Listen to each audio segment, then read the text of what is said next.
Victor, you need to record this.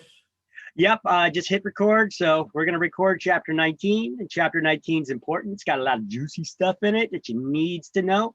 It talks about deeds and legal descriptions of land. And then we're going to go over the anatomy of a deed. Some juicy stuff. A lot of information in here that you will see on exam. That's plural. All right. So let's dive right in, shall we? All right. So at the end of this chapter, you're going to be able to discuss the three methods of describing property, the legal descriptions, identify the types of deeds used in New Jersey and the effects on various clauses within it. All right.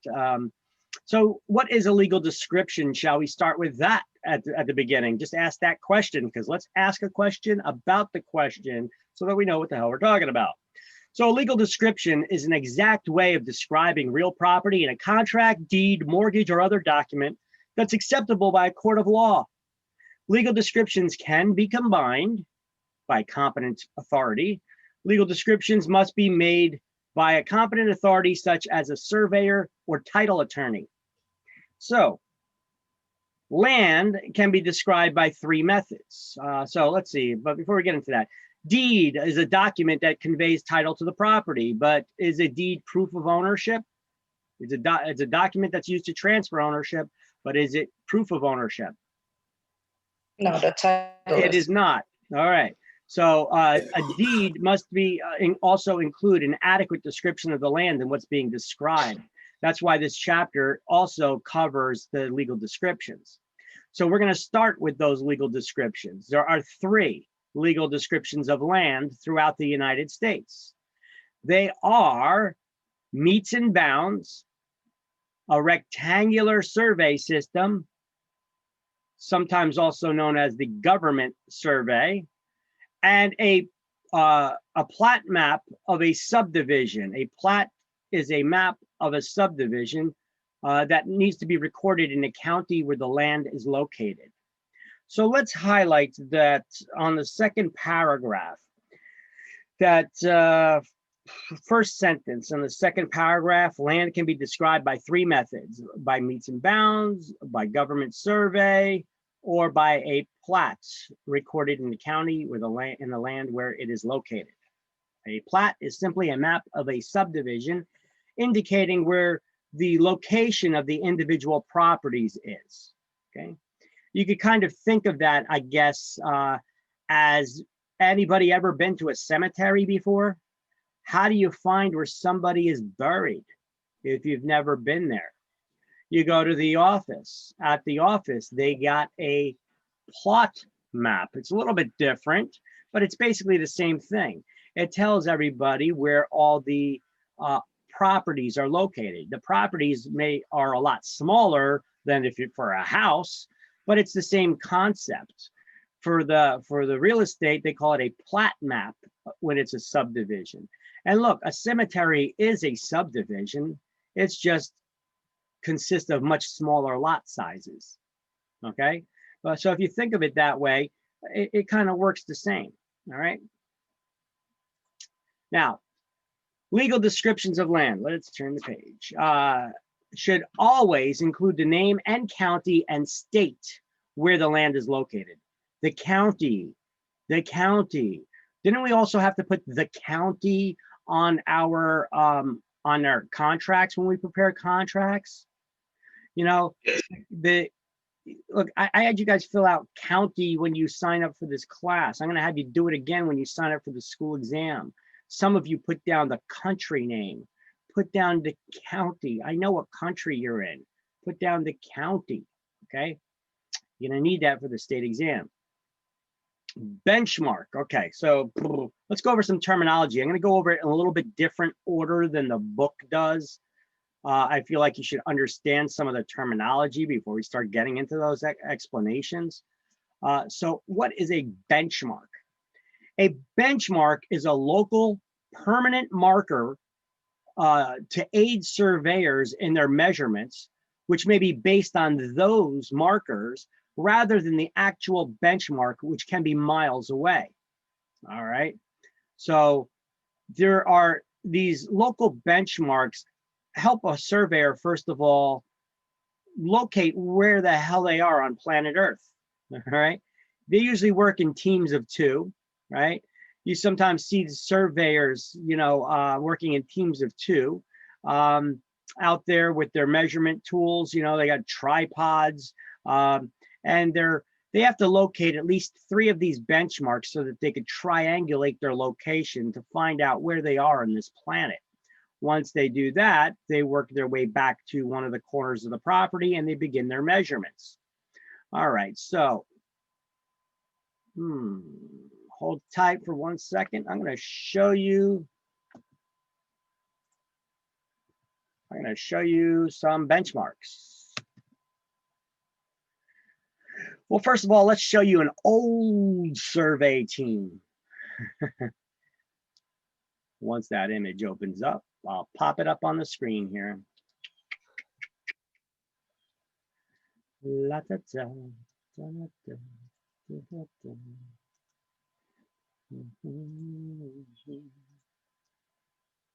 All right, so here's an old survey crew, but the equipment even today still looks similar. Kinda, right? They got the tripod. They got this telescope looking jammy on top there, right? And then there'll be another guy that'll either have a pole, or these days that pole is also mounted on a tripod. All right. And they do certain measurements so that they could tell. They don't only measure linearly. That means measuring flat surfaces, like making the maps. They also do measurements of height for elevation. And you see this guy, he's writing here in this book. He's not only writing down the distance and directions of certain measurements, they're also making up a map. So they also specialize in cartography, the making of maps. Now, so this, obviously you could see they've been doing surveys for a very long time based on judging at this picture, right? Since before this nation became a country, we had surveyors doing surveys here. At first they brought over the measurement system that was prevalent and being used in Europe. And so we started that here, and then eventually Congress here created its own new land measurement system, which they called the rectangular system. So the systems that we use here in New Jersey are only used in the 13 original states, and the other states use a government system, which we'll be getting into momentarily. Now, let me just show you some of these benchmarks that we were speaking of. So let me close that window. Give me 1 second. Yes, I know. Open up one of these benchmarks, and then I'm just going to scroll through a bevy of them that I have saved here. Once I open up that window, there is a benchmark. There's a benchmark where 4 states meet each other.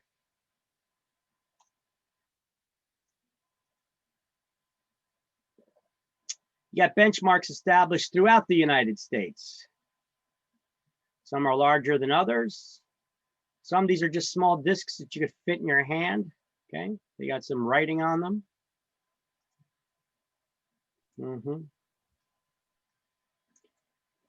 U.S. Department of Interior, Bureau of Land Management. They'll have numbers on these surveys. This is a marker that they would also indicate in the survey. But you notice something with these markers. Look at them. They're planting them in rock. They're cementing them in rock so that they can't be moved or disturbed or people messing with them. Okay. Here's one from 1947 or 1847. 1947. All right. So, I mean, you could find these surveys. You see, some of these benchmarks have Some of these benchmarks have been around for a very long time. Some have more information than others on them, but they'll always list, you know, or usually list who the surveyor or the company is that established that benchmark there, who put it there. In this case, it's the U.S. Army Corps of Engineers on this one. It's U.S. Coastal Geodetic Survey, benchmark above sea level. See, they even have markers about how far above sea level that this is. So you could do your measurement from that point, that local point. It'll tell you that exactly, you can measure from this benchmark that's in the ground, exactly from this point, how far above sea level you are, okay? Here's some more benchmarks, just a sign like this. Witness post, this could be put on a pole. They have a survey marker like this. Sometimes you see these at job sites. These are more prevalent at job sites for construction, right? Come on. Oh, I hate this photo navigator. All right, let me close that. Another one.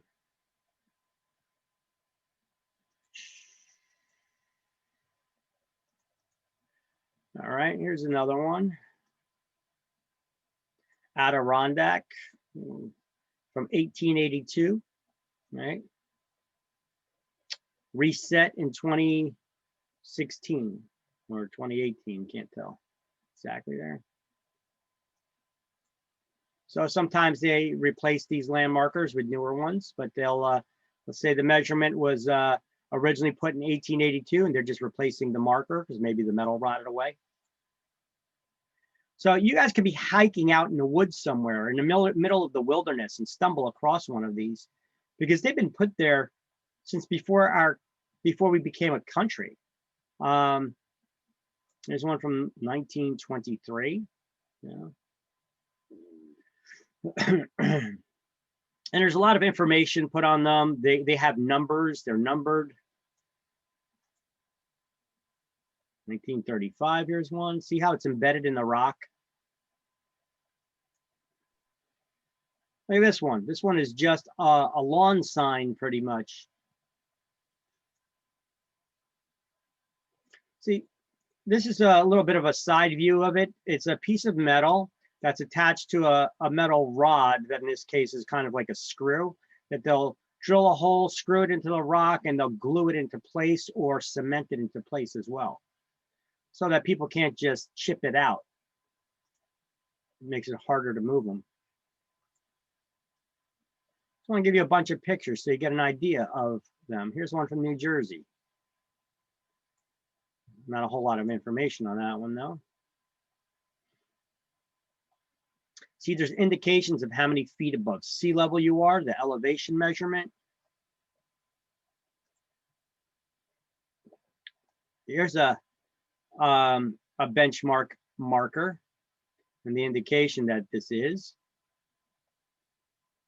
This is one of the main markers. When you see things like this, looks like a statue. It's actually a benchmark.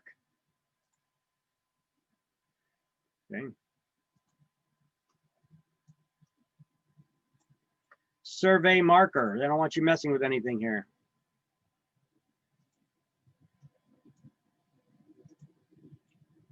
Here's a modern team of surveyors. Still looks like that old team, doesn't it? Got the one guy with the tripod. He's got the scope on there. The other guy with the tall pole, right?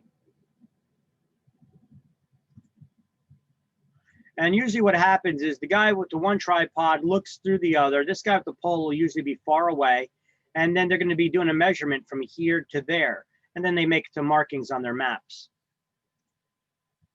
They measure distance, direction, and elevation.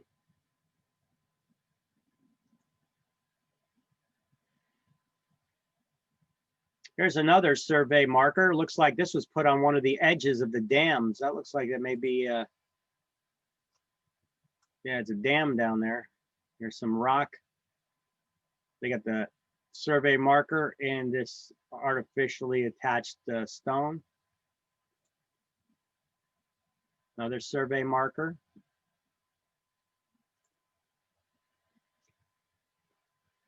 All right. Here's one where they just turned the stone itself into a survey marker. This is a meridian marker. You guys know what a meridian is? No. You ever hear of meridians, principal meridians, and baselines? I'm going to show you in a moment on a map what a meridian is. All right. But this is a meridian marker. Okay. Just keep in mind of that. I'm going to show you that again. So this is from 1890. Here's another one that's actually integrated into the building as a brick. It's saying as of this point, exactly here, you could take a measurement. You are 300, what is it, 300, or is that 34 feet above sea level? No, 348, I'm sorry, 348 feet above sea level as of this point. And it looks like 3/4 of an inch. They also have, sometimes you see arrows on them. And these arrows will indicate a marker of direction as well.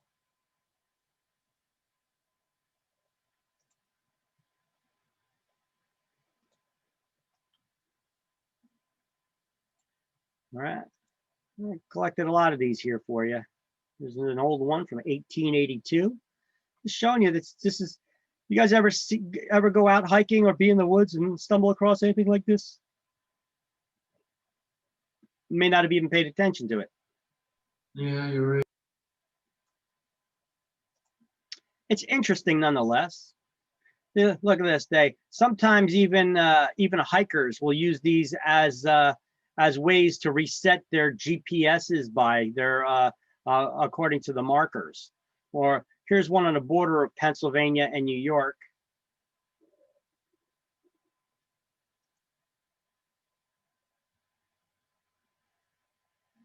Yosemite Park.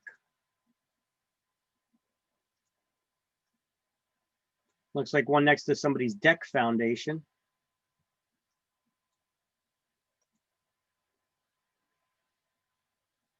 This one's a little clearer. The Grand Canyon, some firm, surveyor firm. They tell you, as of this point, you are 20 feet above sea level. What sea level are they talking about?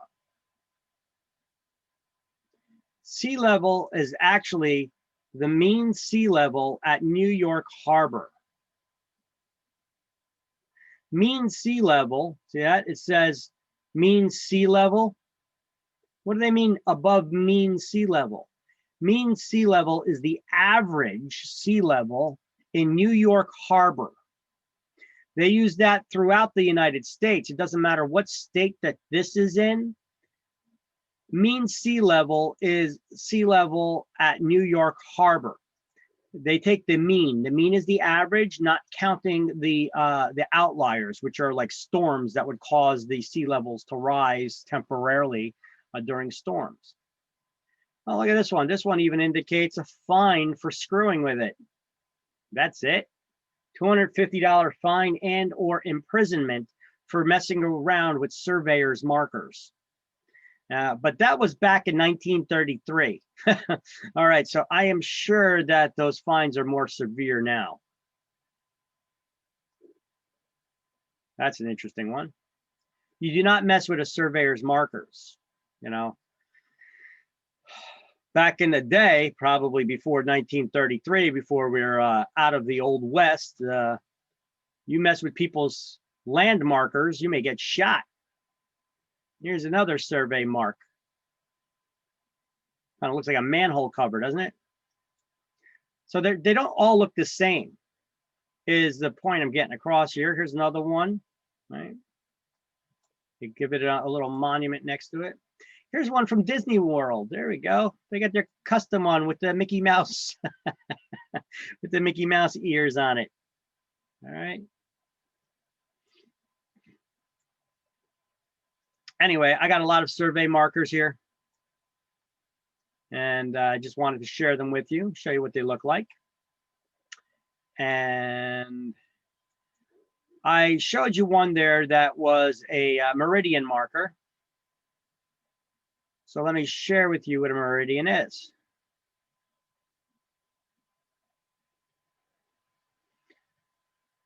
I know you guys have been out of school for a while, but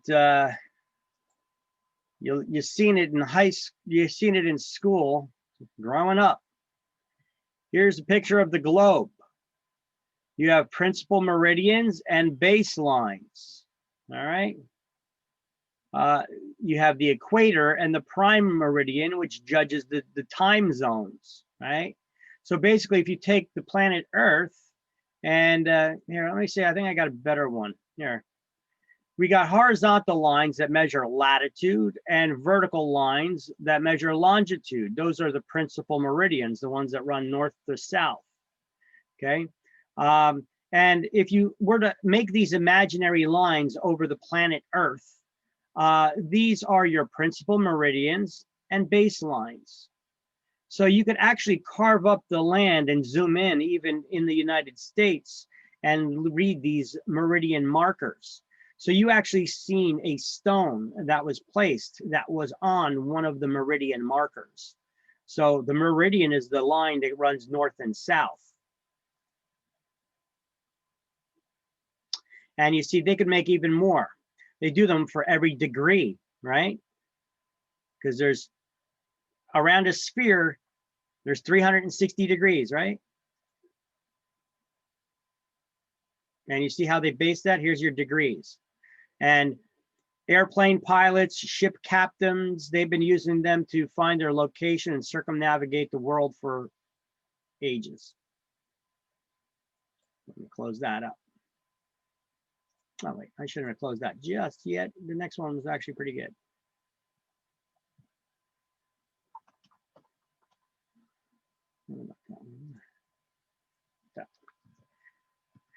All right, here's a photo that'll explain that government survey system that's used in Western states. Sometimes it's also referred to as PLSS, the Public Land Survey System. All right.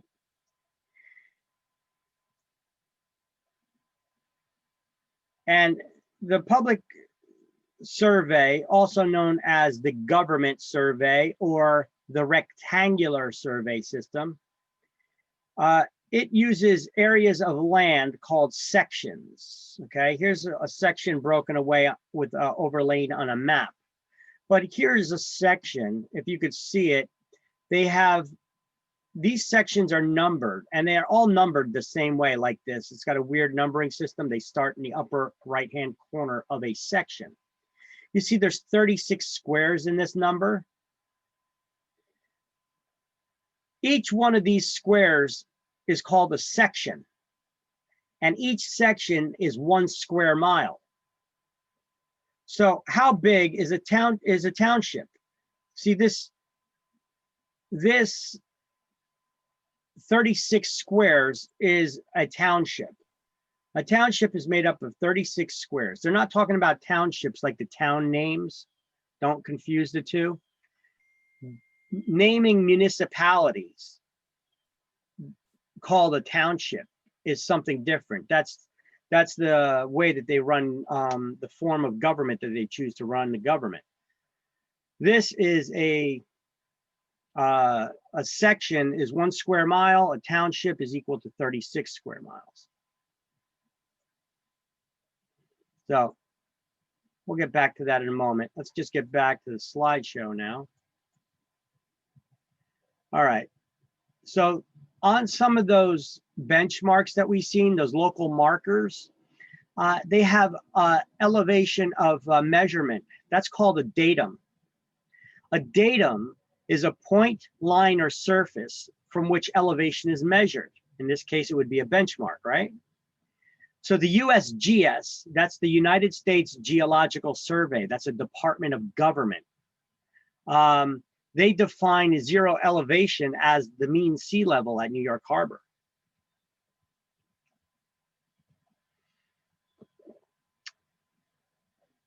Meets and bounds. These are the three legal descriptions of land. Let's start off with meets and bounds. Meets and bounds system is the first one. This is the one that we use in New Jersey. and the 13 original states only. It's an old measurement. This is the one that they also use in Europe. A measurement of distance and direction around property boundaries. Okay. That point at which they begin the first measurement is called the point of beginning, or POB. It's a designated point at which the measurement begins and ends. Now, the metes and bounds system is only used in the 13 original states, New Jersey being one of them. We were the third state, actually. And monuments are what a surveyor would put a marker when they measure your property around the boundaries. They would often bang a piece of steel rebar or a piece of wood, or if it's a tree there, they would pin a ribbon to it on each of the corners of the property. Okay. Let's take a look at something real quick. Hold on one second. Let me show you.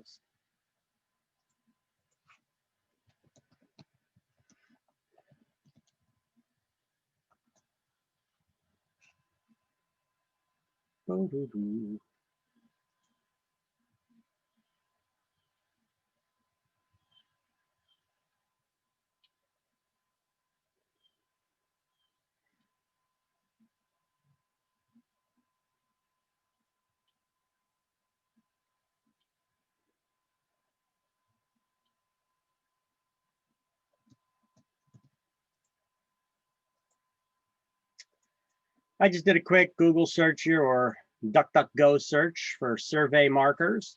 And you see benchmarks are coming back, but also you see some rods like this, where these benchmarks are attached to a rod and then sunk into the ground, and then they cement them in place so people can't disturb them.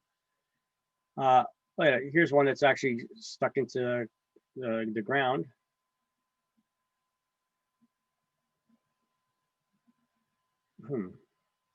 I'll pull that up and use it perhaps later. But look, here's some survey markers that are hanging out of the ground, right? Here's some variety of survey markers. Actually, they're pulling up mostly benchmarks. Here's what I'm looking for. Markers like this. This is a piece of rebar or a piece of wood that they have sticking out of the ground. The surveyor would mark the corners of your property. If you have a property that's square or rectangular, you would only have 4 markers. Our job as real estate agents should be to advise the property owner that when they get the when they're getting their property surveyed, that when they're getting their property surveyed, they should ask the surveyor how much they charge to put the markers in each of the corners of the ground. And what do we call these markers that they would bang into the corners of the ground? The look like pieces of wood or metal or rebar that they bang into the ground. We want the surveyors to do this. This way we are aware of where our property line is. So if we want to put up a fence or build a shed and the city requires that the setback be a certain distance. What's a setback?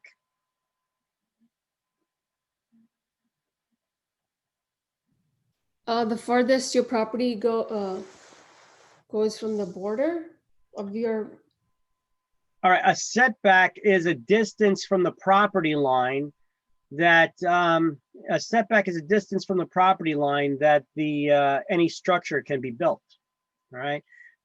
Different municipalities have different setback requirements.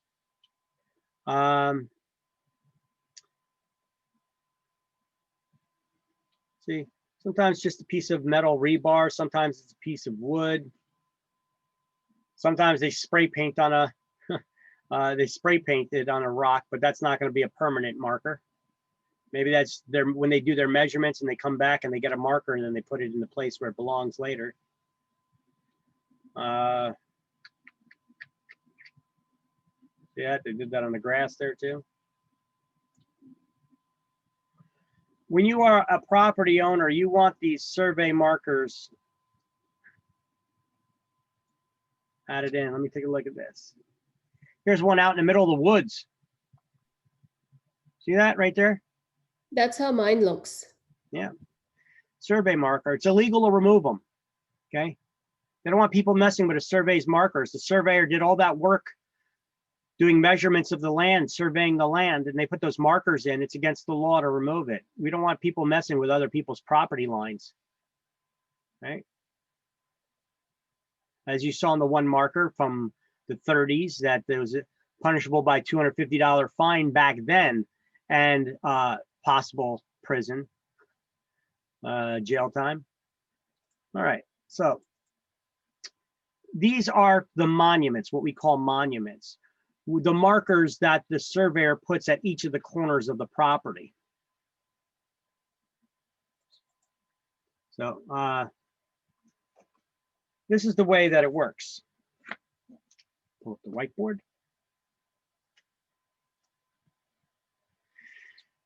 You're gonna be kidding me, it's still loading.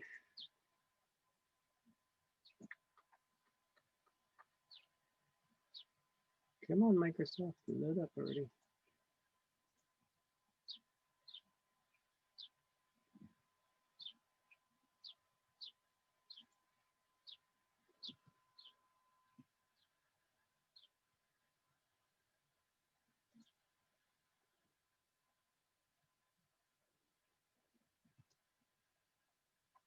Come on, load up, load up.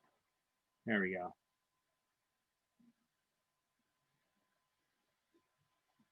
It'll take a while. All right, I may have this already drawn up a little bit that I could show you. Survey markers.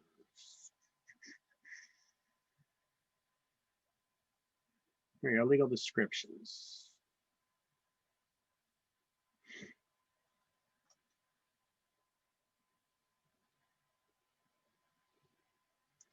All right, let's start off with this one. Here's a meets and bounds system. The surveyor first has to find these benchmarks. They find 3 benchmarks in the area. They triangulate their location to pinpoint where exactly they are on the planet. And once they do that, they work their way back to one of the corners of the property where they're going to begin their measurement. What do they call that point?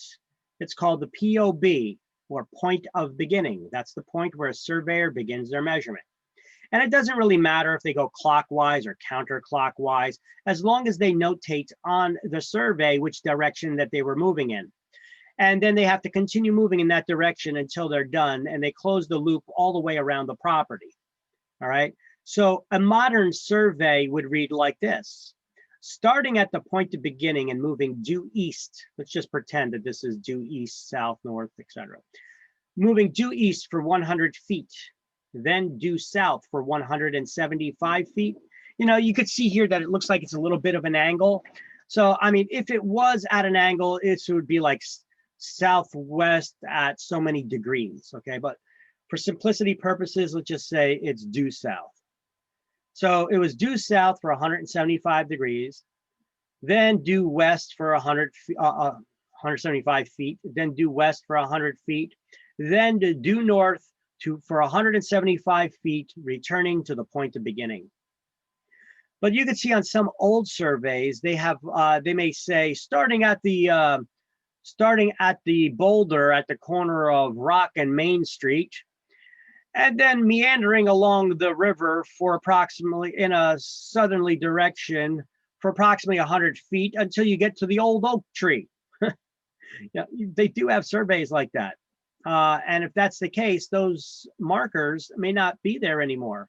Those monuments that they were talking about, those old oak trees and stuff may no longer be there.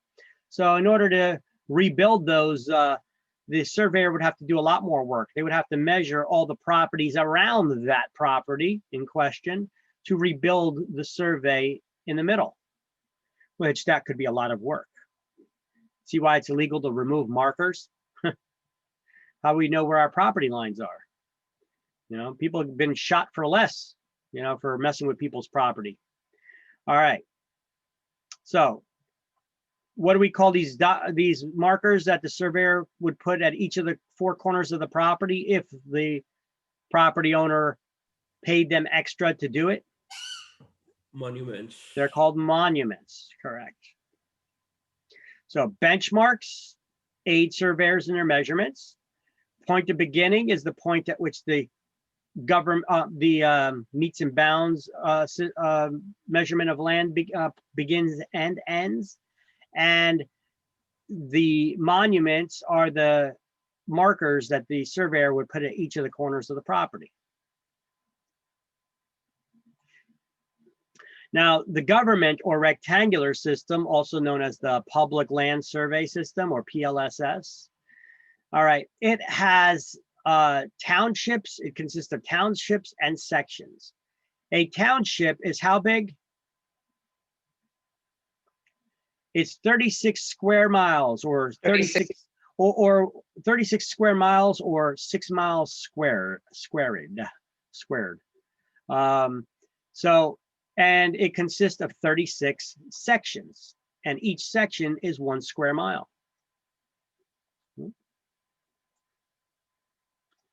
That.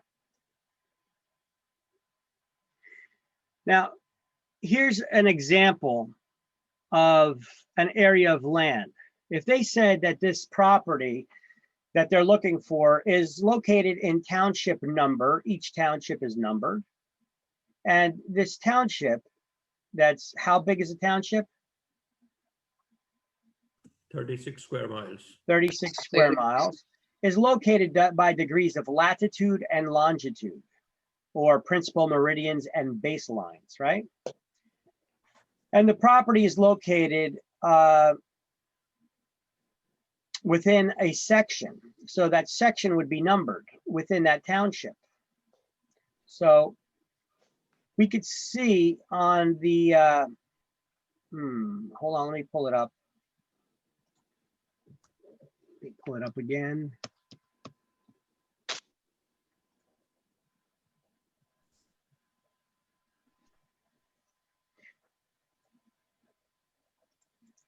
We could see in this photo, what is this? Township. This is a township because it has 36 squares in it. So if this property is located in section 14, that's right here, okay? That if we were to break this township into quarters, right? This section is located in the northeastern quadrant, right? Now let's zoom in on section 14. This square is section 14. Now you see they could further divide up sections, and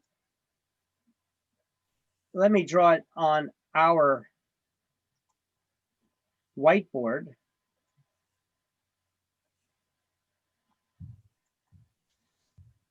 This, if you could see, this is a section, and what they did is they quartered it by drawing a cross through it. And then they said that this property is located at the SE quarter of the SE quarter. That's the southeast quarter of the southeast quarter of the southeast quarter, which is 10 acres in size. So what they did is they first quartered it. And then here's the southeast quarter of that. They quartered that of the southeast quarter, and then they quartered that. So this property right here is 10 acres in size. You see how they did that? The southeast quarter, that's here, of the southeast quarter, that's here. I'm sorry, that's here. Of the southeast quarter, that's here. It's 10 acres in size. So if you see a legal description that reads like that, what legal description of land would read the southeast quarter, the SE quarter of the SE quarter of the SE quarter is 10 acres in size? That would be the government or rectangular survey. And what legal description of land begins and ends at a point of beginning? Meets Meter and and bounds. bounds. Meets and bounds. Which legal description of land is used in New Jersey and the 13 original states only? Meets and bounds. Legal bound. The meets and Meets and bounds. And the government or rectangular survey, they refer to it as being used in Western states or not the 13 original. We don't use that here in New Jersey, but we still need to know it. It's one of the legal descriptions of land. Now, another legal description is a plat map. That's a map of a subdivision, locating the location of the individual properties. So for instance, within a subdivision, there could be many blocks, kind of like a city block, right? There could be a lot of blocks within a subdivision. Every block is numbered. And then every lot on the blocks are also consecutively numbered. So if we're talking about a property that's on block 36, lot 8, it would be, this is block 36, and here is lot number 8. Now, as you can see, this one also combined a legal description because there's also a measurement around the property's boundaries. Here is the point of beginning where the surveyor began their measurement. And you see the measurements of how many feet each of the sides are, okay? That combined the meets and bounds system with the plat map. Because the plat map is just a map of a subdivision locating the property. And now if you want to measure the property's boundaries, then you would use the meets and bounds system for that. So this is actually a combined system within subdivisions. Got it? The second, the rectangular survey system, that's based on the 36 square mile per township, but not every township is going to be perfectly squared or rectangle. Yes, it is. A township is a legal description of land. Once again, I told you, do not relate it to Woodbridge Township, Piscataway Township. Those are forms of government. When we talk about townships, when we're talking about surveys, a township is a unit of measure. Totally different than what you're thinking. If you look at in like Texas, Texas is exactly like this. Yeah. Texas, Kansas. All those Western states that are not part of the 13 original states, the 13 original colonies. Everything is exactly square. Mhm. Okay, so, but actual names of towns, you're thinking names of towns like Woodbridge Township, Piscataway Township. How could that be perfectly square? All right, well, the township is a unit of measure. It's not correlating to the actual name of the town. All right, one is a form of government, one is a unit of measure. Okay, got it. Yep. All right, and how big is a township? 36. 36. 36 square miles. And how large is a section? 10. 1 square mile. 1 square mile because it's divided into 36. All right. Well, the township, yep. So let's go to the book for a moment, okay? Let's get out of this. I just wanted to show you a little drawing here of how they're doing all those measurements. Let's now go to, let's go back to the slideshow, but I want you guys to go to the book for a moment. You know what? I got to take pictures of this and add these pictures that are in the book into our slideshows here. All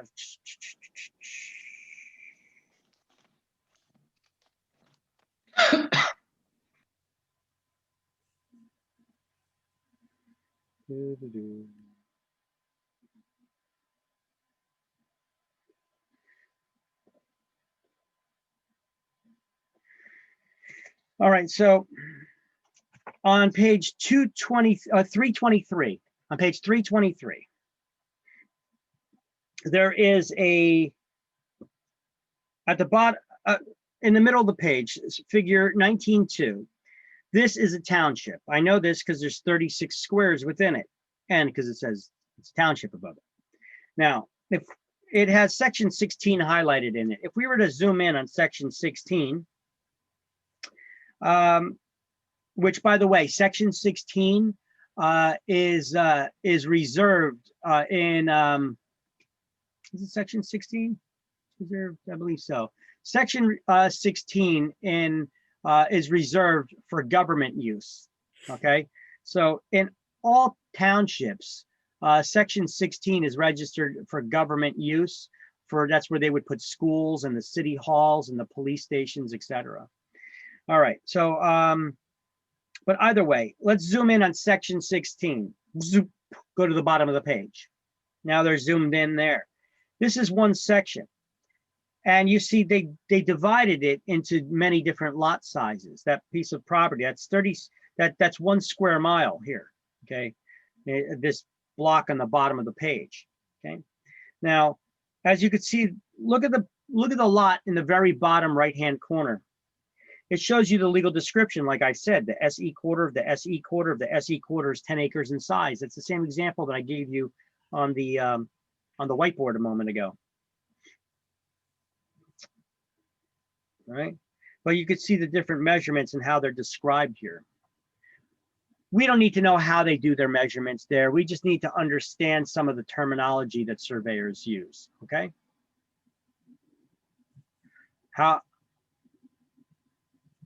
What's the measurement of land that was created by Congress in the 1800s or 1700s? 1785 it was created.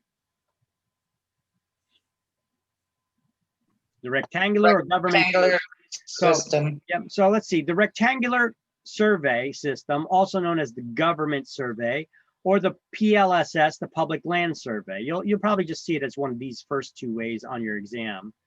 Is used in Western states. It's a measurement of land that's used in Western states and not in New Jersey or any of the 13 original states. It was established by Congress in 1785. You don't need to know the year for exams. The measurement locates land using principal meridians and baselines, which are measured by degrees of latitude and longitude. And there are certain areas that are 36 square miles, and these areas are called townships. And within the township, each one of those square miles is referred to as a section, and they are numbered, right? So that's what we're seeing here in the book on page 323. You have the township that has 36 squares in it, and then they zoom in on a section to show you how they further divide up the land within a section, which they also tell you section is 1 square mile, which is equal to 640 acres. You don't need to know all the different units of measurement that are out there because there are many.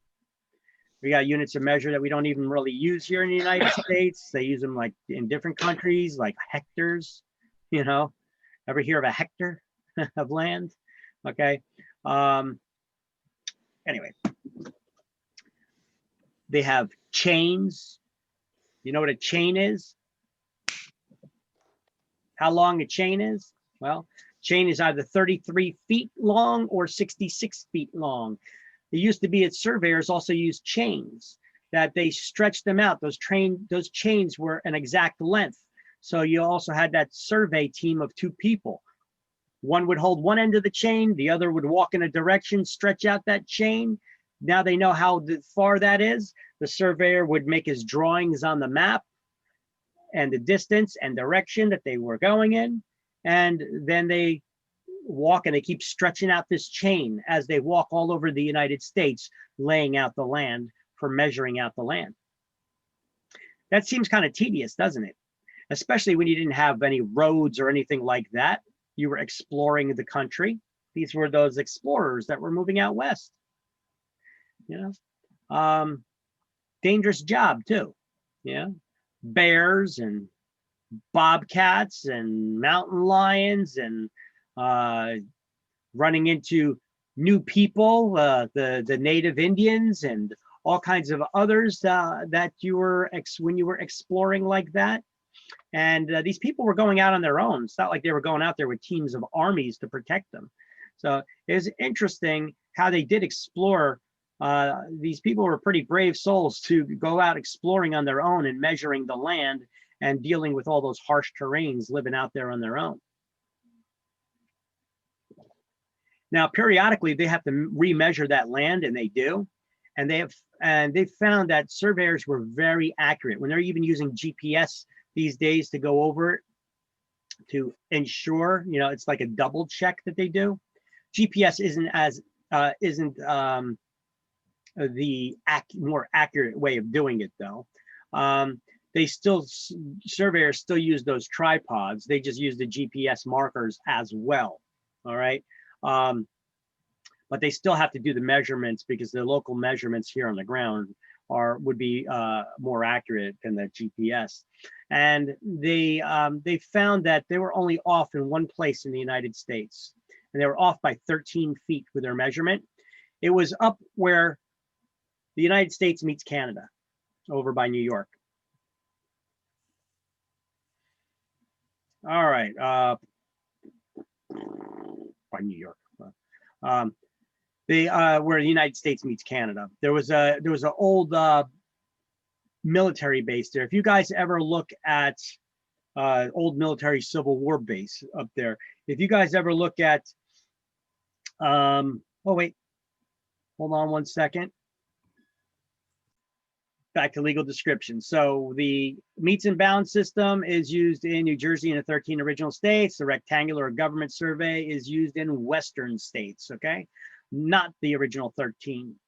And it uses principal meridians and baselines that are measured by degrees of latitude and longitude to locate large areas of land that they call townships that are 36 square miles. And within those townships are smaller sections. Each one of those sections is 1 square mile, right? And they are all consecutively numbered. And this was created by Congress in 1785, this unit of measure. And yes, they do use squares, okay? Everything's squares as you go out west there. All right. And then lastly, there's a plat map, which is a map of a subdivision. You learned this in chapter 18. A map of a subdivision, a plat is a map of a subdivision that tells you where the individual properties are located. And it often combines descriptive methods. It would often combine with the meets and bounds descriptive method, which then would measure around the property's boundaries. Meets and bounds. Meets means meters.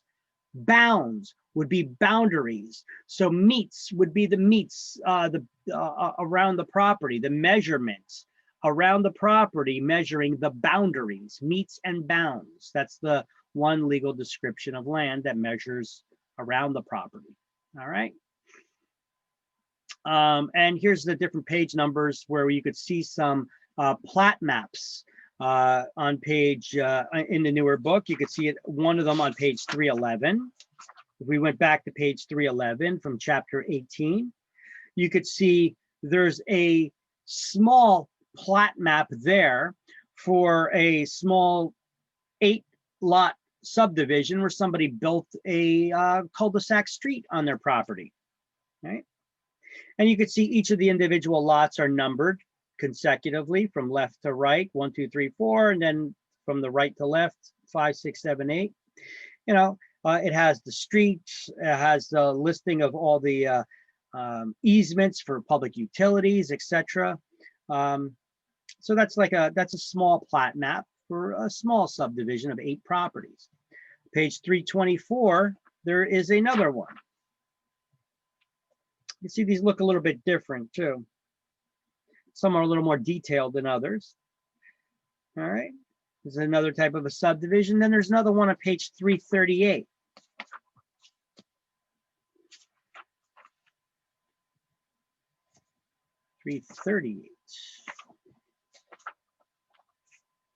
And there's another one here on page 338. These are maps of subdivisions. And I would like to get some other ones and integrate these into our slideshow. So I'm just making a note for myself. Integrate plat map. And townships and sections.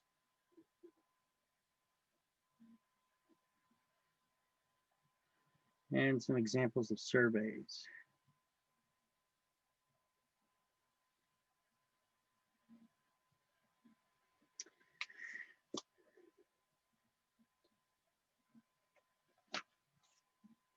Let's see, possibly even a video.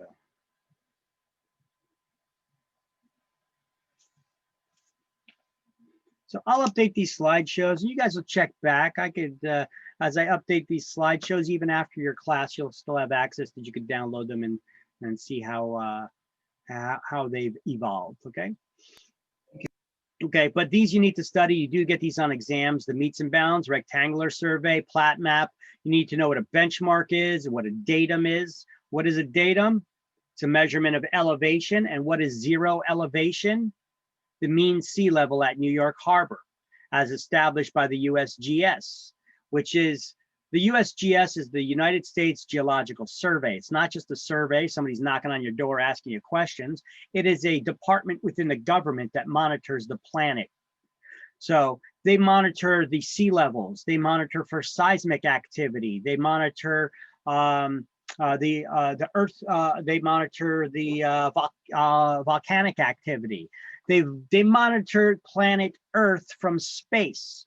You guys watch the news. Every time that you see these storms and these cloud systems and storm systems coming in, often what you'll see on those satellite images that are broadcast to you, you're going to see some letters on their USGS in one of the corners there, because they're using the USGS satellite imagery for determining the weathers that they're broadcasting to you. All right, so let's do some highlighting here, okay? On page 322 under meets and bounds, we're going to highlight the first two lines that basically says, a meets and bounds description makes the use of boundaries and measurement of the land in question. Such a description starts at a definite designated point called the point of beginning or POB. Okay. And then within that, you have monuments. So actually, underneath that little map that they show in figure 19.1, in a meets and bounds description, monuments, let's highlight, monuments are fixed objects used to establish real estate boundaries. Okay. These are the fixed objects that are placed by surveyors at each of the corner of the property so that a property owner knows where their property line is. And now if they wanted to put up a fence, you could tie a string around one to the other and you can now visually see where the property line is. So, you know, if you're a real estate agent and you're showing properties and a buyer asks you where the property line is, because they're not sure if it's where the shrubs are or if it's where the ground kind of like goes down at an angle, and that agent walks over and they start looking at it and they're like, intensely concentrating, and then they give an answer, guess what? You're being negligent. You're guilty of negligence, because it's impossible for you to tell where that property line is unless when you were intensely staring like this, you were lining up a couple of surveyor's markers. It's impossible for you to tell where the boundaries of a property are simply by looking at bushes or the contours of the land. So then we're going to go down to under rectangular survey system. You're going to highlight the rectangular survey system, sometimes called the government survey method, was established by Congress in 1785 as early pioneers moved westward. This method of describing real property is not used in New Jersey or any of the other 13 original states. Okay.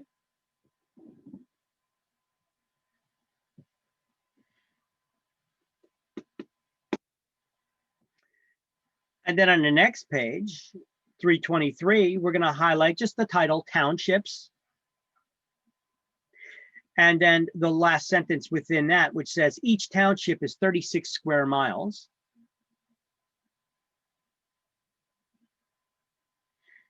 And then highlight the title, sections. And underneath that figure 19.2 map, we're going to highlight each section contains 1 square mile.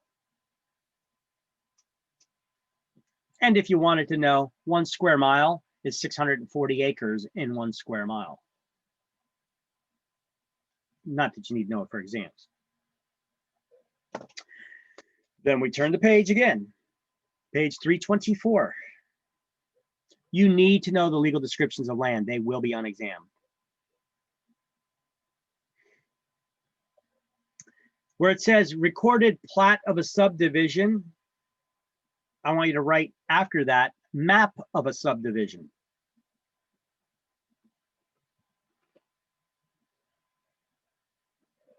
So next to the title or on top of it, where it says recorded map of a subdivision, I want you to write map of a subdivision, because that's what it is. It's a map of a subdivision indicating the location of each of the individual properties.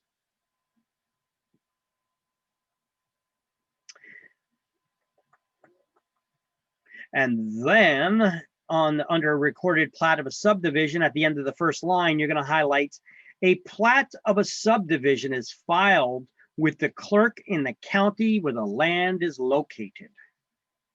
Once they got all their approvals for that subdivision to create it, remember chapter 18, once they got all their approvals to build, to do their construction, they have to record that in the public record. This would protect that builder in the event of a moratorium being called. That's a halt to further development in the area. Even if there were a moratorium called, if they recorded all their approved plans, they could still start their project. However, if they did not record their interest, their approved plans, then they call the moratorium, then they would not even be able to begin their project, even though they got the approvals for it. All right, so all you need to know about a plat, it's a map of a subdivision that's recorded in the county where the land is located. Now, measuring elevation, how do we measure elevation?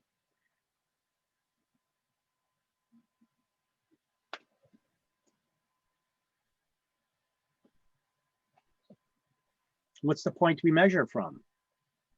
The datum.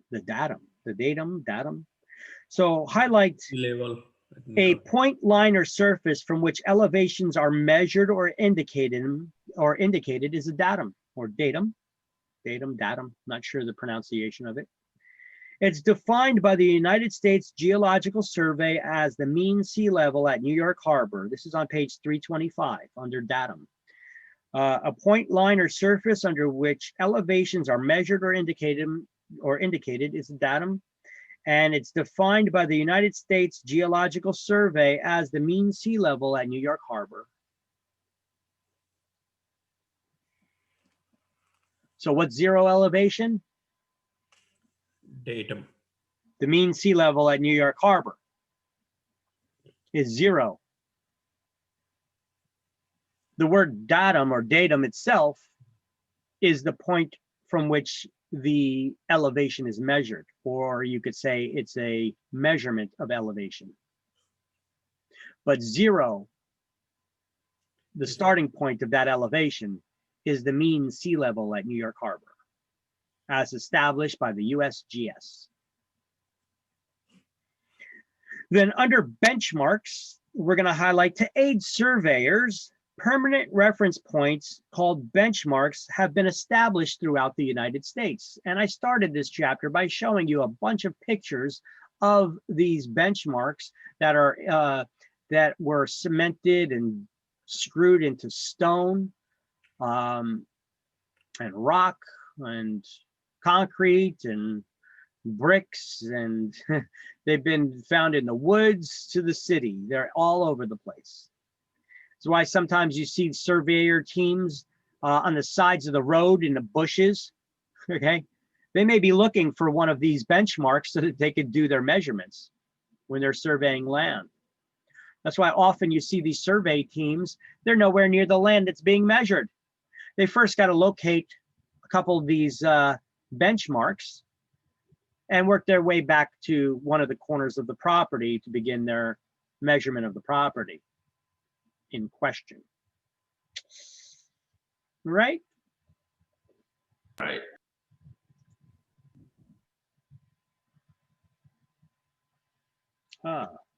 See, I got a couple of them here. So township sections. You know what? In this slide, we could actually, I could give a little more of a definition on there. So a township is equal to 36 square miles, right? A section is equal to 1 square mile. I should say 36 square miles or 1 mile squared. Well, I'm sorry, 6 miles squared. I wish I could put that squared symbol. I don't know how to get that from the character map. Well, let me see.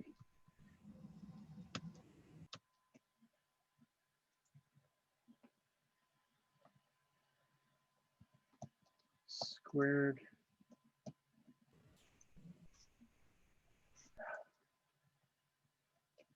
Symbol. One of those, character map.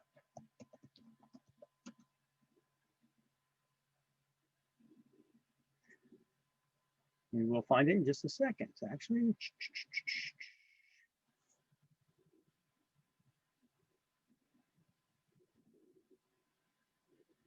Maybe not. Not just yet.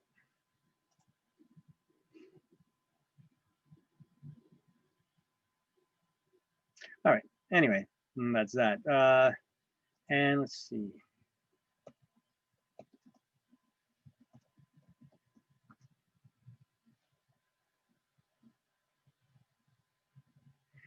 And then just so that we know,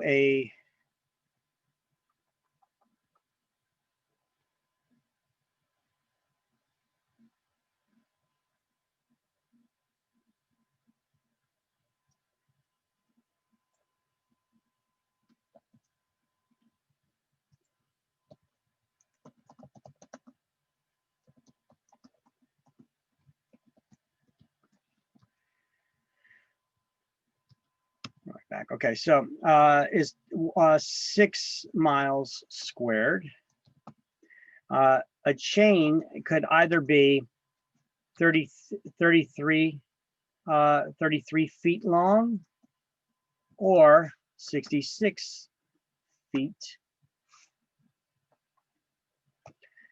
A hectare is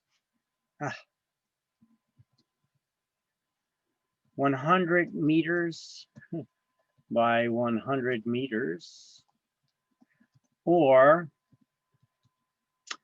not that you need notes for exams, 2 point, here's the exact measurement according to Google,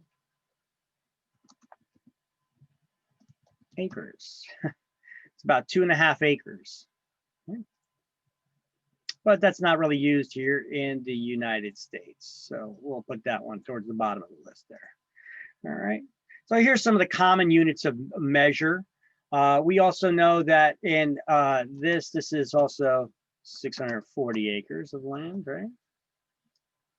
Oh, how many feet in an acre? This is the important one. This is actually should be at the top of our list because you need to know this. You'll get a math problem on it. 63560. The 43560. 560. And the way that I told you that, remember, write the comma and start counting to 6, starting with 3. To the left, 3, 4. Now to the right, 5, 6, and throw a 0 on there for good luck, right?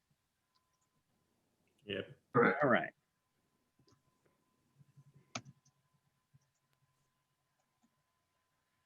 Okay.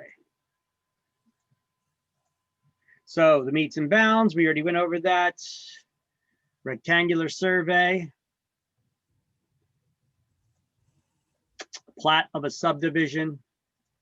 I had all this stuff on one of the slides too, so that you guys could see it better. And then was the book manufacturers right up here that I did add to, but we have the one slide that explains everything.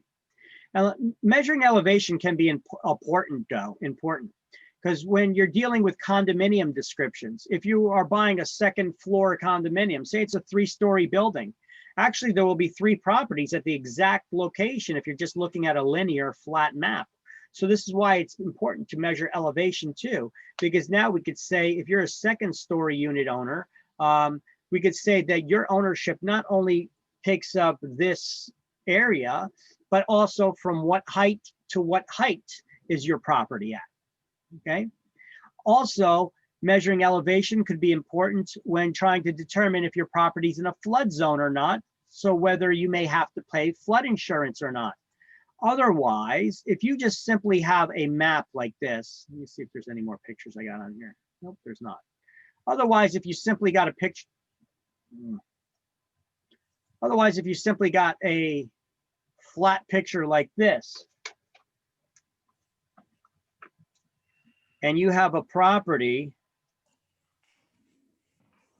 come on. You guys see the whiteboard? Did I switch it to the whiteboard? Yes. Yes. Okay. So let's just say that you have a property and here is your property, okay? And then it's noted that there's water running right by your property. Based on this map, it looks like you're in a flood zone, right? Yes. Well, if you're looking at a flat view of it like that, yes. But the way that it could actually turn out, it could turn out that this is actually on top of a mountain here, and you could be 100 feet above the ground. So are you really in a flood zone? It's impossible to tell by looking at a flat map. This is why these elevation measurements or elevation studies are important. Especially if you see something along the lines like this. Say that it's on your property, and then you also have water that's going like this, that's cutting through your property. Are you in a flood zone? Do you have to have flood insurance? Well, if that's your property, but your house is right here, it looks like you are. However, once again, what if that house is elevated and it's 100 feet above the ground? Are you really in a flood zone? No. No. And we have different types of flood zones. We have 100-year and 500-year flood zones. If you're in a 100-year flood zone, it requires insurance. If you're in a 500-year flood zone, it does not. 100-year flood zone just means that the property will probably flood at least once every 100 years. At least once every 100 years. It doesn't mean it's not going to be more. And a 500-year flood zone means the same, that it's going to flood at least once every 500 years. So the likelihood is less with a 500-year flood zone, so it doesn't require flood insurance. And if you do get flood insurance, it'll be a lot cheaper because the risk is less for the insurer. So now we're going to get into deeds. What is a deed?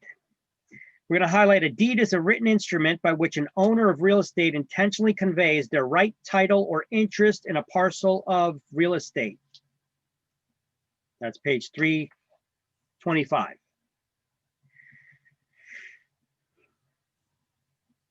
Now let me continue reading. All deeds must be in writing in accordance with the statute of frauds. Remember that from way back in chapter 10 and 11? We were talking about statute of frauds. It was mentioned quite a few times. Every time that we see it, it has to deal with something being required to be in writing. So let's highlight the owner who sells or gives the land is referred to as the grantor. And the new owner who acquires title is called the grantee, because when we pass ownership, we refer to that as grants. When an owner intentionally gives their land or sells it to somebody else, they're granting the ownership to someone else. That's the root word. And the words that end in OR is the person who's giving whatever the root word is, in this case, by grant. And the one who's receiving it, the grantee, ends in EE, right? Now, types of deeds. I want you to highlight the title, types of deeds, and put a highlighted box around the 4 types of deeds that we're going to go over.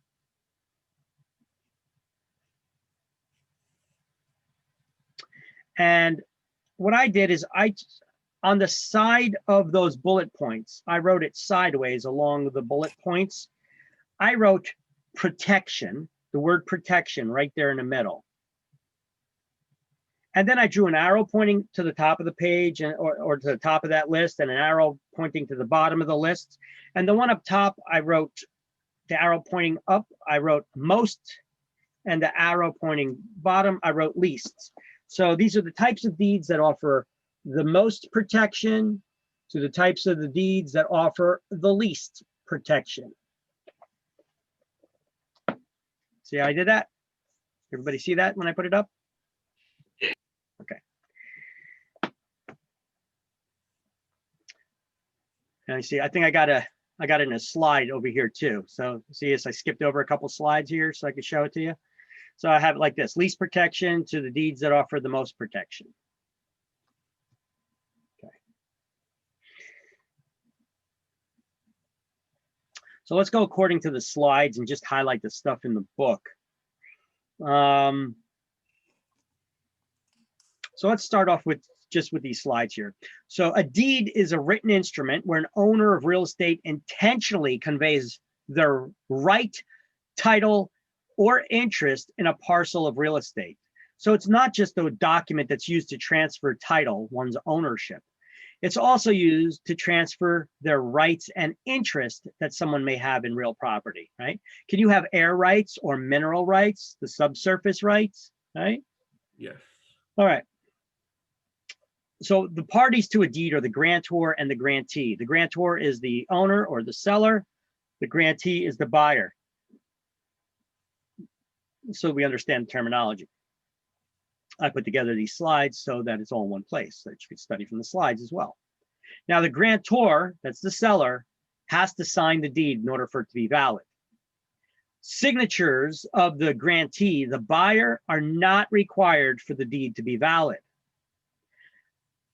They don't need to be dated either.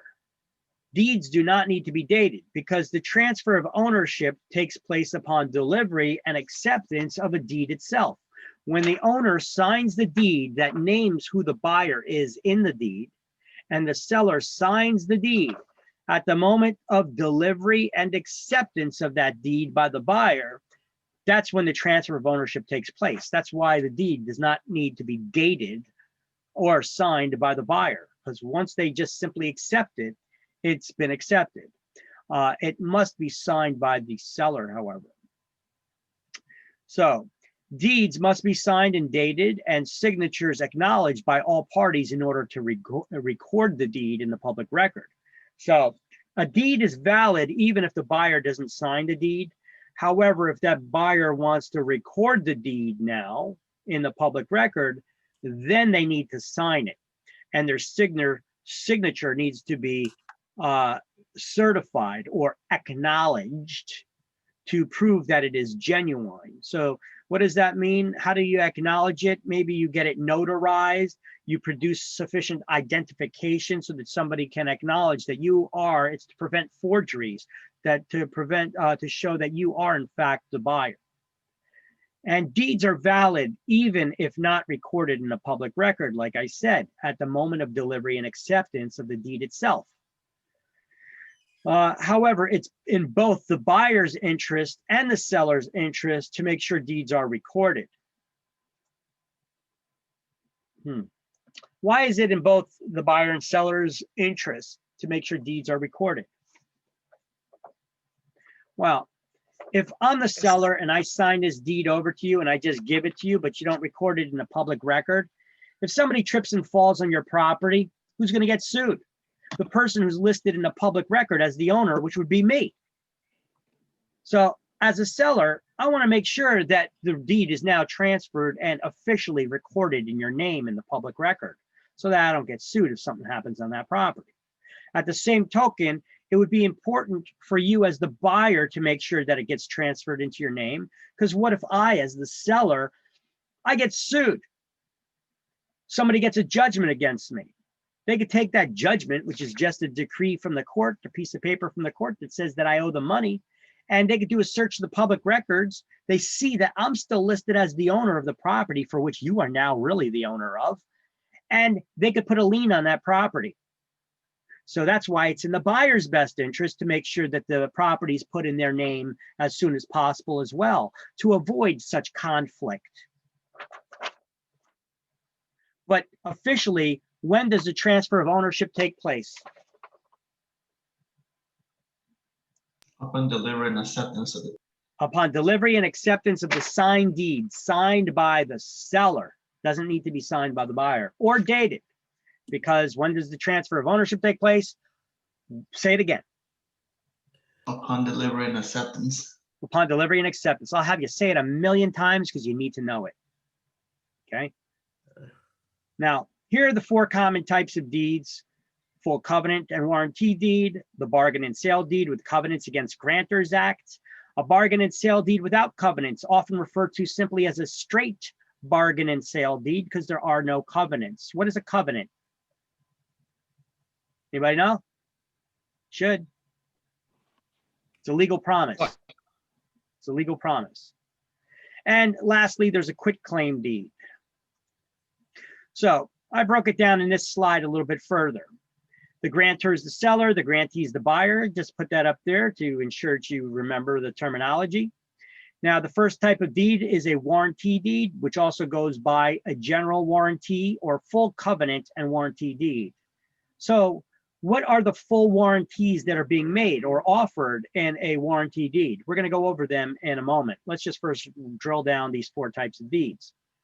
Then we have the bargain and sale deed with covenants against Grantors Act, or for short, bargain and sale, CAG. This also sometimes is referred to as a bargain and sale, CVG. That would mean covenants versus grantors. You guys ever see lawsuit papers or documents in courts where it says this person against that person, but sometimes they, instead of saying against, they say versus? Okay, that's the only thing. It's just the terminology that they're using. It's the same exact deed. It's just whether they're saying bargain and sale, covenants against grantors, or covenants versus Grantors Act. Okay, and then it also goes by a special warranty deed, or sometimes it's referred to as a limited warranty. Okay, and we're going to go over the differences of all these deeds in a moment. And then we have a straight bargain and sale deed without covenants, just referred to as a bargain and sale deed. So do not ever get lazy when meaning to say a bargain and sale CAG deed. Don't go and say bargain and sale deed, because those are 2 entirely different deeds. A bargain and sale CAG deed is, if I'm the owner of the property, here's the warranties that I'm making. I'm saying, listen, as long as I own the property, I did nothing to encumber it. There's no liens or encumbrances on the property. I never improperly transferred ownership or anything like that. Now, as far as anybody that owned it before me, do your own due diligence, do a title search and figure it out. And you got to figure it out and do that research yourself. Now, with a bargain and sale deed, a straight bargain and sale deed without covenants, the owner's not even saying that. The owner's just saying, I have the legal right to sell the property. I'm not giving you any guarantees to the quality of the title. For that, do your own title search. They're not even saying during the time that they owned it that there hasn't been any, or that they've been in possession of it. They're not saying that that there haven't been any liens or anything attached to the property. They're just saying, hey, listen, we got the legal right. So often sheriff sales or tax sales, they offer up straight bargain and sale deeds. So that sheriff's deed at a sheriff's auction, they're giving you a straight bargain and sale deed. They're not guaranteeing the quality of the title. They're just saying, hey, listen, we got the legal right to sell the property. That's all the sheriff's department is saying. And then lastly, we got a quitclaim deed. You don't even need to be the owner to sign it. This is why it offers the least protection of any deed. You don't need to be the owner or have any interest in the property.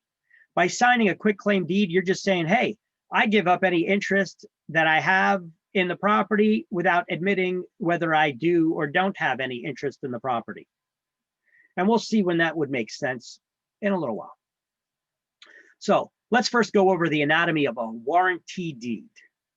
What are all these promises, all these guarantees or warranties that are being offered in a full covenant or full warranty deed? Well, we start off with the covenant of season. Well, before we get into that, let's do some highlighting on this book and turn the page. On the bottom page 325, we're going to highlight warranty deed, also known as a general warranty deed or full covenant and warranty deed, provides the greatest protection of any deed. That's all you need to study about it. You don't need to know all these covenants, but it's good to know just so that you have a better understanding but you don't need to memorize them. You follow? You don't need to memorize all these things on this slide right here, but it's good to understand what is being offered, which is why I'm explaining it to you, okay? So now you turn to page 326, and this is the covenants that are being offered here.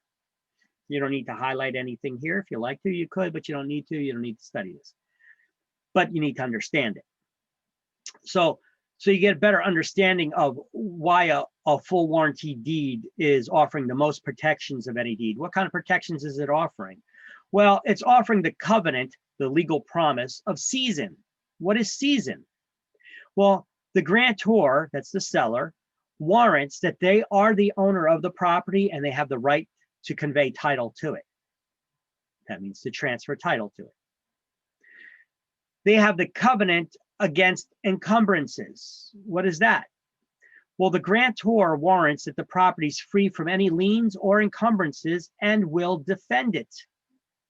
An encumbrance is a claim by another or a liability against real estate, such as taxes, judgments, liens, restrictive covenants, easements, licenses, etc., that could diminish the value of the property, which the buyer was not made aware of up front.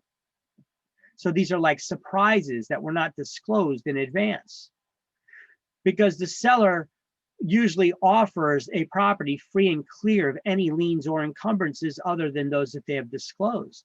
And now if they're trying to create ones at last minute, or they never disclosed them, well, they're in breach of contract, right? So the seller is saying that we're guaranteeing that there are no encumbrances on this property. The covenant of quiet enjoyment. The covenant of quiet enjoyment is a guarantee that the title is good against third parties that bring claims against it. In other words, someone claiming rights or ownership to the property. You are the owner of a property, and I come to you and I say, listen, my grandpappy's grandpappy was swindled out of this property, and I got the documentation that could prove it. I'm going to take you to court. You need to transfer ownership to me. So I'm going to take you to court. You need to prove that that didn't happen, because if I could prove that my grandpappy's grandpappy there was a illegal transfer of property at some point in the past, what does that mean? Make all the other transfers that took place after that? Illegal. They're all illegal. They're all invalid, right? Yes. Here, let me explain it in a different way, more modern terms for you that have nothing to do with real estate. If I buy a stolen car from you, but I paid you for it, I legitimately paid you for it, you stole it, and you signed a title over to me that was fake. But I paid for the car. Can I keep it? No. Why not? You paid for it. The It title was is stolen. Because it's stolen property. You had property. That's exactly. So it works the same way with real estate. If there was a improper transfer in the past, and even though I'm the current owner and I legitimately bought it, I got a mortgage, I put this money down, look, I paid for it. I paid for it. Why can't I keep it? I mean, I bought it. I really paid for it. And I know I did it right. Yeah, but where he got it from, he didn't get it right. Or where that guy got it from didn't get it right. It's you're selling stolen property. You're receiving stolen property. You don't get to keep it, even if you paid for it. You don't get to keep it. It's an illegal sale. It's an improper transfer.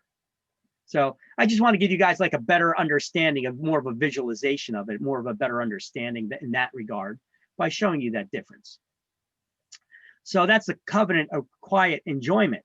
That's the guarantee that the seller is making that they will defend any claims by any third parties that they're the rightful owner. So even after they sold you that property, they're saying that they'll defend the property ownership, that you have good title against third parties' claims, with a claim of further assurance that says that as the seller, that they're also going to obtain any documents needed to prove in court that you have good title. And lastly, the covenant of warranty forever that states that promises that if that deed should fail anytime ever in the future, that the seller will reimburse you for any loss sustained. Now, these warranties, these covenants, they're not limited to matters that occurred during the time as me, the seller, that happened during my time of ownership. They extend back throughout history since the beginning of land ownership in the United States. That's a lofty promise to be able to make, isn't it? I mean, how could I guarantee you? I mean, I know I could guarantee you as long as I've owned the property, I've done nothing to encumber it. But how am I going to guarantee you that everybody throughout history has never had an improper transfer of ownership? That's a pretty steep promise to make, isn't it? Yes. Isn't it? Yes. All right.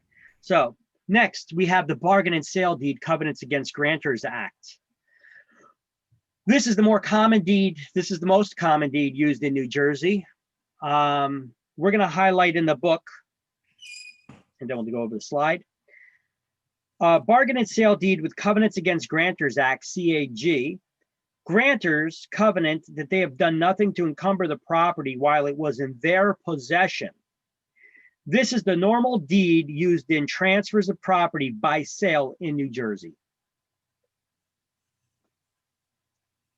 And then highlight the last sentence that says, this deed is also known as the Bargain and Sale Deed with Covenants versus Grantors Act, Bargain and Sale CVG, or a special or limited warranty deed.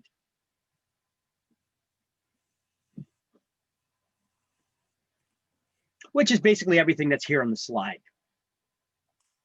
So therefore, I can change the slide. Then the next one is the straight bargain and sale deed. The straight bargain and sale deed, we're going to highlight a straight bargain and sale deed contains no express warranties. There's no warranties. The only warranty that's being made is that they have the legal right to sell it.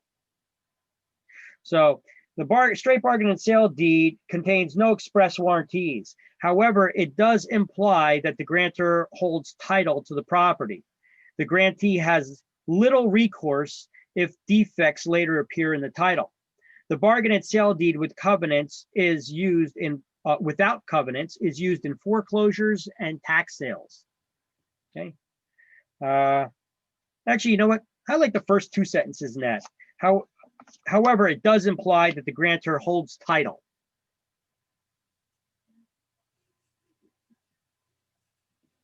To the property. Basically saying that they do have the legal right to transfer the ownership. I'm not giving you any guarantees to the quality of the title, but I am telling you I do have the right to transfer the ownership. So that's what a straight bargain and sale deed does. Seller says that they only have the right to transfer the ownership, making no other promises, and therefore the buyer has little recourse if defects later appear. Caveat emptor is the way that that is pronounced. That means let the buyer beware. Do your own due diligence and research when purchasing property. This is a term we're going to see in chapter 21, and we will add that to our definition list later as well. It's not pronounced caveat emptor, it's pronounced caveat emptor. It means let the buyer beware in Latin. Look at that. You guys are learning Latin, new languages too, not just the language of real estate, Latin. And then lastly, we have the quitclaim deed. What is the quitclaim deed? Well, the quitclaim deed provides the least protection of any deed. It carries no covenants or warranties whatsoever. It does not even imply that the person who signs it has ownership or any rights or interest in the property. Only that they're giving up any possible claim of interest that they may or may not have.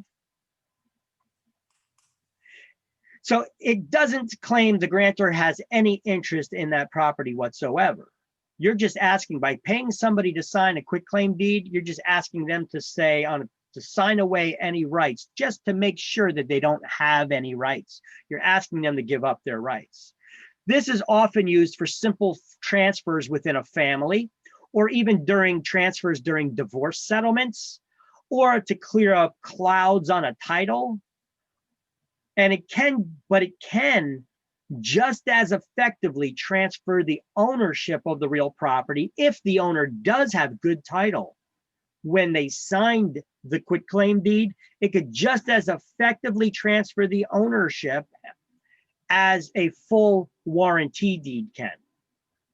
But it's not making any guarantees or warranties. Okay. So look, can you have two spouses, only one of them is the owner of the property? Yes. If I'm buying as that it's not- property, if I'm buying that property from you, but you're married, I see that wedding ring on your finger and I see that you're married. How come your spouse isn't here signing this transfer of ownership as well? So If you're it's like- not their prime, if it's not their primary residence. So you're right? saying that it's only your property? Is that what you're telling me as the buyer? That it's only your property, not your spouse's? Correct. Okay. Well, you know what? You As mentioned a in the buyer- previous chapter- As the buyer, I feel uneasy because you're married. I don't want any drama. I don't want to deal with your spouse coming later on to me and saying, making claims that they had rights to the property and they never signed off on it. You know what? So even They though, would have to give you a disclosure, right? Saying that they forfeit the right to the property. or- and how would they do that? anything. And how would they do that? Quit claim. By signing a quitclaim deed. Good claim deal.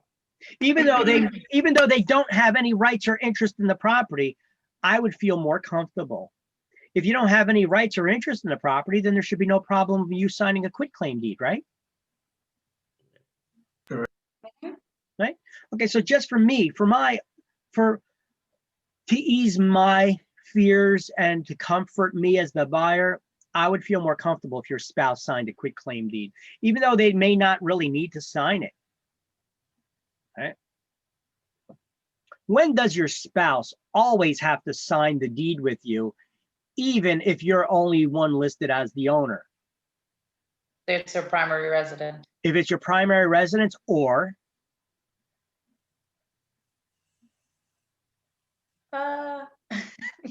Owner occupied multifamily? you were married before a certain date. May 28th, 1980. 1980. And what is that date? What's so significant about May 28th, 1980? Sour. Mm, The state of New Jersey did away lower- with any dower or courtesy Dower rights, courtesy creating any rights. new dower or courtesy rights, but any existing ones in existence. So if you were married before May 28th, 1980, your spouse needs to sign all the documents with you because your spouse does have a possible legal Right. interest in all the property that you own. Yeah. That's why. Okay. Okay, so now we're going to go over, let's do some highlighting under quitclaim deed, and then we're going to go over the parts of a deed. Okay, so highlight a quitclaim deed provides the grantee, that's the buyer, with the least protection of any deed. It carries no covenants or warranties and conveys only such interest, if any, that the grantor may have when the deed is delivered.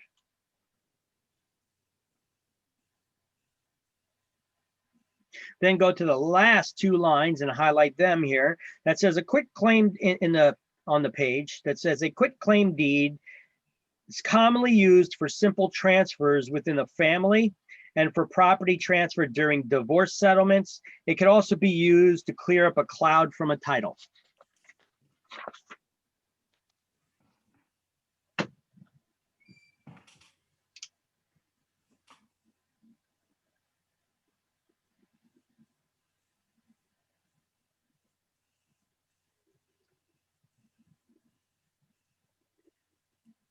What is a cloud on a title? Have you guys ever seen in cartoons, remember Looney Tunes or whatever, cartoons when you're growing up, that you had the cartoon house, it was like the creepy house that only had the thunderstorm cloud hovering only over that one house? You guys ever see a cartoon like that? Yeah.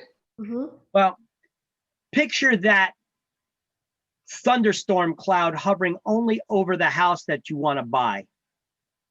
Would you want to buy a house with a thunderstorm cloud only hovering over it? Or is that telling you that there's a problem? That there is an issue with. So have that image when you hear cloud on the title, have that dark thunderstorm cloud hovering over the house image. There's something wrong. That means there's something wrong. You want that cloud cleared up. You want the sunshine to come in. You don't want any clouds on the title for the house, for the property that you want to buy. It means that there's a problem with the title. What does title mean? What does the word title mean? Come on, you have this like this. Come on, title. What is title? Title means ownership. Ownership of the property. Title is just a word that means ownership. So if there's a cloud on the title, that means there's a problem with the title. Problem with the ownership. You want that cleared up before you buy it, right? All right, so here's some sample deeds. Here, let me pull up a sample deed and put it on the, I was about to say put it on the board. Let me put it on the screen. Contracts and disclosures.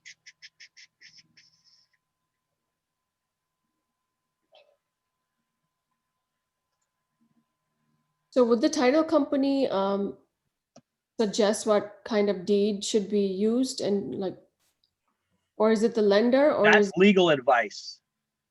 You talk to your attorney about that one. so a lender or a title company cannot make you sign or sign a particular kind of deed? Well, they'll have you sign whatever deed you agree to. But they're not the ones that convince you to sign any kind of deed, because that's legal advice. Who can give you legal advice? Attorneys, but as an owner, I can, Only an attorney can give you legal advice. as an owner, I can say I want a warranty deed, make sure all the past title, everything has been cleared before. Or is it going to say what kind of deed you're getting? No, can I, as a purchaser, as a buyer, can I request that And where would you request that? from the title company, No. from the attorney? When you're getting what's the difference between the titles that we just went over? What is the difference between the titles? What are the different titles saying? Who's offering these warranties?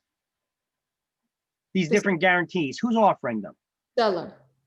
Seller. So it has nothing to do with you requesting it from a title company. You have to make that agreement with the seller. It's an agreement of what the seller is willing to offer you. You should do that from the beginning of the transaction. This should not be an afterthought. So this is often written into the purchase contract, the type of deed that's being requested. See, in these newer purchase contracts that we have, that we use, we used to always write in, it used to be a blank line. We had to write in as the real estate agent what kind of title or what kind of deed that we were requesting. And nowadays, I think it's already just hard coded in there. I'm not sure which one is actually even hard coded in there, but I know that that blank line's not there anymore. Let me pull up the purchase contract for a moment. Purchase contracts. And you said the most common one is the bargain and sale deed with covenants against. Yeah, here, let me pull one up right now for you. I was going to pull one up anyway. Okay. Thank you. So you got two deeds here in the book on page 238 and 328 and 329. Actually, 327 and 328. That's the full warranty deed on page 329. This is a bargain and sale deed with covenants.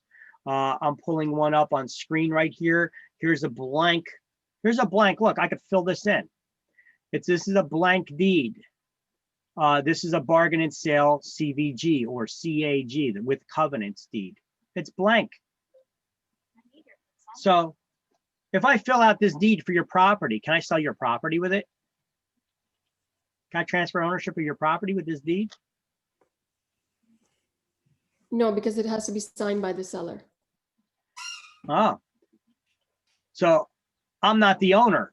That's why I can't do it, right? Is that your reasoning? Yes. Yeah, well, I'm not the owner. How can I sell your property using a deed? Exactly.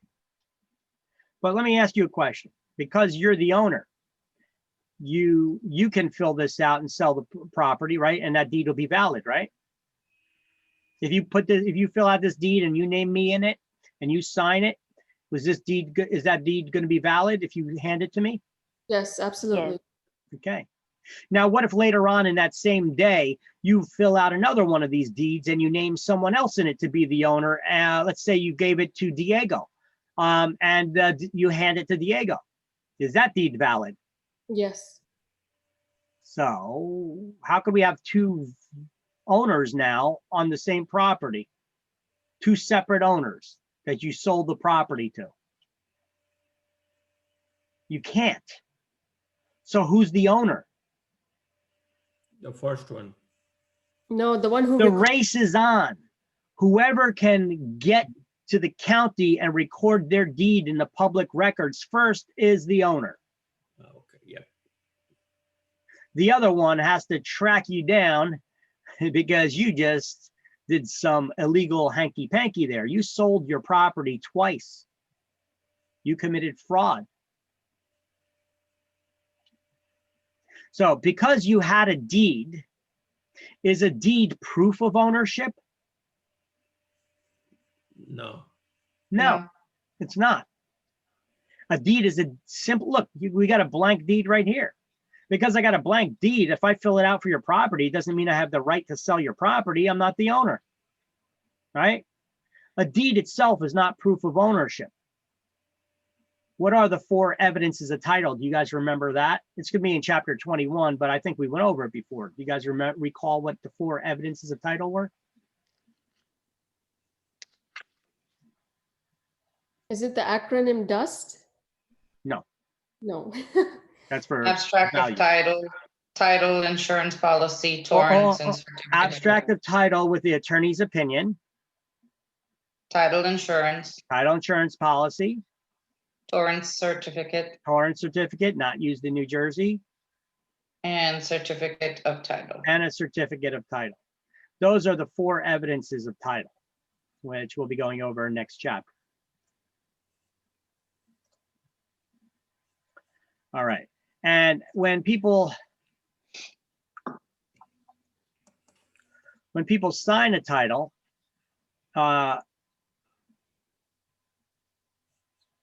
they're also going to require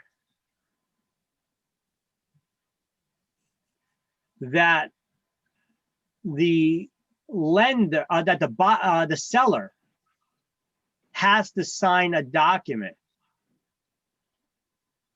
called an affidavit of title, which we'll go over in the next chapter. That just confirms that since the title search was done, that there's been no unpaid work done on the property. There's no liens on the property, basically, since the title search was done. But we're going to go over that. I'm going to pull that up later. But I said I was going to pull up another document for you now. And the purchase contract now. Okay, so let's go over and let me open up purchase contract, the blank one.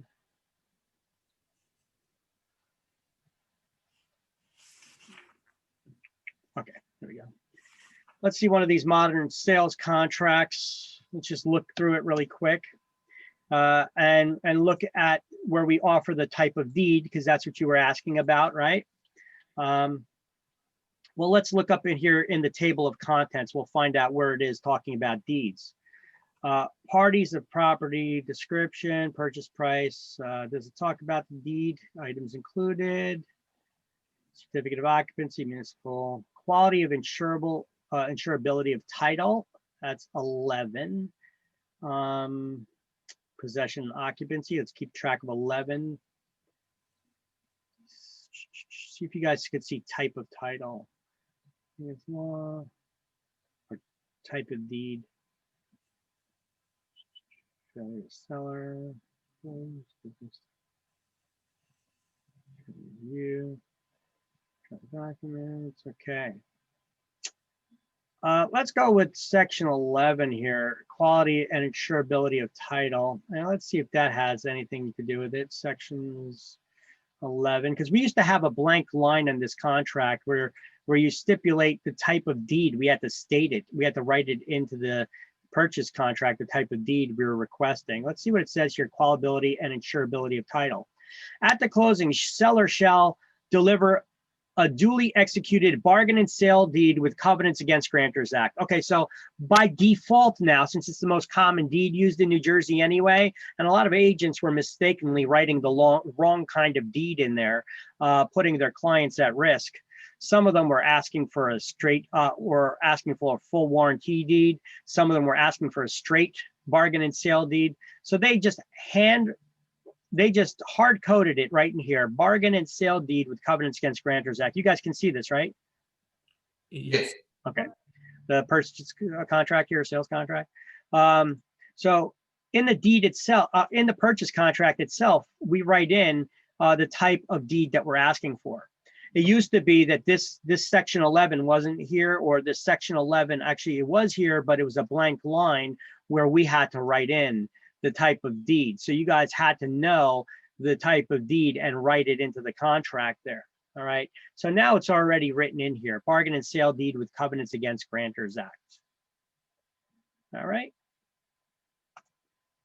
So that answers your question, right?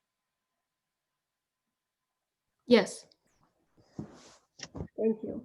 You're welcome. Okay. So requirements for the valid deed. Okay. In order for any deed to be valid, the grant, it's just like, what's the essential elements of a valid contract? Remember the guys, remember the 4 essential elements for any contract to be valid? What do you need? Competent parties, offer and acceptance, Consideration. and legality of the purpose of the contract, right? So some of those requirements are still similar here. The grantor had to have legal capacity, sound mind, legal age, right, to sign. The grantee, the buyer, has to be named with certainty in the deed itself, who the buyer is, okay? There has to have been some sort of recital of consideration. That's the full purchase price. What are the 3 legal forms of consideration? What the parties give or receive in exchange.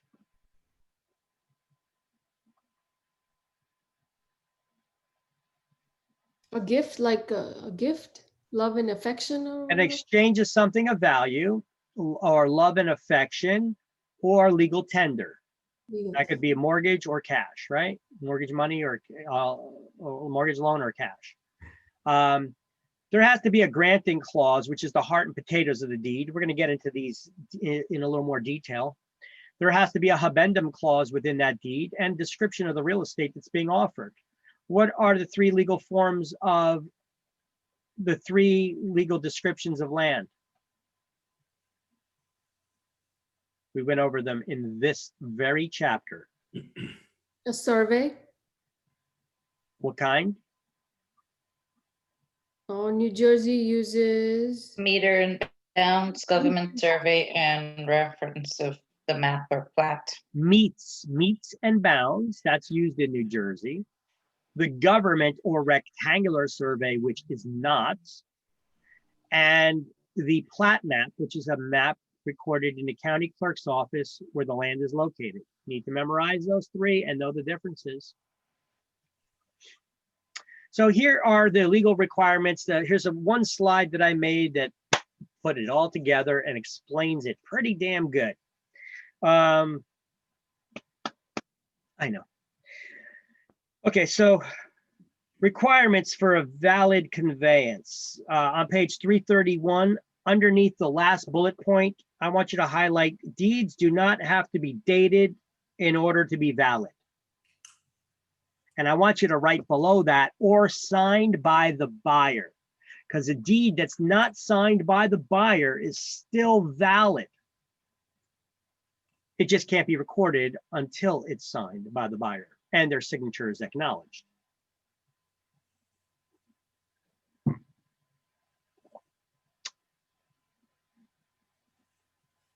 So now we're going to go over what each one of these things does.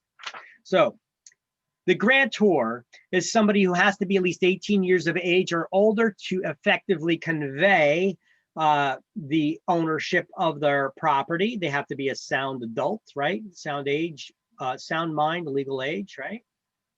The grantee, that's the buyer, has to be named within the deed so that they could be identified later. There has to be some sort of recital of consideration in the deed itself. So to be valid, all deeds must contain a clause acknowledging a receipt of something as the consideration. So something of value between the parties could be money, an exchange of goods or services of fair value, love and affection. In that case, it would be a gift. So they would also have to accompany it by a letter stating that this is in fact a gift. And that would be called an affidavit, where somebody's affirming that.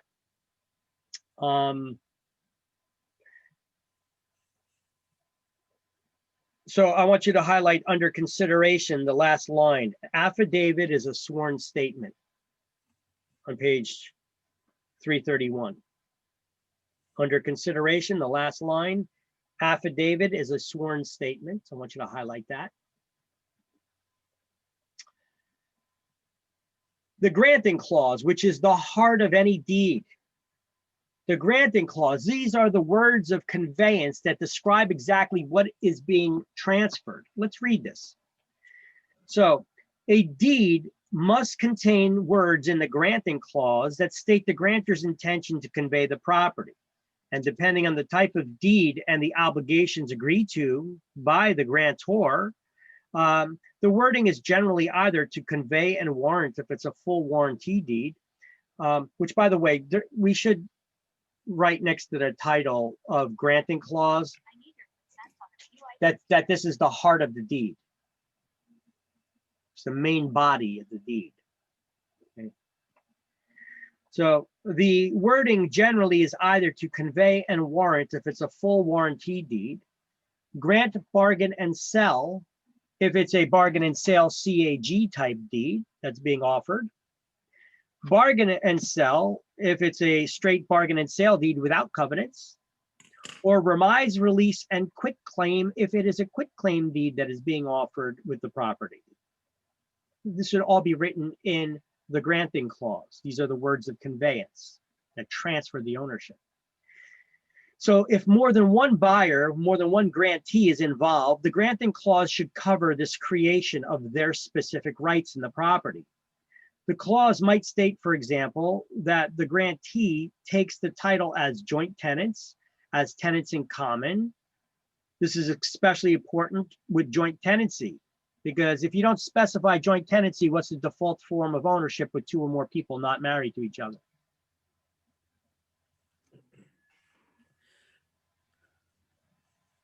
Joint tenancy? Tenancy in common. Yeah. Is the default form of ownership with two or more people not married to each other. Yeah. That's why you must specify, if you want to take an ownership as joint tenancy, you have to specify it is your intent to take ownership in that form. Otherwise, the default form of ownership, two or more people not married to each other, creates a tenancy in common.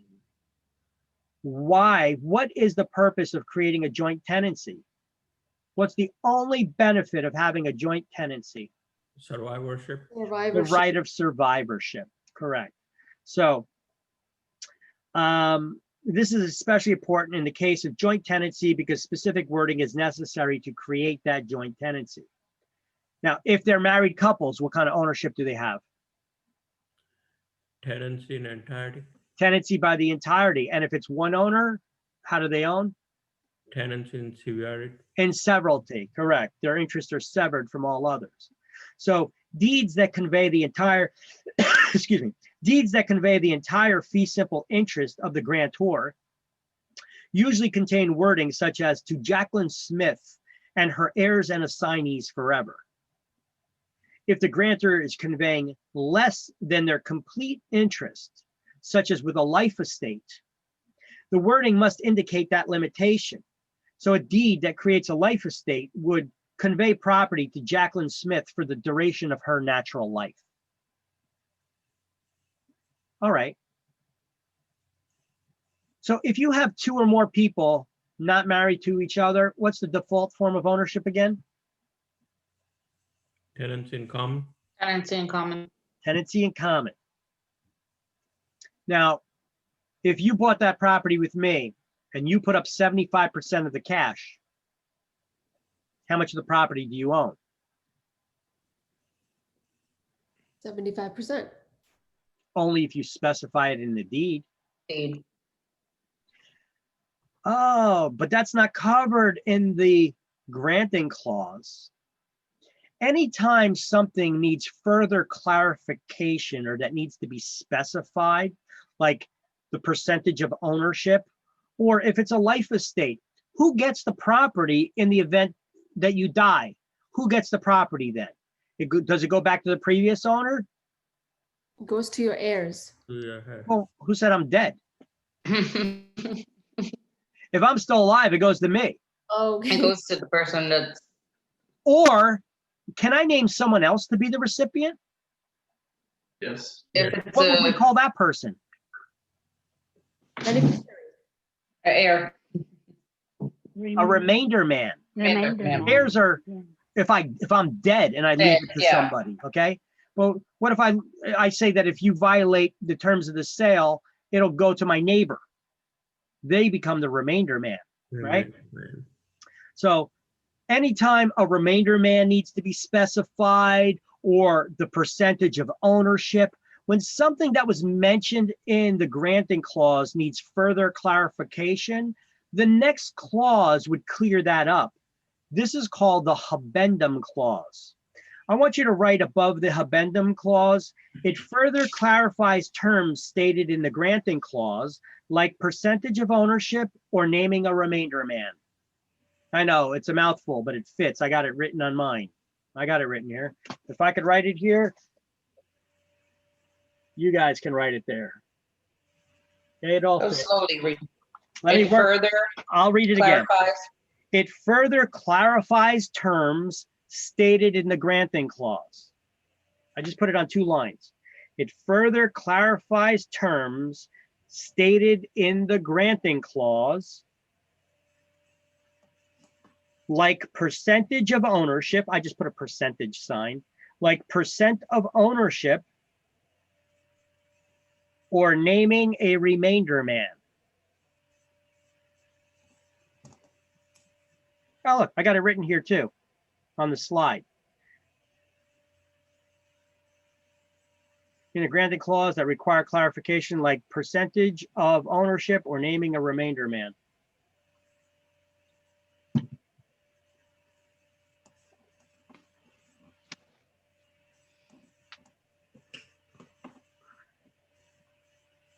That's good for your own edification so that you really know. But you don't need to know for exam. But you need to know for exam. Often, I know they always ask questions about the habendum clause, but I know they updated the exam, so I don't know how the questions are worded now. But throughout history, as far as I'm aware, the only questions that they usually ask about habendum clause are, what's the name of the clause that follows the granting clause? Habendum clause. Or sometimes they have this, and this is more often what they ask. What is the name of the clause that follows the granting clause in the deed that begins with the words to have and to hold? Habendum. It's the habendum clause. It begins with the words to have and to hold. So we're going to highlight now habendum clause follows the granting clause, and the habendum clause begins with the words to have and to hold. That's usually a state exam question. And it doesn't explain to you at all what it actually does. It just says that it follows the granting clause and it begins with the words to have and to hold. So it's so stupid of a question to ask on state exam, but they do. But I still explained it further, what it actually does and its purpose, in case they finally updated the exam to be more sensical. Okay.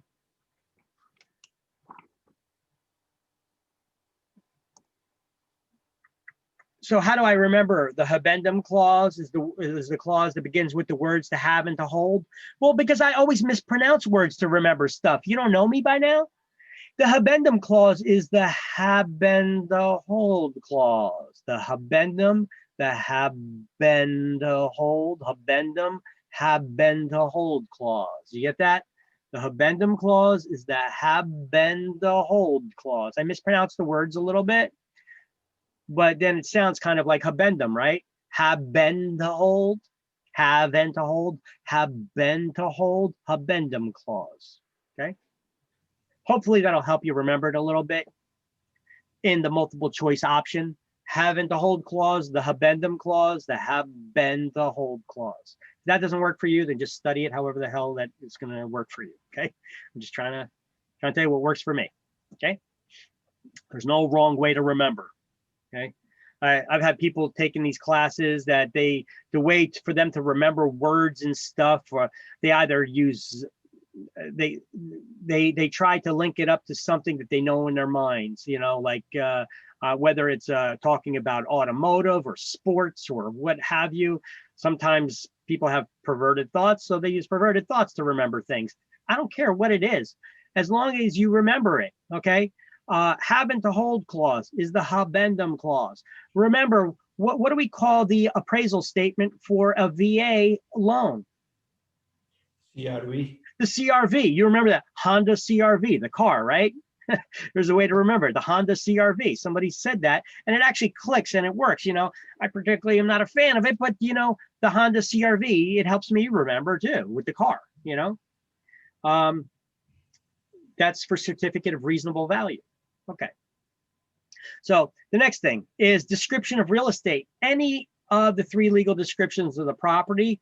Now, lot and block numbers and property addresses are not legal descriptions of land. They're helpful in describing what we're talking about, but they are not in themselves legal descriptions of land. The three legal descriptions of land are meets and bounds, government survey or rectangular survey, and a plat map. All right. The next section, exceptions and reservations.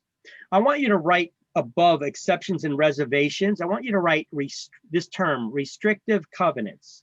Because what do we call restrictions placed in deeds? Restrictive covenants. And here is where you would put those restrictions under exceptions and reservations. Just right above exceptions and reservations, restrictive covenants, page 94. And then write fee determinable / defeasible fee estate, just like you see here on this slide. Restrictive covenants, fee determinable / defeasible fee estates. What is an estate and land that is based on a restriction?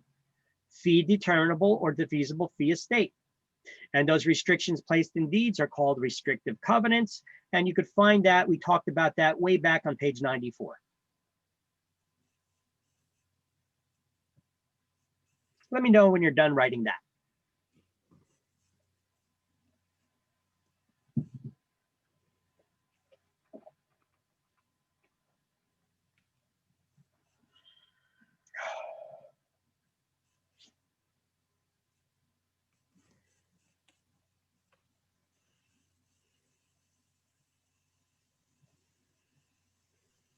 Done. Got it.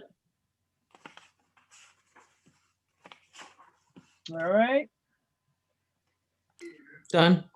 Restrictive covenant, fee determinable, defeasible fee estate, page 94. Done. All right, excellent. Then the signature of the seller. Seller has to sign the deed in order for it to be valid, and their signature has to be verified, acknowledged. What is an acknowledgement? Well, I added that term right down here. I think, oh, we got it here on this page too. So where it says signature of grantor, I want you to write seller next to grantor, just so that you remember who the players are. It's important to know who they are. Words that end in OR is person that's giving whatever. And by grant, we grant ownership to someone else. So an acknowledgement provides evidence that the signature is genuine. It's usually witnessed by a notary, judge, attorney, or other qualified person the book refers to, but that would be an elected official, politician, believe it or not, because they are supposed to be trustworthy. I guess they don't live in the Garden State, right? Anyway, highlight. What are we gonna do? No, what we're gonna do is this. We're gonna take our pen and we're gonna put a box around. Do what I did. I took a box. I took my pen and I put a box, but I didn't complete that box. You see that around here because it continues on to the next page at the top, and I put a box around the entire section, which continues on the next page to everything above delivery and acceptance. So I put a box around everything. Now there's certain lines in there that we're going to highlight as I read it. We're going to go over it, what the acknowledgement is. Now I got a better little definition of it here, but we're going to go over it in detail. Just put a box around everything under acknowledgement, and then we're going to do some highlighting. Are you ready? As I read, I'll tell you what to highlight and what you don't need to highlight. Ready? Yeah. All right, so let's start off by highlighting the first sentence. An acknowledgement is a declaration made by a person who is signing a document before a notary public or other authorized public officer. Signing a document before a notary public or other authorized public officer. And I gave an example here on my slideshow. That would be a notary, a judge, attorney, or a politician, an elected official. Stop the highlighting and just keep your highlighters out. This acknowledgement usually states that the person signing the deed or other document is known to the officer, or they produced identification to prove who they are. That's to prevent forgeries, right? Highlight. The acknowledgement provides evidence that the signature is genuine. Okay, stop your highlighting. Let me continue reading. Although an acknowledgement is usually made by a notary public, it can be also taken by a judge, attorney, or other qualified person. I stipulated who that other qualified person is going to be right here. That would be an elected official, politician. Although, let's highlight, an acknowledgement's not required to make a deed valid. In New Jersey, all deeds, mortgages, and similar documents, however, must be acknowledged before they can be recorded. And then you can put your highlighter away, but I'll continue reading. Each document must be signed before a notary public or other authorized public official, or before a witness who must attest to the validity of the grantor's signature. The signature of a witness should then be acknowledged as well before that public official. So for a purely practical point of view, a deed that is not acknowledged is not a satisfactory instrument. Although an unrecorded deed is valid, the grantor and the grantee, between the grantor and the grantee, It does not protect against claims by subsequent innocent purchasers. So I gave you that example where, you know, you sold me that property, you gave me the deed, and then later on you gave Diego a deed that's in the same day. That's the situation they're explaining there.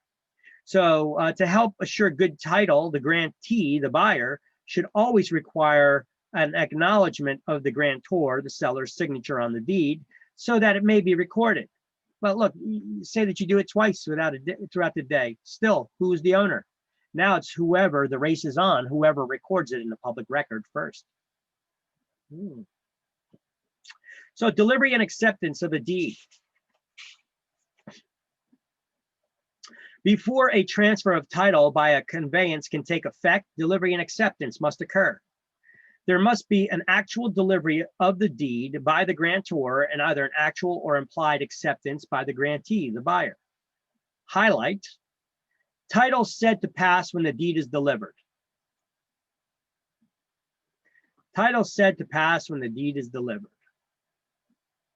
That's why it doesn't need to be dated or signed by the buyer. The effective date of the transfer of the title from the grantor to the grantee is the date of delivery of the deed itself. There you go. Now, I have all that on this slide over here as well. I also changed slides. I explained all of that, how delivery and acceptance works. Now, well, before we get to this last paragraph, before I get to it, make a little notation here.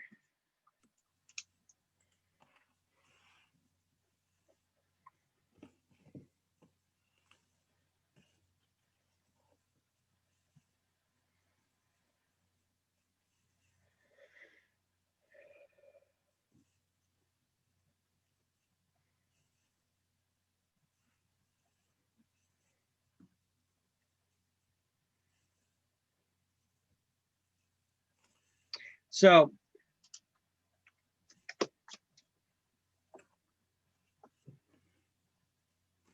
did you ever wonder how the transfer of ownership of real estate took place when people are illiterate? That means that they cannot read or write. What about in the Middle Ages, way back in time? Most people didn't have education. Only the super rich did, you know, the royalty. Everybody else was peasants, and they were kept that way because they kept them stupid. They kept them in the dark. They didn't know how to read or write. So how do you transfer ownership of the property you own when you can't read or write? Well, I'm going to have you guys just close your eyes for a moment and remember back to Schoolhouse Rock days. You guys remember those commercials, the public service announcement commercials they used to have on TV when we were kids, where there's the cartoons that, you know, conjunction junction, what's your function? You know, what is a bill? Remember all those things that taught kids about how laws are passed and taught them about grammar, proper grammar and such, right? So unfortunately, they don't have those on TV no more, but now instead they have things like Dora the Explorer and stuff like that, instead of things that are not it's quite as educational, but whatever. So I want you to picture those cheesy cartoon characters and their cheesy little voices as I explain this little story to you, okay? And perhaps I could help with that. This is the way the transfer of title took place in the Middle Ages when people were illiterate, that they could not read or write. It says they took it in this way. The seller took the buyer into the field in question, and they walked the boundaries, okay? This was known as the beating of the bounds. Then the seller reached down and they picked up a clod of earth that represented the whole field in question. They picked up a piece of dirt and they handed it to the buyer. And at the moment that the buyer seized that clod, they became the owner of the land, okay? This was known as the season, the covenant of season, okay? So today, a document is used instead of a clod of earth but title's still set to transfer at the moment of delivery and acceptance, and the owner still to be seized of the land, to be seized of the property. So the word season denotes ownership and control. So I'll walk you the boundaries. I'll point to you where the property line is and walk those boundaries with you, the beating of the bounds. And then I'll pick up a clod of that dirt and I'll put it in your hand. The moment that you accept that clod, you seize the land. It's now yours. Okay? Interesting little tidbit of how things worked in the past, isn't it? So this is where they come up with this wording, this strange wording. You seize the land. Okay, so they still use that terminology, and it took place upon delivery and acceptance of the dirt that you've seized, the land that you just took ownership of. Okay. So how does the execution of corporate deeds work? How do corporations transfer the ownership of real property? Well, who makes all the decisions in a corporation to buy or sell real property? All those major financial decisions. It's not the president or CEO. They got to run those major decisions that could affect all their shareholders by the board of directors, who makes all decisions on behalf of their investors, the shareholders. So it is when a proper resolution is passed by the board of directors. So let's highlight number 1 here under execution of corporate deeds. A corporation can convey real estate only upon a proper resolution being passed by its board of directors. That's usually an exam question, sooner than later, hint, hint.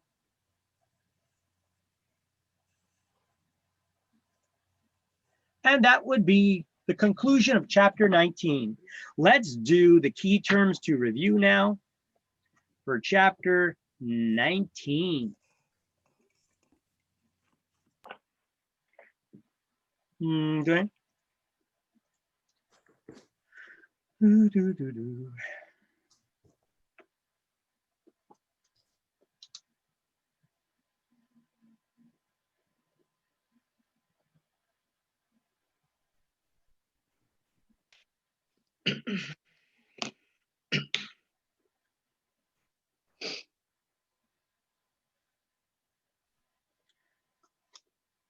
So let's add this, let's see, key terms to review. There's only one of them.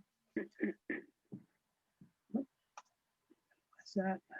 Can't see you guys. Okay, there you are. Hello. All right. We've got 17 of you here now. Okay, more people. We're still missing out on a lot of people. Anyway, actions that actually transfer title. Delivery and acceptance. 8 is A, delivery and acceptance. We just read a little story about it. A clause in a deed that makes the transfer. Granting clause. Granting 10 clause. is B, the granting clause. Declaration to a notary or other official to prevent forgeries. Acknowledgement. That would be the acknowledgement. 1 is C. A deed implying the grantor owns the property, but nothing more. Bargaining and sales. A bargain and sale deed. 2 is D. A deed providing the grantee with the most protection of any deed. Warranty deed. Warranty deed. 21 is E. A warranty deed, also referred to as a general warranty or full covenant and warranty deed. 21 is E, as in Edward. A deed releasing any interest grantor may have without claiming season. Quick Quit claim. claim deed. 17 is F, the quit claim deed. A deed stating grantor has not encumbered the property.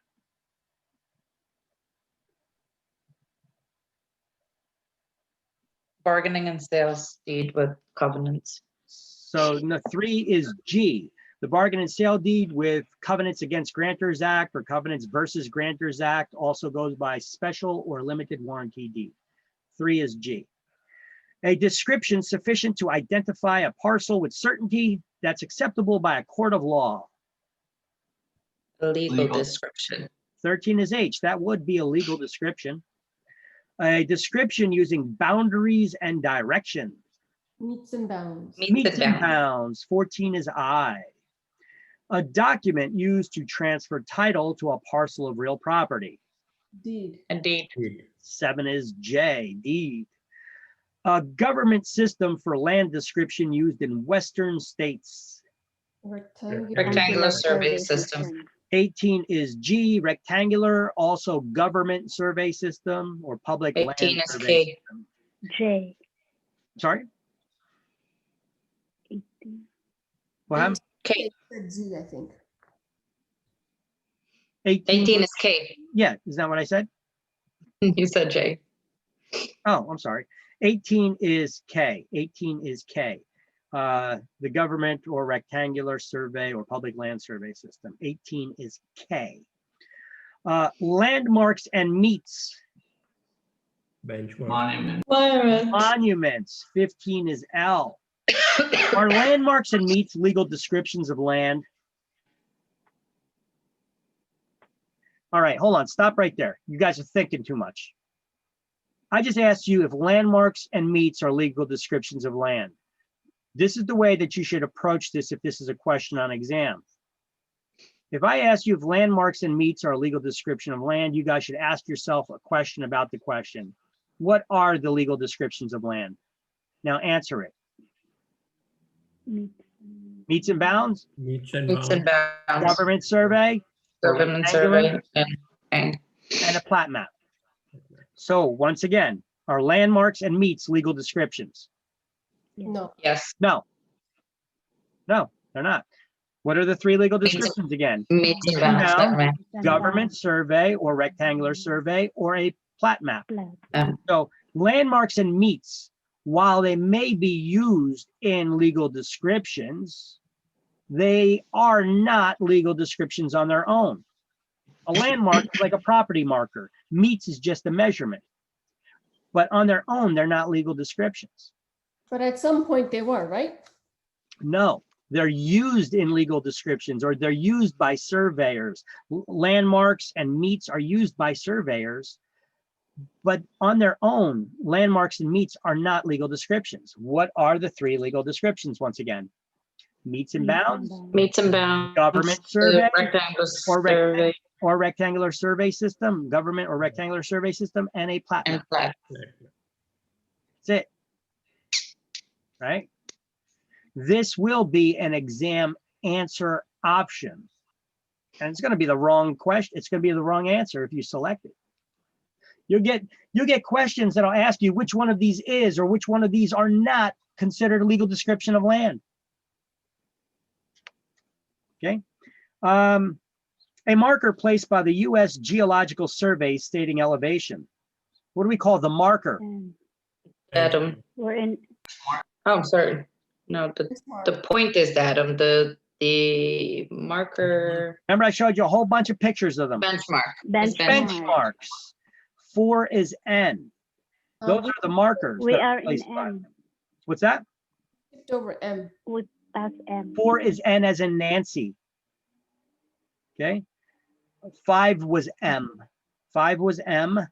4 is N as in Nancy. And a legal promise. Oh, wait. Sorry. Yeah. Backing up.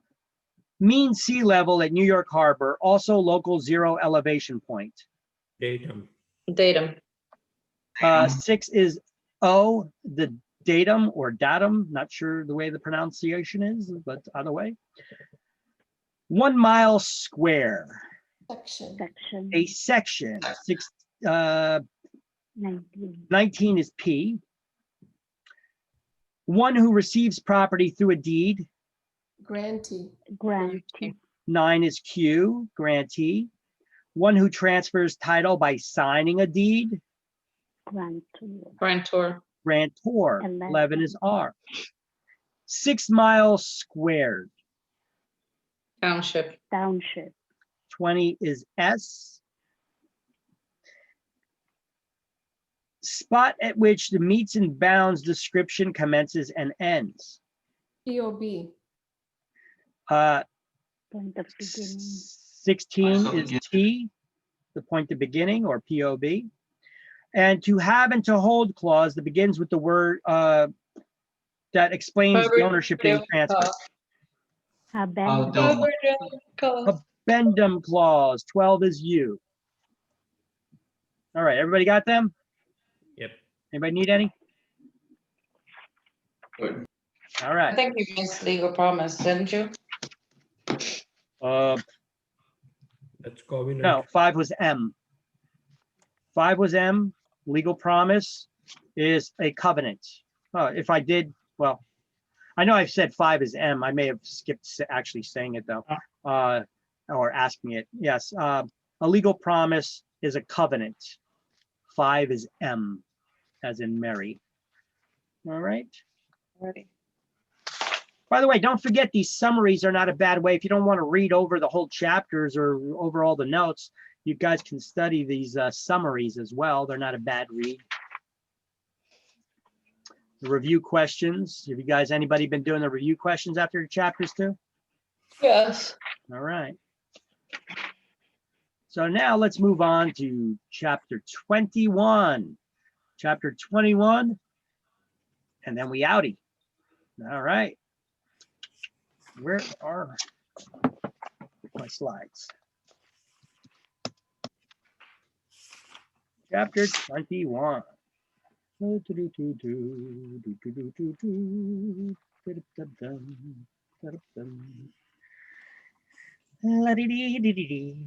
right.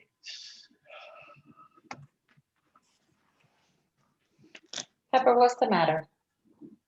Pepper, is that your doggy? My little kitten. Yeah. I didn't even realize I was on. Sorry. All right.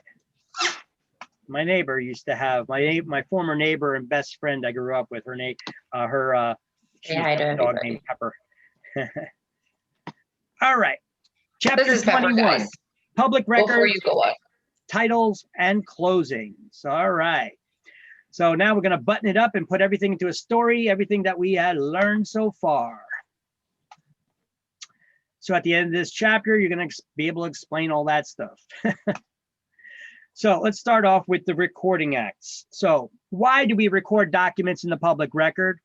Well, the New Jersey legislature created a law that allowed anybody who has an interest in real property to be able to record those interests in the public record, to give the world a public and constructive notice. So any party with interest could attach documents in the public record to the home ownership that they have an interest in. That's what the Recording Acts allowed and created. So that was at the bottom of the first page. Now, if we turn the page, so now at recording any documents in the public record, it gives the legal, public, and constructive notice to the world of our interest in that property. It's recorded with who in the public records? You record it with the county clerk. However, there is a separate person to handle the registrar of deeds and the documents in the public record in Camden, Essex, Hudson, Passaic, and Union counties. These are some of the more congested counties, so they have a lot more people in them, a lot more property, so they have somebody that's dedicated to that job. Now, public records and recording. Why is it necessary? Well, to establish priority of people's interests too. Because in the event of foreclosure, what establishes the priority in which liens are repaid? It's according to the date that those claims were recorded in the public record, right? And those recorded dates go according, and those claims go according to the dates that they were recorded. That is what determines the order in which liens are repaid. Now, of course, taxes jump ahead of all other liens, and mechanics liens don't go according to the date that they're recorded in a public record. They'll go according, these are unique in that they can get backdated to the date that the materials were delivered or the work was performed. So, notice on page 348, highlight caveat emptor. It's not pronounced caveat emptor unless you want to, unless it helps you remember that way. But when you talk to people, say caveat emptor. All right, it means let the buyer beware. It is your responsibility to find any problems out with a property that you want to buy, right? Let the buyer beware. You want to buy a car. You should get a mechanic to look at it before you buy it, right? Make sure you don't get ripped off if you want to buy a used car, right? So whose responsibility is that? Yours. So if you want to buy a house, you should do inspections on that house, shouldn't you? Yes. Right. Yes, Wait, who should do the inspections? buyer, Whose responsibility is it to do the inspections? buyers. Yes. I just wanted you to say it again. Oh. All right. It's the buyer's responsibility. You're buying the house. You want to find out there's problems, then do your due diligence. Caveat emptor. Let the buyer beware. And there's a lot of different types of inspections we do. What kind of inspections do we do when we buy a house? Home inspection, We do a home inspection. title search, Oh, way before that, there's something else that we do. Around the time we do that home inspection. What else? What other kind of inspection do we do at the beginning of the stages? radar, That's part of the home inspection. Walk around the property. We do a home inspection to find out any problems with the property itself, okay? With the improvements to the property itself anyway. We also do an appraisal. We get an appraisal done on the property isn't an appraisal a type of inspection on the property to ensure the value is there? Yes. That's kind of sort of an inspection in itself too. So we do the building inspection, we do or the improvements inspection, I'll refer to it as. We do the appraisal, we get that done. You said a title search, that searches the public records for all these documents to make sure that there are no improper transfers that occurred in the past, to make sure there's no deed restrictions that we're unaware of or any liens on the property that we don't know about, right? Would you want to buy a property that has liens on it? Not unless it was worth it. If you're getting a good enough deal on it, right? The juice got to be worth the squeeze, right? Now, we also do our final walkthroughs just before closing, right? That's an inspection of the property too, right? We also do another inspection even before that.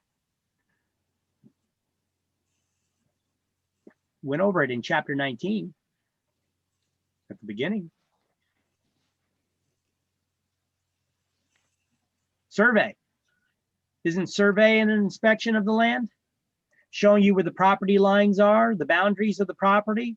Shows you, it'll also point out any easements on the property, as well as if the neighbor built their shed or garage over the property line or fence, right? What do we call anything that crosses over the property line into your property? What is it doing? Encroachment. It's an encroachment. That's correct. It's an encroachment. All right.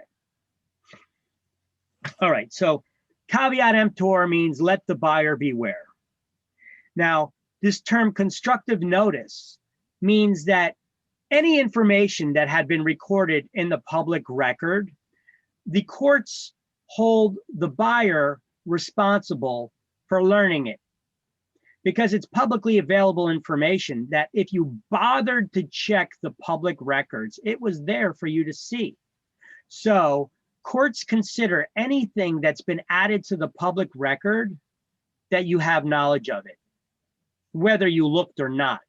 Courts say it was there. You could have looked if you bothered to. So therefore, that's not an excuse that you didn't look. It was there for you to look. So it's your responsibility to do the inspection of the public records, okay? So the term constructive notice, another term you must study and know, means that the information is publicly available because it's been recorded in the public documents. So therefore, it is the buyer's responsibility for learning it.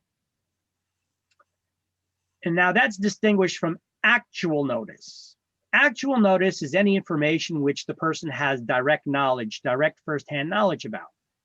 So it's any information the person has direct knowledge about. So once you've checked those public records and you now learned about that information that was added, you no longer have constructive notice only, you have actual notice. You have direct knowledge of the information that you have now learned, right? So you need to know these three terms for exam. Definitely on state exam. I forget if any of them are on the school. If not, I may have to add a question about them. All right, so let's highlight in the book, constructive notice or what the buyer could find out. And then right above it, because it's recorded. Or you could write because it's recorded in the public records.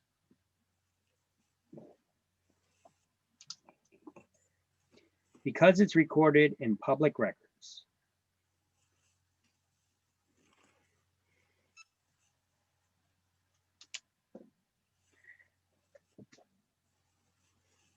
And that's a little bit different from actual notice or what the person actually knows.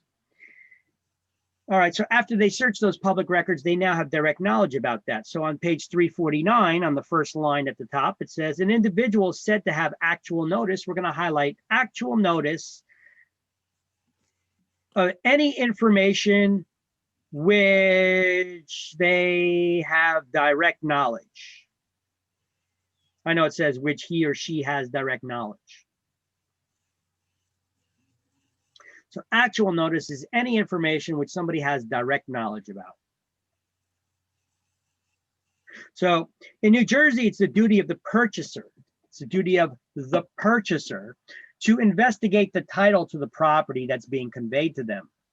The purchaser is held to constructive notice of any outstanding rights on the title that could be discovered by a diligent search of those public records, including possible rights of persons in physical possession of the property. They may be renting to somebody, or they could have squatters on the property. You don't want to buy a property like that, so you want to do that final walkthrough, make sure there's nobody living in that house, right? Before you go sign the paperwork. You want to make sure that the seller removed all their stuff, didn't do any damage to the property as well, or gut it, remove the kitchen, right? Real estate taxes and special assessments. What's a special assessment? Improvement tax. It's an improvement tax. Automatically or direct liens on specific parcels of real estate, and they need to be recorded.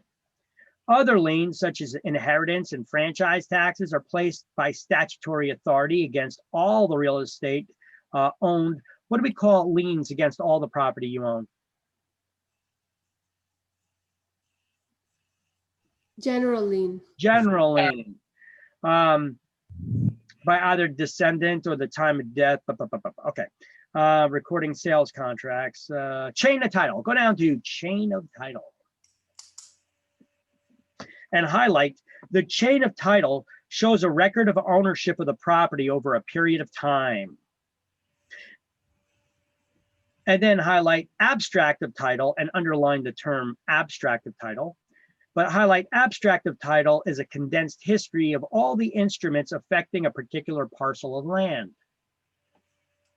We're going to highlight everything that we need to in this section, and then we're going to go over it, okay? Next paragraph, we're going to highlight chain of title. The ownership of the property can be traced from its origin to the present owner.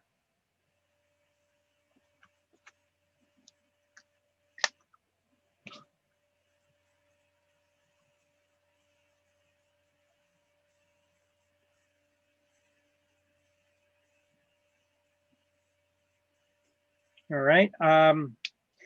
If this cannot be done, it's said that there's a gap or a break in that chain.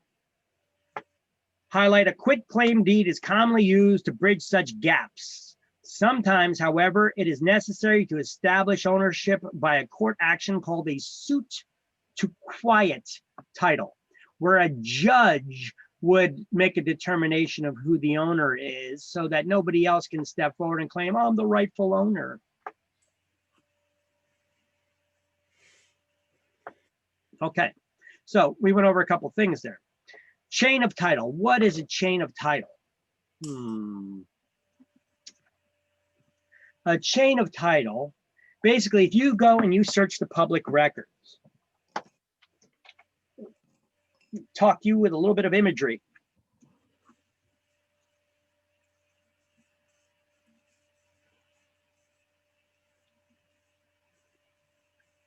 I may even have one here already. Chain of title.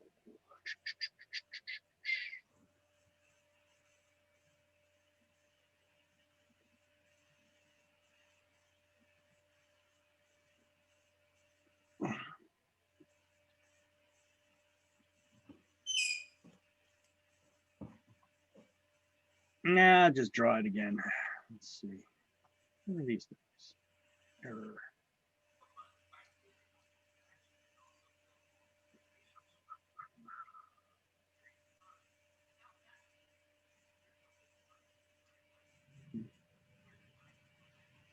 It.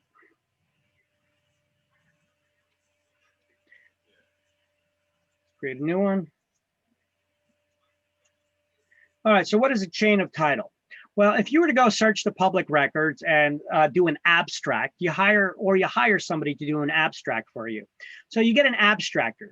This is somebody who knows how to search the public records. They go down to the County Hall of Records, not the city, the County Hall of Records, and they search those public records and they make a list of all the owners who have owned the property in the past and all the documents pertaining to ownership or any liens or encumbrances that are found that are recorded in a public record.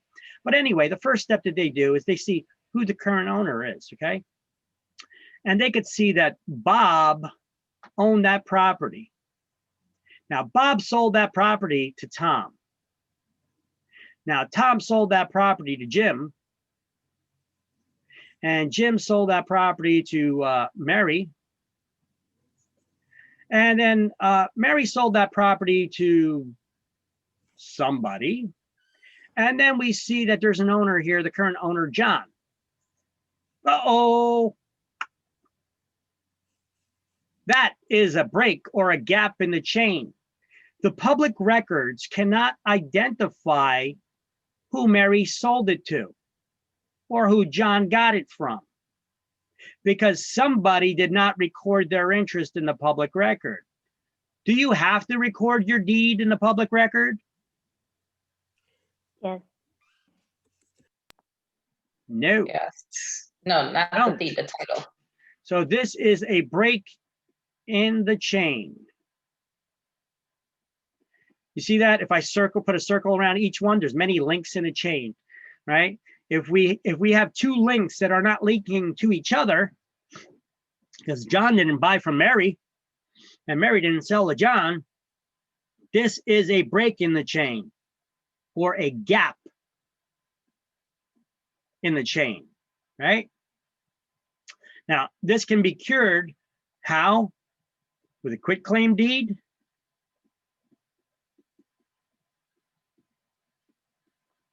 or by a suit to quiet title, where a judge would render a decision of who the owner is by looking at all the documents and evidence to determine that there is proper transfer to John. Those documents just had not been recorded in the public record. And then the judge would order it and say that it is good. So they filed a suit to quiet title and they would put that judgment in the public records. And that would prevent anybody from stepping forward in the future who does a public search and says, oh, John didn't get it from Mary, and then claim that they're the one, right?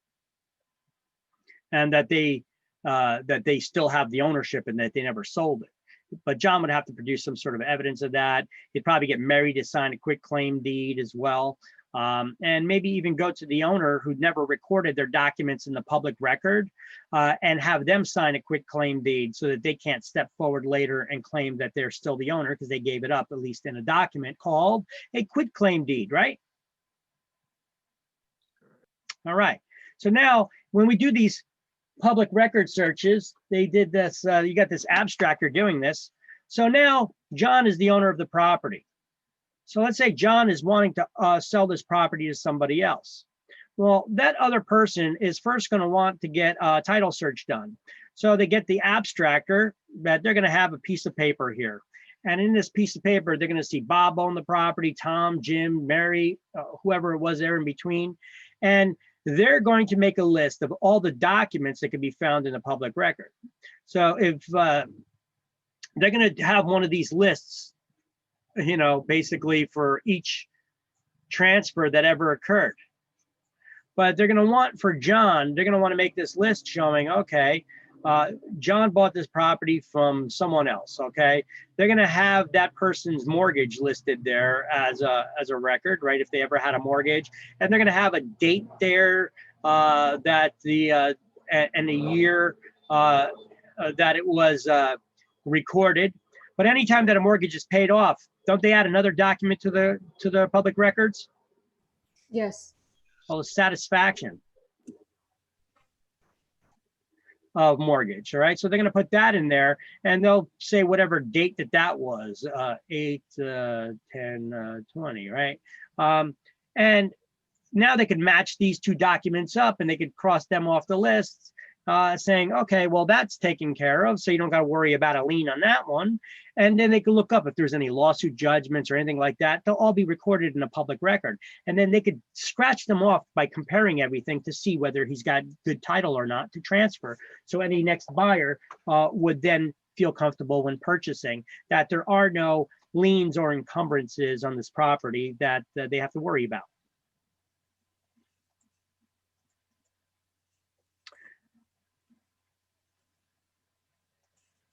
Now, a deed is not proof of ownership.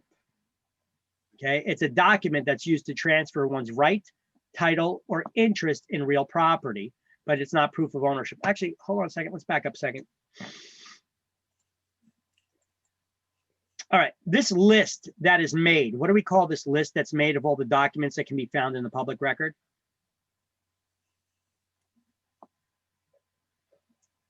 Abstract of title. Yes, thank you. That is an abstract of title. All right, so right here. So this list is actually called an abstract of title. Okay, what is an abstract? What does this word abstract mean? Well, when you guys go to get your car insurance for your cars, doesn't the insurance company first want an abstract of your driving record? It's a condensed history of your driving record so that they can determine if you've been in any car accidents, do you have reckless driving tickets, and then they price your insurance accordingly, right? Well, when you get an abstract of title, what does title mean? It's a word that means ownership. Ownership. So they want a condensed history of all the documents pertaining to ownership that can be found in the public record. That's a question on exam. What do we call a condensed history of all the documents that could pertaining to ownership that can be found in the public record? Abstract of title. So you need to know that phrase. How do we cure gaps or breaks in the chain of title?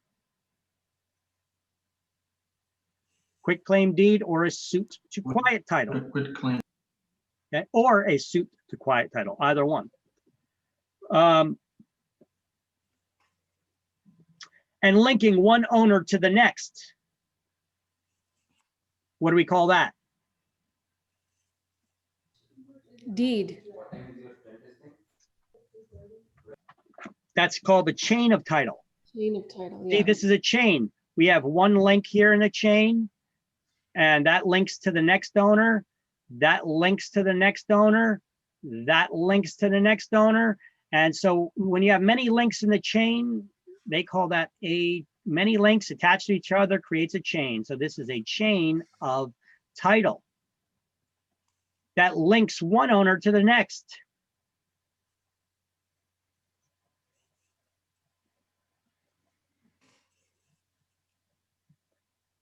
So here's one term that we need to know: chain of title.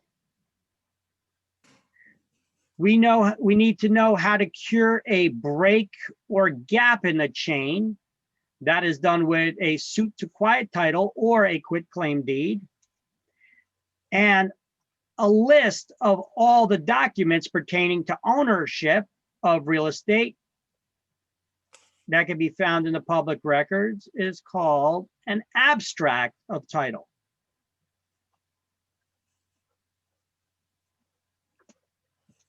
There's 3 things there you need to know for exam, okay?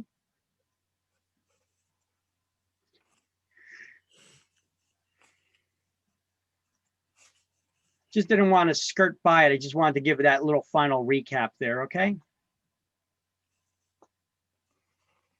Now, a deed is not evidence of title. We already went over that. I showed you guys we have a blank deed. If I have a blank deed,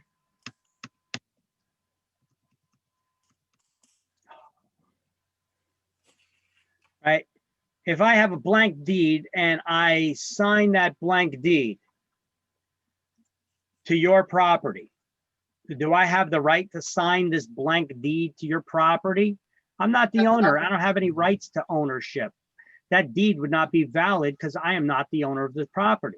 But because I have a deed and I fill it out with all the information about your property, having a deed, is that proof of ownership?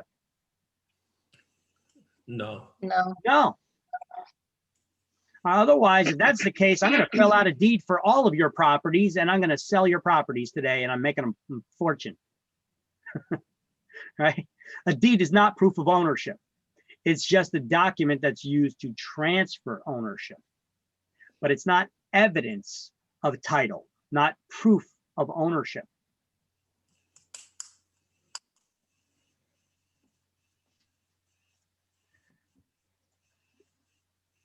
That would be one of these. These are the 4 evidences of title: an abstract of title with attorney's opinion, a certificate of title, which is often oral or implied representation that the person has ownership. It's often not in writing. This is when an attorney searches the public records. This is done in some of the rural locales. Sometimes an attorney will search the public records themselves, and then they'll give that assurance to a mortgage company over the phone and say, yes, I did a search of the public record and they do have good title. So they certified over the phone. It's a certificate of title. It's not in writing. It's they just certified that over the phone to somebody who relied on it. In this case, it would be a mortgage company, a lender. And the title insurance policy, this is common what we use here in New Jersey as evidence of title, where they also get an abstract of title done. Title insurance companies have abstractors on their staff that go down and they search the public records, and they do a very thorough job of searching the public records. And when they do that thorough job of searching the public records, and they're certain that there has been no improper transfers in the past, they will ensure that title, that no former owners are going to step forward or no parties are going to step forward and claim ownership, that there's no outstanding liens or encumbrances on the property. And the event that there turns out that they made a mistake, well, they insured you, they got to eat it now. They got to pay it off. There are 2 types of title insurance policies that the attorneys should, or you guys should notify, either one of you should notify the buyers about. There's a lender's policy and there's a buyer's policy, and they should purchase both of them. The lender's policy would pay off any outstanding amount owed. So basically, if somebody steps forward in the future and claims that they have rights to your property and they could prove it, guess what? You got to give up that property to them because you bought stolen property, basically. There was an improper transfer. Remember, you can't keep it, so you got to turn over the ownership to them. But where does that leave you? You put out all that cash to buy the property, and you've been making mortgage payments all this time. Well, if you got a title insurance policy at the beginning, then you're insured, you're covered. The lender's policy would pay off any outstanding loan amount to the lender. And the buyer's policy would make you whole again for any money that you paid out on your property to purchase that property so far. So that would insure you as the buyer. So you see why it's very important to get title insurance policies? Just make sure that when the attorney orders it, that he actually bought it. He didn't pocket the money. I gave you that one instance in one of the previous chapters where I know a girl that actually happened to, unfortunately. And she had a hell of a time trying to, when they had problems with the title work and the attorney told her that that's your problem, she wasn't able to go to no insurance company because the guy never bought the insurance. I mean, I would have pursued filing charges against him, even though he's a New Jersey Superior Court judge now. That, you know, he was having problems. You know, she was having problems. She wasn't able to get another attorney willing to go after a Superior Court judge. Well, that's why you go to then who? If you got problems with high-powered people, who do you go to? Who's the highest law enforcement officer in the state? Attorney General. The Attorney General's office. And if they don't do nothing, because maybe they're politically tied to this judge, perhaps, then who do you go to? The HUD? Has nothing to do with HUD. Oh, HUD investigates the discriminatory actions. Who's a higher law enforcement officer that could investigate corruption within your state? Then you could escalate that to either the FBI or the country's Attorney General. Currently, that would be Bill Barr. Okay, so you got a state Attorney General, which is the highest law enforcement officer in the state, and you got a country's Attorney General. But you also have other investigatory levels between this state Attorney General and the country's Attorney General. You could bring it to the attention of the FBI. They would investigate such corruption as well and wrongdoing of high-powered officials abusing their powers. All right, and hopefully they do a good job and they don't hide it because whatever. All right. So under evidence of title in the book on page 349, let's highlight the evidence of title. It's in bold at the end of that first paragraph. And then we're going to highlight, there are four generally used forms of title evidence. And then you're going to highlight 1, 2, 3, 4, abstract of the title with attorney's opinion, title insurance policy, Torrens certificate, which then you should write right after it, not used in New Jersey, because we don't use it here, but it still is one of the 4 proofs of ownership, even though we don't use it here, and certificate of title. And then you should highlight a deed is not proof of ownership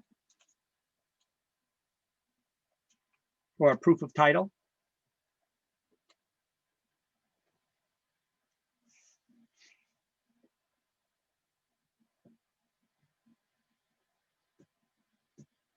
And as I have all that stuff on this slide in front of you right now as well, title is just a word that means ownership. There's no document in real estate called title. So we transfer ownership by deed. Deed is a document used to transfer title. And we've learned that there are different types of deeds, right? What's the type of deed that offers the most protection? a general deed. The general deed or full covenant and warranty deed, right? And the type of deed that offers the next highest amount of protection. Bargain and sale with CRV or CAD. CBG or CAG. Covenants against grantors or covenants versus grantors act. So bargain and sale CAG is probably how they word it on exam, or they call a special or limited warranty deed, where the seller says that they've done nothing to encumber the property while it was in their possession, but they're not guaranteeing anybody who owned it before you. So for that, you should do a title search and get a title insurance policy, right?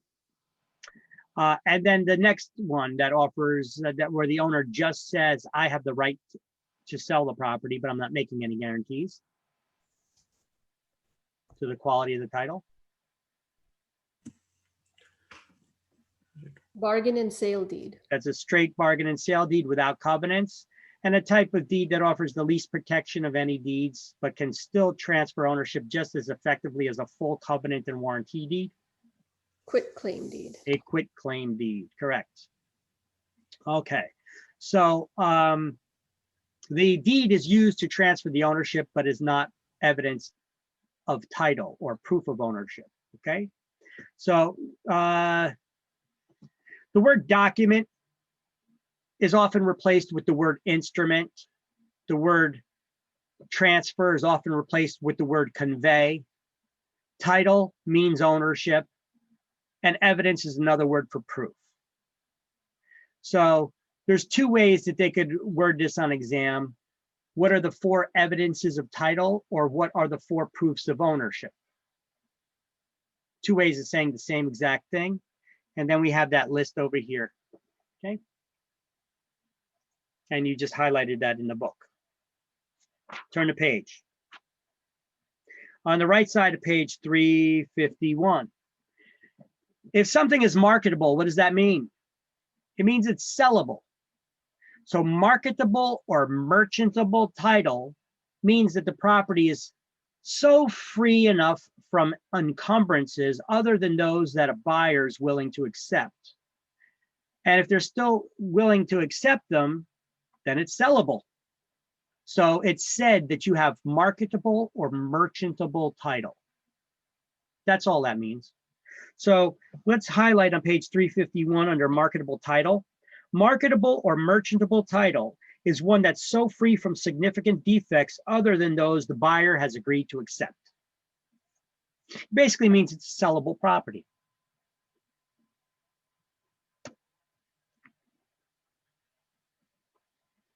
In the closing of the transaction at the bottom of page 351, let's look at this slide. This slide would explain it in a little bit better order than the book, which we're going to have to highlight and draw arrows. And let's look at the slide.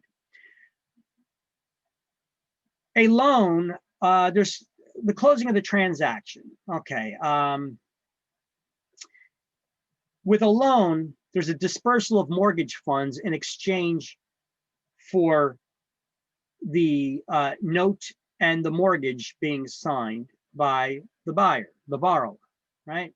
The note is the financing instrument that lays out all the details to the financing. The mortgage is the promise to repay that money. Now, generally in the closing of a real estate transaction, most people need to get a loan. They don't have all the cash to buy. So 2 transactions are actually taking place in most closings. And here's a list of those 2 transactions. One is the seller delivers the deed in exchange for the purchase price. Okay, so the seller gives them the ownership and the buyer gives them the money. Make sense? Yes. Then the second transaction that takes place, which is a transaction all in its own, is the closing.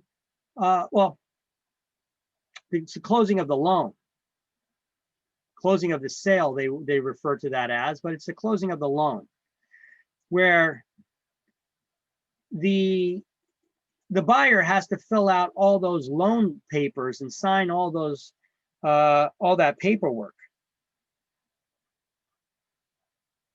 So we have closing of the sale. This first one should actually be, I got these mislabeled here. Something didn't look right. Sorry for a second. Let me just make an edit here. Well, this first one is actually the closing of the sale, where the seller delivers the deed in exchange for the purchase price. And then we have the closing of the buyer's loan.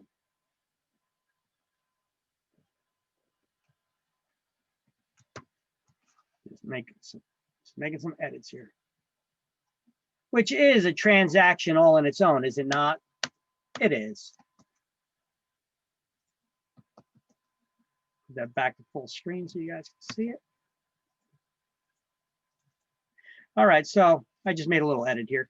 So we have two transactions usually take place at closing. One is the closing of the sale, where the seller delivers the deed in exchange for the purchase price. The seller delivers the good title by deed and property in the promised condition, the same condition that the buyer has seen it in when they made their offer to purchase. And then the other transaction is another transaction altogether in its own. This is the closing of the buyer's loan. This is a transaction where the buyer delivers sufficient funds to complete the sale.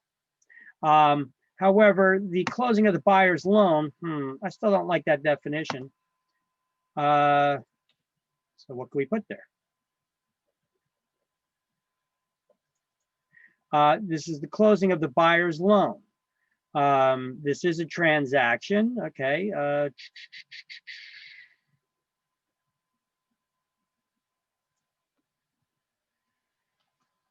So, yikes. The buyer signs all the lender's documents after providing all their financial information, financial and property information, like inspection reports and appraisal,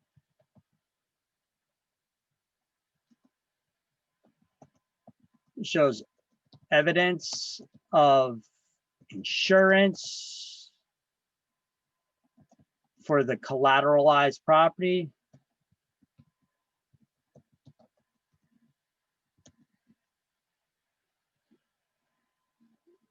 etc.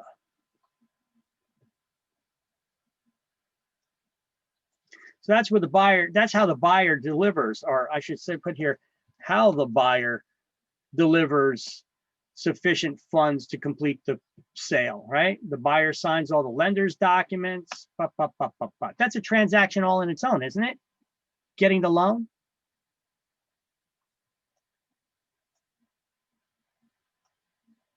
I'll answer it for you. Yes, it is. Okay. Well, let me save that.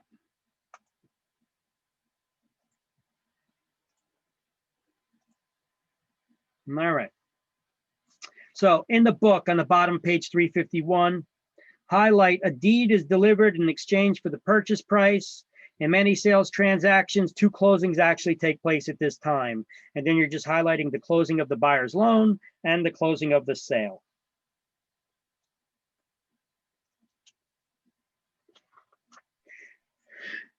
And then we turn the page. The lender has a lot of interest at closing as well. The buyer has to obtain homeowner's insurance to ensure that collateralized property for the loan. They have to get the CO, certificate of occupancy inspection, and fire inspections if the municipality requires these. Often they do. They need to provide any wood destroying insect reports to the lender, as well as perhaps flood insurance proof that it is, if it's in a flood insured, if it's in a flood area. Otherwise, you know, ensure proof or evidence that it is not in a flood area. How do we know if a property is in a flood zone or not? You have to check the flood insurance map. Got to check the flood insurance map, right? You could go to FEMA, to the FEMA website in order to find that out. I have that up here. I think I have it somewhere in here, this chapter. Hold on one second. Just want to check my slides. Want to go ahead real quick, check the slides, see if I have it listed somewhere here.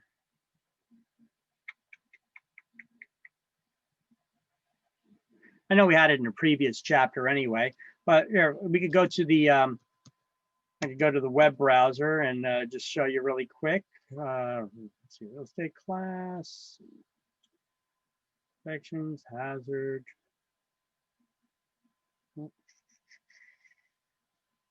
Flood insurance.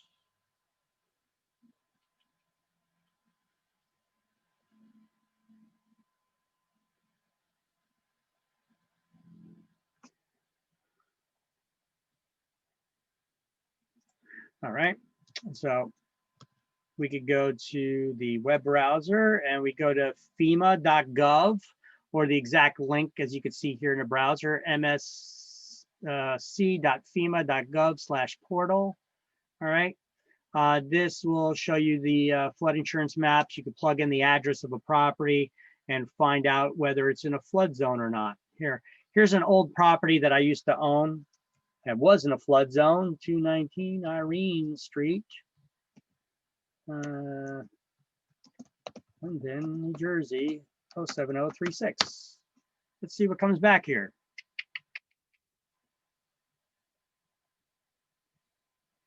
I know this property was in a flood zone. It ended up being 15 feet underwater during one of those storms that we got. And that's because you see right here on the edge, see, this isn't all water here, but this is all considered flood zone. There's little tributaries over here that go under. This is the turnpike. And those little tributaries lead back to the Arthur Kill. So there was a flood surge that came through this whole area. And right up to the end of my block, there was I had this double lot here.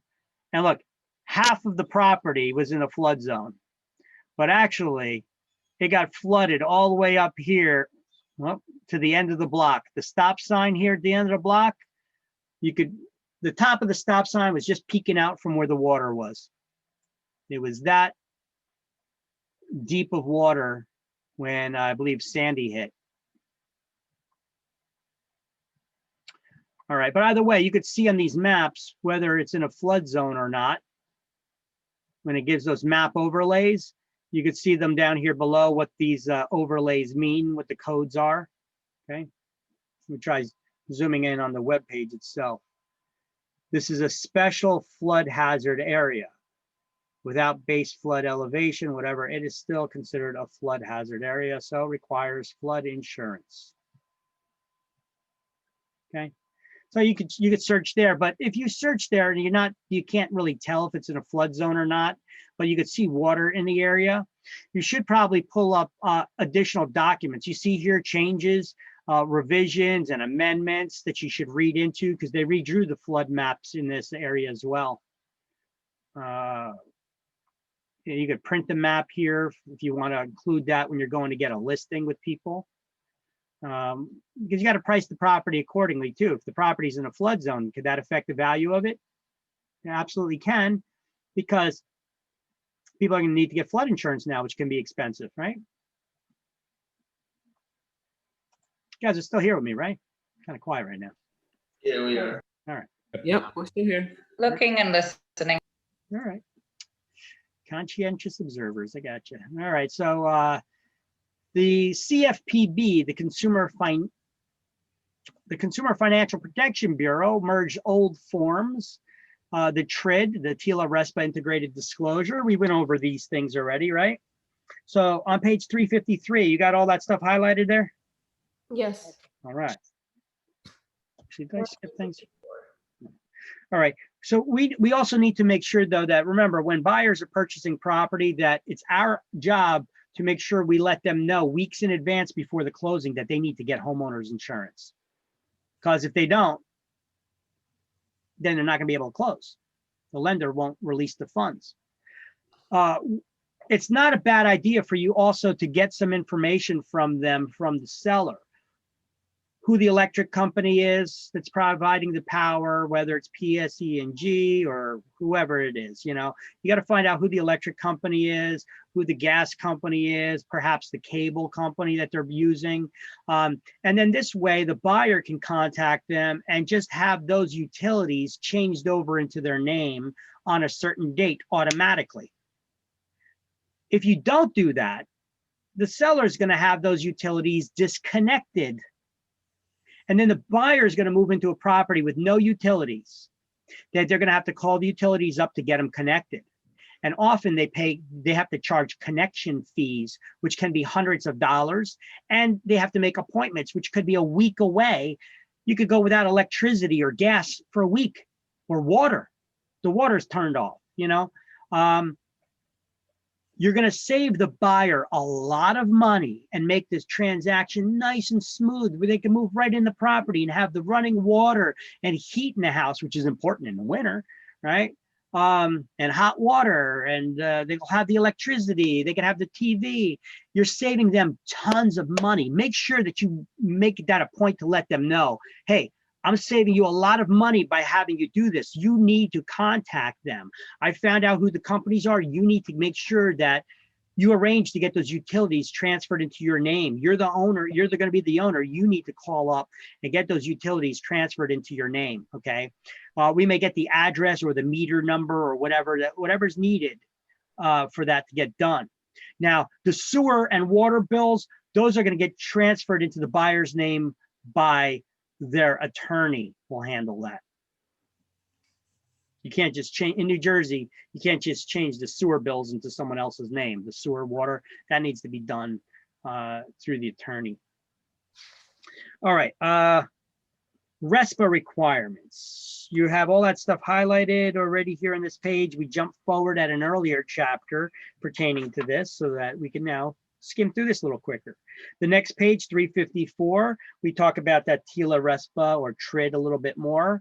So we'll just do a little brief thing what you got here on the slideshow. TRID rules. Let me see. What was the old closing document called? The RESPA HUD 1 closing statement. What does RESPA stand for? It stands for the Real Estate Settlement Procedures Act. The purpose of it, to ensure that the buyer and seller have knowledge of all the settlement costs involved in the transaction. That old document used to be called the HUD 1. What did they replace the HUD 1 with? CD, The CD. And what did they replace the good faith estimate with? loan estimate. The LE. And what did they replace? Okay, and that's it. Now, when does the HUD 1 need to be given? Or I'm sorry, the CD, when does that need to be given? 3 days prior to closing. And when does the LE, the new document, need to be given? 7 days prior to closing. No. It has to be given within 3 days of the completed loan application or aliens. But there has to be at least 7 days between the time the LE is given and the CD is given. I think I have this on a different slide where I updated that. Yeah, there we go. Okay. So if we want, we could just replace this really quick. CD, HUD 1. I'm going to put replaced by the CD. Closing disclosure. And this is the LE, the loan estimate. All right.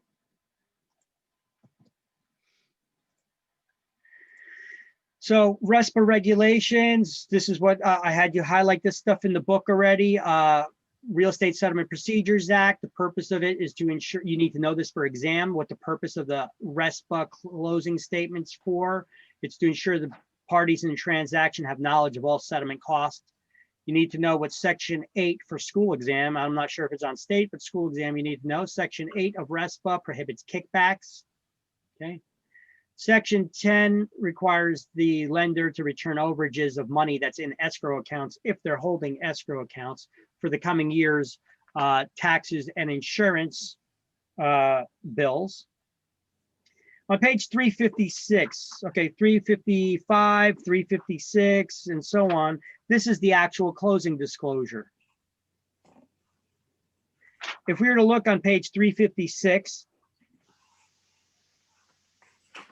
under the section titled Other Costs, section H, the letter H, line number 5 and 6.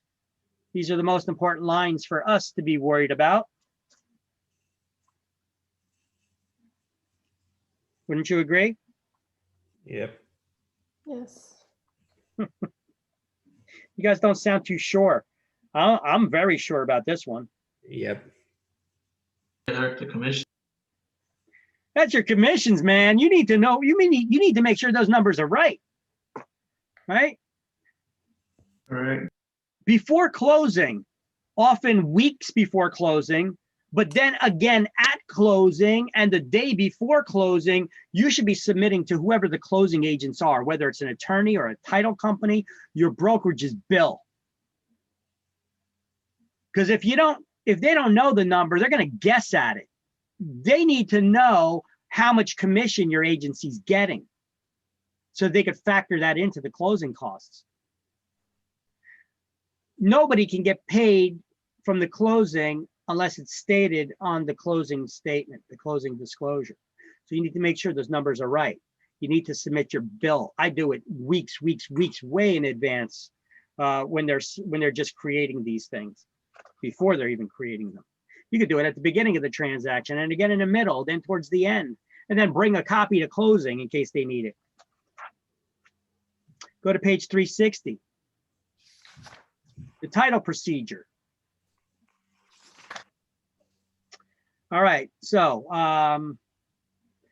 often, how does this work? Let's go to the book. Let's go to the book. And under the title procedure, let me read. There's going to be stuff that you need to highlight too. So actually, yeah, so bring your highlighters out. But let me read the first, actually the first section. I'm not going to read it. I'm going to explain it. The first paragraph talks about when you get a title search done, when does that title search get done? It could be done weeks before the closing. What's the purpose of the title search? To find out if there's any outstanding liens or encumbrances, or if the property was improperly transferred at any point in time, right? So what happens between the time that you had the title search done and the time to closing? That could be weeks. In that gap of time, is it possible that there's liens filed on the property? Yeah. Yeah. Sure there are. So that wouldn't come up in the title search, would it? No, No. no, it wouldn't. So the seller, the buyer's insurance will still cover the buyer.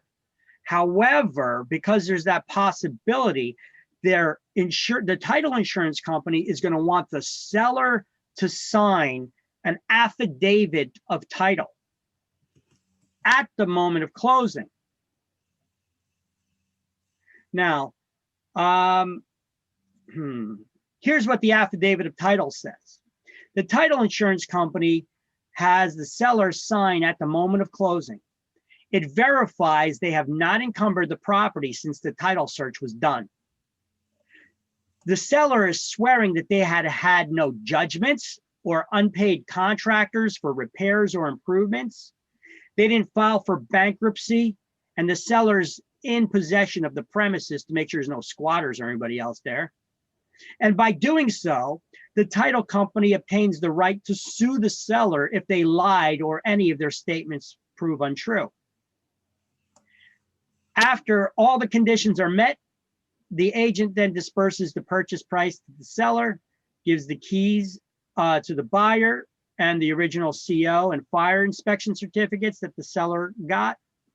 And then they record the deed and the mortgage, make the buyer, the seller records their interest that the deed is not in their name anymore.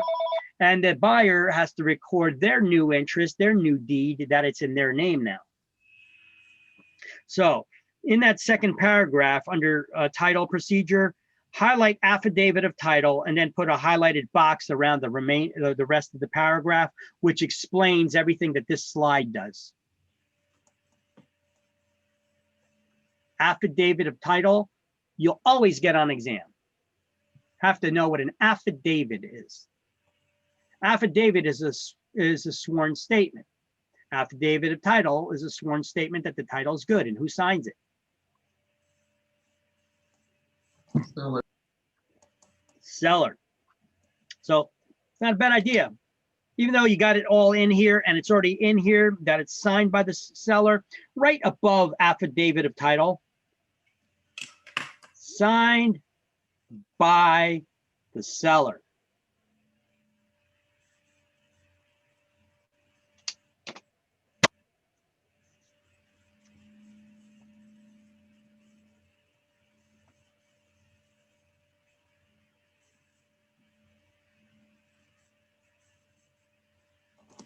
And don't forget to do those final walkthroughs. When are you going to do them? the day Day after of close. On your Closing. way to closing, right? You want to make sure the kitchen's still there. Remember my story? All Yeah. right. And then it's the seller's responsibility to make sure any existing, actually it's the buyer's responsibility or their attorney's responsibility to make sure all the existing liens on the property have been released. If they have not, it's the seller's attorney's responsibility to make sure that they do get released. Okay, closing and escrow on the next page, 361. What is a closing and escrow? It's a closing by neutral third party. So traditionally, real estate closings, the seller and the buyer and their agents and their respective attorneys are sitting across a table, a big conference room table across from each other. What becoming more and more common these days is for everybody's time, so they don't got to sit there. You could have the seller come in advance, drop off the certificate of occupancy and fire inspection certificates, along with the keys to the house, and later on they'll sign any documents that need to be signed to transfer the ownership. The attorney will have them sign it. And then later on, the buyer will come, either that day or another day. The buyer will come and they'll come with their agent, and their agent's going to bring that check that they gave us that we're holding in our broker's account. Do not forget that check for the money that we're holding. Don't just go to closing. Where's my commission check? Go to closing with the check from the brokerage's firm made out to whoever the closing agent is. So find out who to make that your broker needs to make that check out, and do it in advance. Don't go last minute to your broker to make out that check. There may not be anybody there to be able to do that. Make sure that you arrange this in advance. I always had a sign on my door that says, "Poor planning on your part does not constitute an emergency on mine." All right. Don't put it on your broker like that. You guys plan for that closing. Let your broker know in advance. We're going to be doing the closing. I need a check for the buyer's escrow funds made out to the closing agency so that we can do the closing. And then go to closing with that check and your company's brokerage bill. And I bring the transaction folder in case there's any other issues and any other information that they need at the closing. And so now that's what I go to closing with. Now, the buyer should come with any additional funds that they may require for the closing as well, for the closing costs, what have you, if any additional funds. And they're going to sit there, and the attorney's going to say, "Get your wrist ready, because you're going to already sign away your life, or at least the next 30 years of it." Most common mortgages are 30-year loans, right? And they're sitting there signing all these documents in triplicate, pretty much. So that is, and then once they signed all those things and all those monies have been delivered, then the closing agent, the attorney, will give the buyer the keys to the house, the original fire certificate and certificate of occupancy, and the deed, and the CD, the closing disclosure. You, as the real estate agent, should ask for a copy of that CD to bring back to your brokers. If you want to get paid your commission, they often require it. Okay, but you got to make sure that your client is still there and they give the approval to give it to you. Okay. And then their attorney or closing agent will cut out a check made to your brokerage firm, and they'll give it to you, which then you promptly give to the broker. Broker deposit in their escrow account, and then how soon do they have to pay you your commission? In the 5 days. 10 days. Within 10 days or as soon as that check clears, right? So this is a closing and escrow. Everybody's not sitting across the table from each other.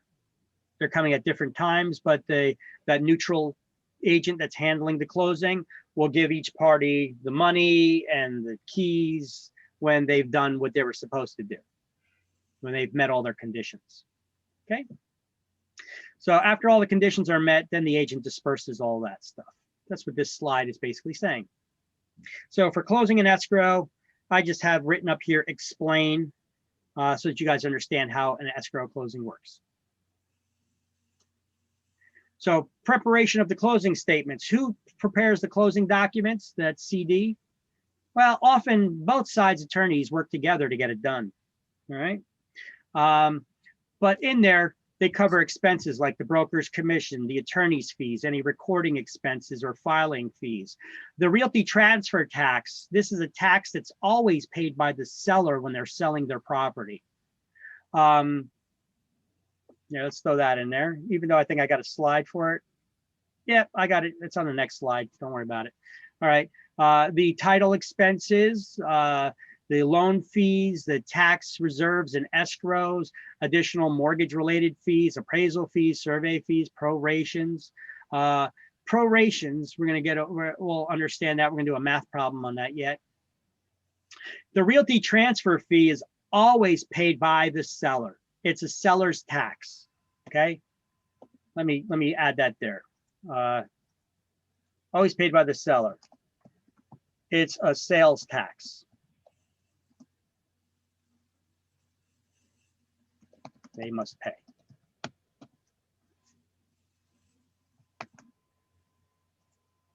All right. So it's a sales tax that they must pay.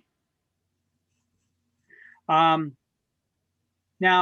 in addition to that, there is sometimes a tax that a buyer would need to pay. They call it the mansion tax. At least that's the way politicians worded it when they were asking you, the voter, to vote for it. These are those public option questions that, you know, when you go for voting for local votes or sometimes presidential elections, they have those local public option questions on the side.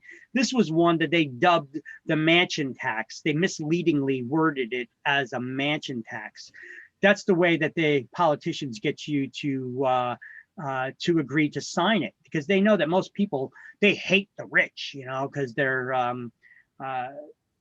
you know, they're green with envy, you know, so they always say, you know, screw them, stick it to the man. Yeah, let them pay higher taxes. Okay. Hey, listen, guys, karma's a bitch. All right. Pardon my language, but don't ever wish on someone else something that you wouldn't want to happen to you. You know what? If people become rich, I say good for you. Congratulations. Sure, I'm envious, but I'm not gonna hold that against you. I wish that I was in that position, right? People these days, they're so full of hate. I don't understand it. You know, if you're successful, I want to ask you questions if I'm given that opportunity so I can learn how I can be, right? I'm not gonna be like, yeah, let them pay their fair share, the 1%ers, right? Or 2%ers, whatever the hell they call them. Stick it to the man, the rich tax, yeah. First of all, do you trust a damn thing that a politician tells you? I don't care what party they're with.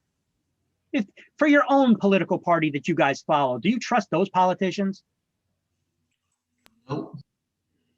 Right. So when they write these mansion tax, when they go to, I'm going to give you a bit of advice. Anytime you go to vote, and if they give you those public option questions on the side, if you don't know 110% what it's about, not just reading the little explanation that they give, which often can be misleading.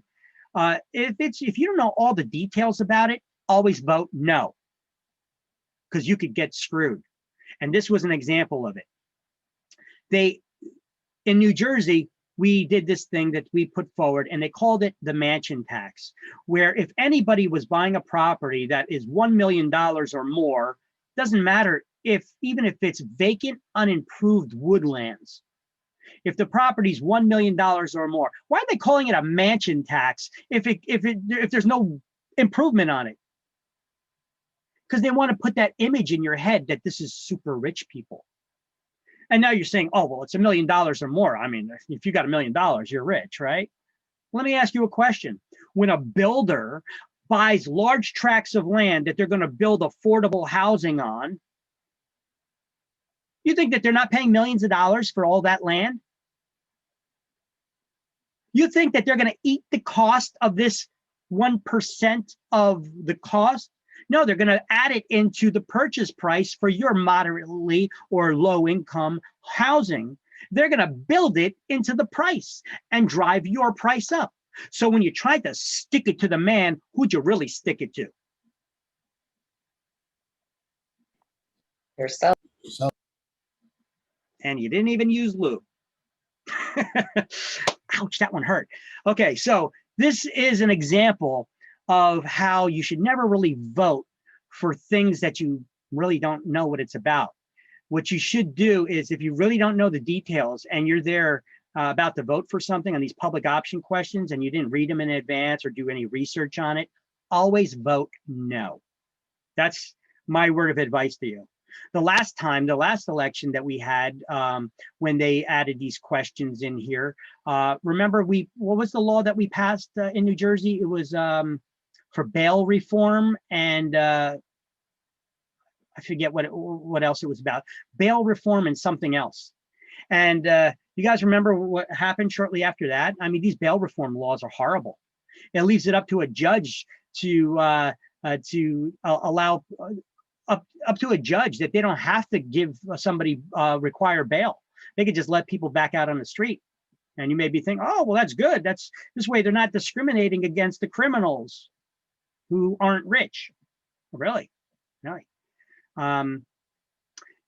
You remember what happened in New Jersey right away, right after that happened?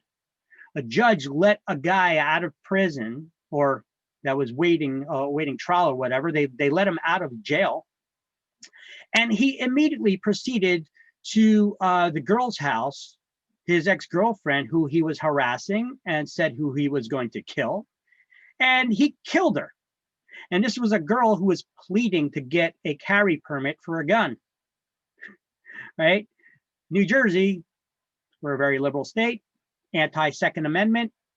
The girl couldn't get a gun for a legitimate reason that she needed for self-protection. And promptly, the guy got out of jail. He killed her in her own driveway. You know, so our laws went to that. They were directly attributable to that. And that's only one example. All right, so don't vote for those things if you don't know what the hell they're about. The realty transfer tax, who pays for it? The seller.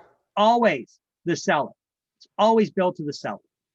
Now, some people, the realty transfer tax, how is that calculated? We're going to get into that. We'll get into that into the next page, but it's not really math you really need to know for exam, but I'll still explain it to you.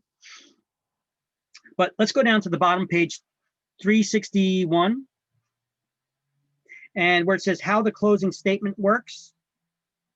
I want you to highlight a debit is a charge or an amount that the party being debited owes and must pay at closing.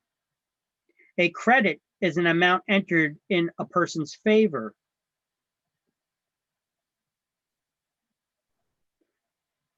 That the party already has paid, or an amount that the party must be reimbursed for.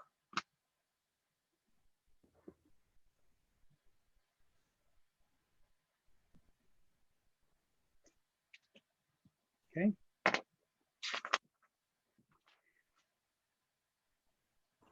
And I want you to write something at the bottom of the page. I want you to write a question.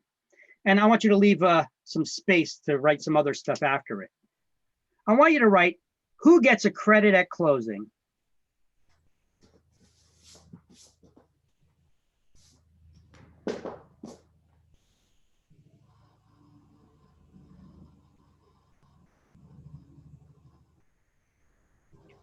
And then I'm going to give you the answer to write right after it. And then we're going to make a list of some of the things that people get credits for at closing. So who gets a credit at closing? Let me ask you that question first of all.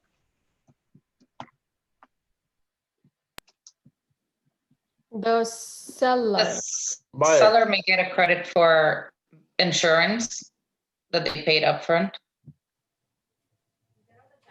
Do you mean on the closing day or once this whole transaction has happened? At the closing table, who gets a credit at closing?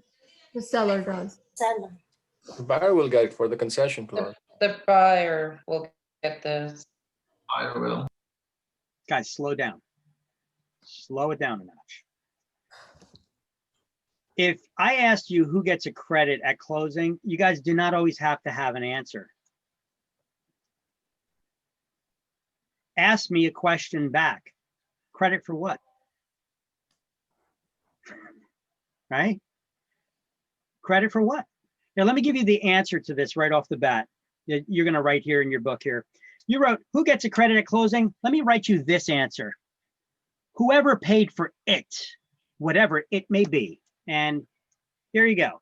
I want you to write it like this. You see this on the slide? Whoever paid for it, whatever it may be.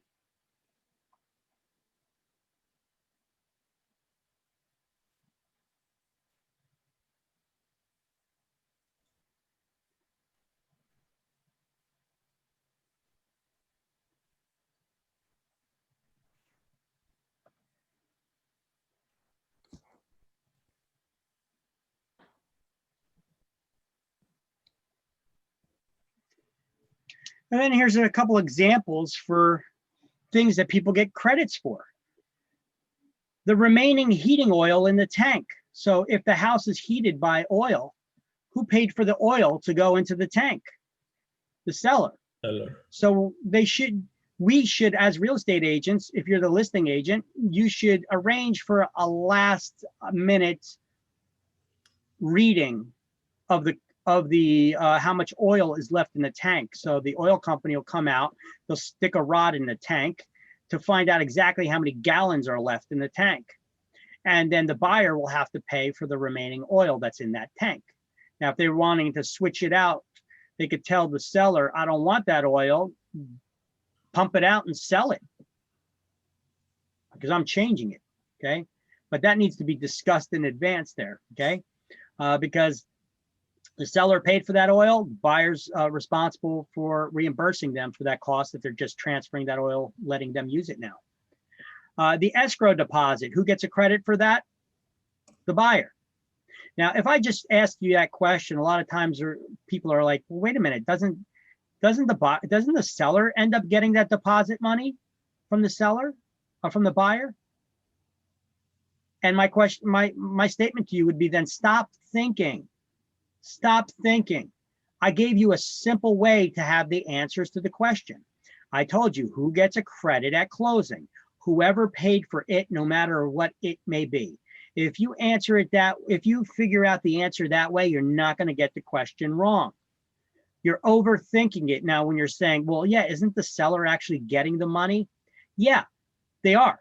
However, the buyer's getting a credit against the purchase price for that money that they put down, aren't they?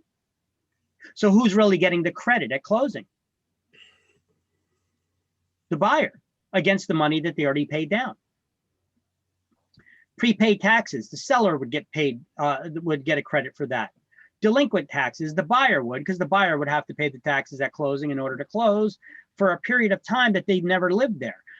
So they would have to get a credit back from that out of the seller's proceeds though. Right?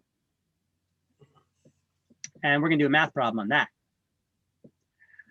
So the way prorations work, the final adjustments, these are the final adjustments of all the figures. Expenses that are fairly divided between the seller and the buyer, accrued items, credits to the buyer, prepaid items are credit to the seller. Credit is an amount entered in one's favor. A debit is an amount that one owes. Whatever's a credit to one side is a debit to the other. And who gets a credit at closing? Whoever paid for it, no matter what it may be. Now, the arithmetic, the math of the prorations works like this. Well, let's stop on this for a second here. There's a couple items that we did not mention here. What about rent? If they're renting the property, who gets the credit? Well, neither one of them paid it. But that amount would have to be fairly divided. The seller, even though the rent is due on the first of the month, right? With most leases, they say the rent is due on the first of the month. So if the rent is paid on the first of the month, does the seller get to keep the rent for the full month if the house is sold on the 5th day of the month? No. No. They have to prorate the amount. If you're going to prorate that, let's see, you take the number of days in the month, you divide the rent by that, and then the buyer would get a credit for the remaining of days in the month. Okay. Now, we're not the ones doing the math on this, but we need to understand what's going on there. So the arithmetic of prorations works like this. A yearly charge is divided by 360 days in the year. It's based on 30-day months. And then you're going to use the actual number of days in each month to get the actual days charges.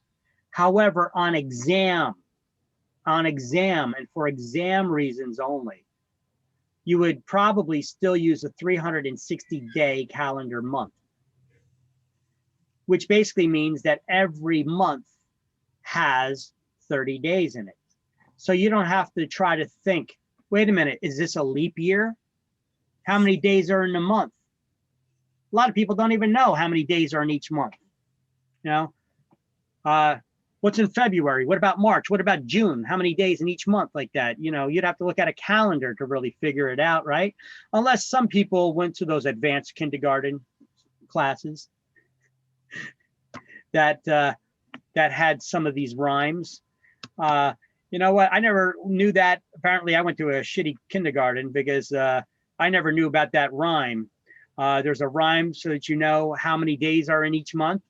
And I actually got a little trick too with your knuckles. You could actually count based on your knuckles. January, you start one knuckle. The high knuckles are the ones that have more than 30 days in the month, and the low are the ones that have less. January has more, February has less. You see how that works? And then when you get back to this knuckle, you tap it again twice before you go back to the next one. Here, let's show you a little example here. Remembering the number of days in the month.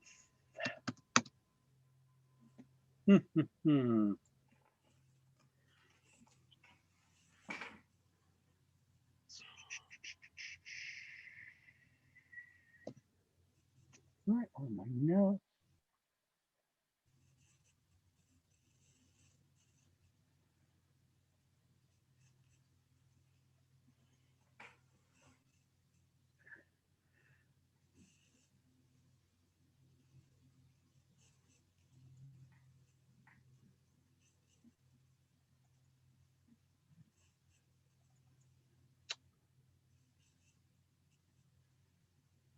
Where the hell is it? It's kind of silly, but but it's actually helpful to learn if you never had it in kindergarten, remembering how many days in month. Oh, here we go.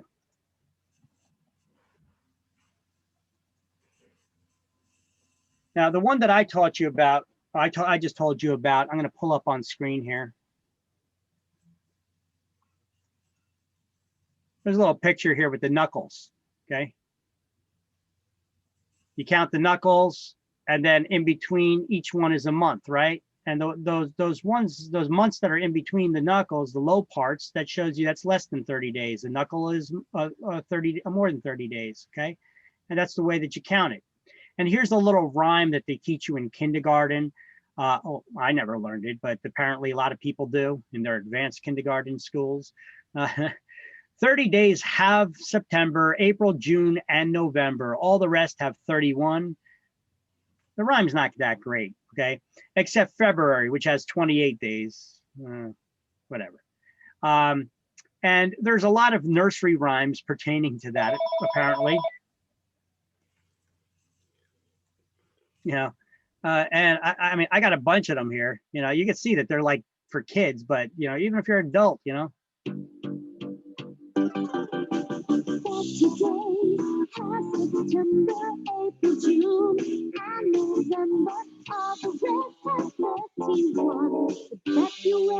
You know, they're all kind of like this, and then they tell you about the exceptions and stuff, but I'm not going to have you remembering a song. Just use your knuckles and you'll remember that way. But all these can actually teach you the actual number of days in the month. You see like this? Here's another one for the knuckles. All right. It's a helpful little tool.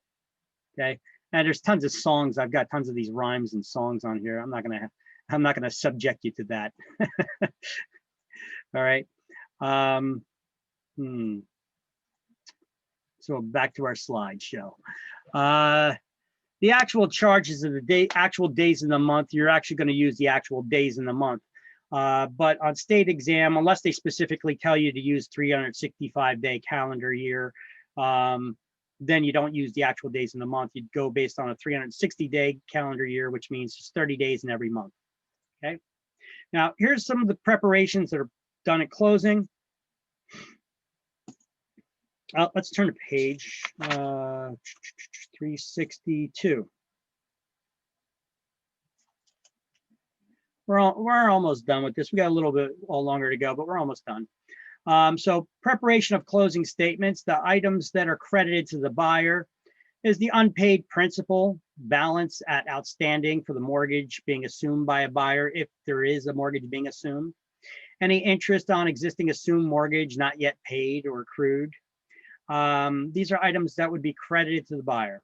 A buyer's earnest money deposit, that's our deposit money. Whoever paid for it gets a credit for it. Unearned portions of current rent collected in advance.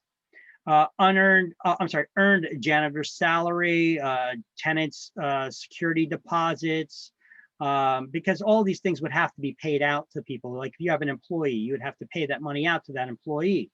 If they're, you know, they're still gonna be working, if it's a commercial property, for example, right? Purchase money mortgage, if it's a seller financing. Unpaid water bills, real estate taxes that are in the arrears. What does arrears mean? At the end, in the back. At the end, in the back, in the rear, at the end of a period for which something is due. So preparation of the closing statements, these are items credited to the seller. The sales price, the purchase price, any fuel oil on hand, insurance and tax reserves when outstanding mortgage is being assumed by the buyer, a refund to the seller of prepaid water charge or any other similar expenses that were paid in advance, a portion of the real estate taxes that may have been paid in advance if the closing is not taken place at the end of the quarter. We're going to get a math problem on that as prorations. So once again, arrears is at the end of a term for which something is due. The responsibilities of the attorneys or closing agents. Okay, so, or the attorneys. It's the seller's attorneys responsible for all the details about the title. They're responsible for clearing up any problems found. Who's responsible for finding any problems with the title work?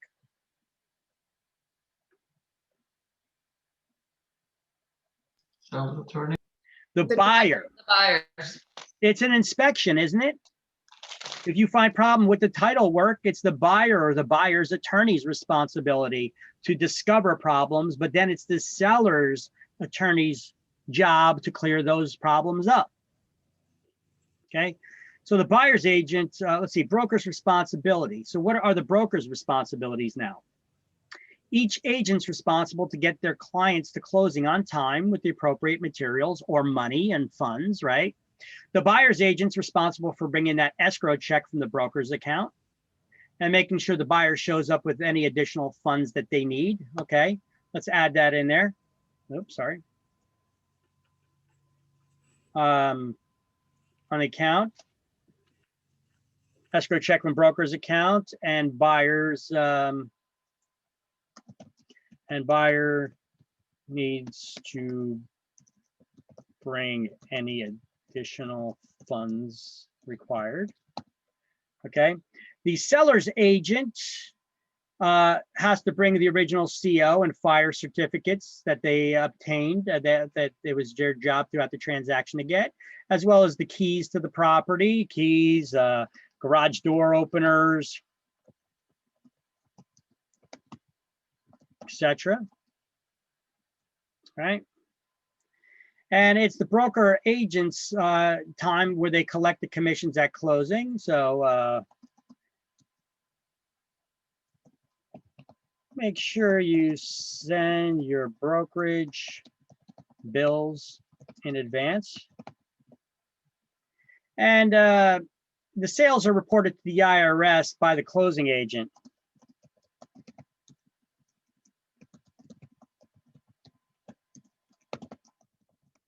Whoever that may be, could be an attorney, could be the title company, I don't know.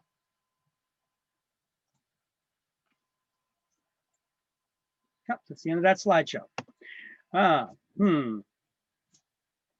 We should add some,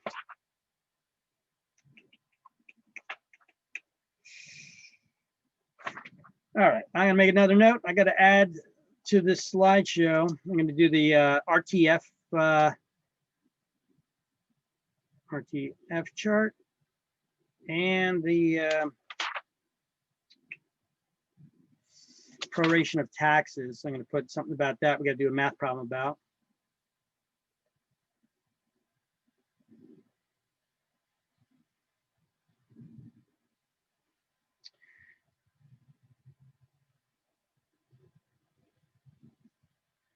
All right, so let's do that stuff. And obviously we're almost done here. So the realty transfer fee on page 362 at the bottom of the page, I want you to highlight the realty transfer fee is always charged to the seller in a real estate transaction.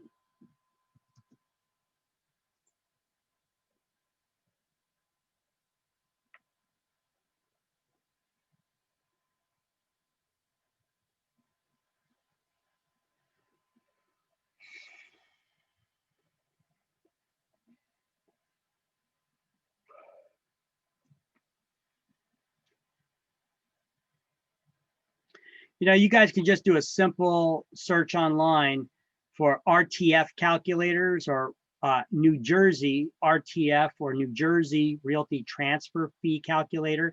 Has to be specific to New Jersey though,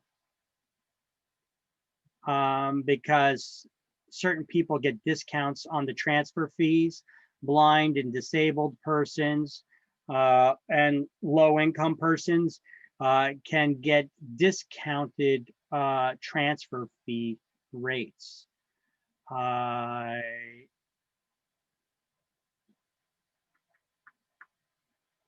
know, we got that home buyer's guide from the division from the that has a real, I believe it has a realty calculator in it from the Real Estate Commission, but I'm trying to find another one that I had on hand.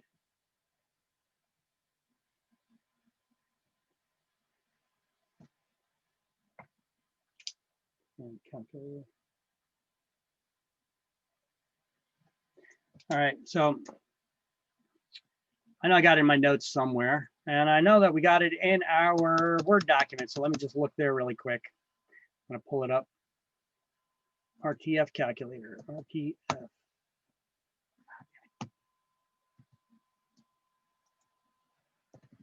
Yeah.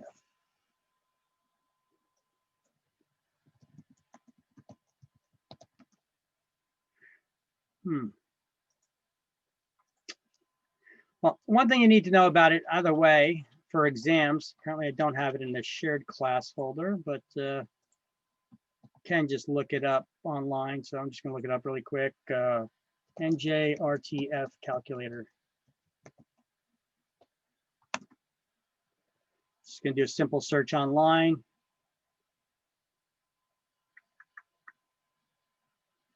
And let me show you, let me share the browser with you. So you can see I just searched NJRTF calculator. We have here one that comes up, I don't know what this is, njcountyrecording.com. There's another one for njrealtor.com on the Realtor Association website. Union County Clerk's Office has one. look, you have a title insurance company. I'm not going to start pulling up certain title insurance companies, but the title insurance companies should have them as well. Here's one on the state's Division of Taxation website. Here's a good one to get it. So let's just pull up one of these. So state's Division of Taxation website, the realty transfer fee. It shows you the latest rates and such. And there's a lot of other figures that they have to build into it. I'm just looking for the calculator. Come on. I know they got a calculator here somewhere. Well, maybe not just right there. So let's pull this up at the Union County Clerk's website, for example. The consideration, how much are they buying the house for? Say they're buying the house for $345,000. And they don't have any of these exemptions. They're not seniors, blind, etc. So there's no exemption. What is the transfer fee going to be? It's going to be $2,066. What if they're a senior person or they're blind? Well, if they're senior, they get a discount. It's going to be $635.50. If they're blind, it should probably be about the same. Yep. Disabled and seniors. New construction, it shouldn't be any for that. Yeah, $20.66. Now, different municipalities may have certain incentives, so there may be a different for new construction. They could give a little bit of a discount on that. But either way, typically, look at that, $2,066 you're going to be paying. The seller pays this, right? If you're buying a house for $280, it'll be $1,559. So let's see how we calculate it in this chart. Let's just say it's $150,000. What is it going to be? How do you read this chart? On page 363. I want you guys to do something. Take your highlighter, take your highlighter. And I want you to draw a cross through the chart, straight down through the middle, separating the left side and the right side numbers. And then I want you to, across the page, across that chart, I want you to make a line across it where it says senior citizens, blind, disabled, and low-income persons. I want you to draw a line through that with your highlighter. So now you got a cross separating the top from the bottom, okay?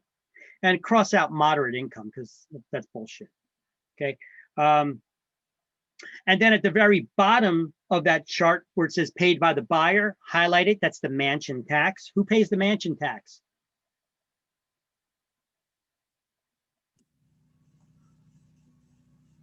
Buyer. Always the buyer. So write mansion tax after that, because they're not even referring to it as a mansion tax, but that's what it is. MANSION, the mansion tax. And how much does the buyer pay? If the property's $1 million or more, they pay 1% of the purchase price as a tax, in addition to the seller's realty transfer fee tax the seller pays. Now, if a property is being purchased, and let's say they're not low income, let's say that they're not blind, disabled, or seniors. So we're going to use the top part of the chart for this just to figure it out. If a property sells for $150,000, what is the realty transfer tax going to be? Unfortunately, I don't have a chart here for this, but we'll just go by the book. And look, the realty, the Realtors Association has it. I'm going to add all these realty transfer calculators. I'm going to add them to our class notes folder, by the way. All right. Okay. So how does this work? Well, it says for up to the first $150,000. Here, let me put on the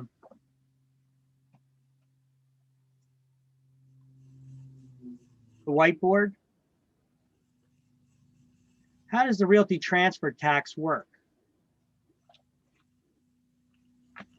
Well, for the first, up to the first $150,000, the tax is going to be $2 per $500 of value. So for the first $150,000, we're going to have to do this. 150,000 divided by 500. That goes in 300 times.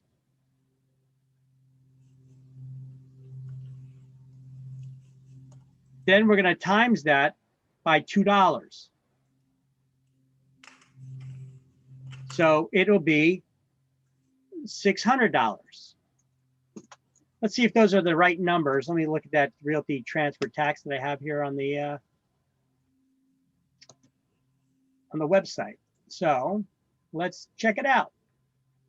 Yep, that's how it worked out. You see on the calculator here, it came out to $600. All right, so what would the tax be on a $200,000 property?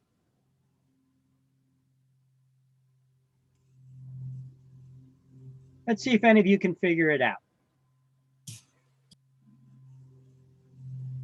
On a $200,000 property.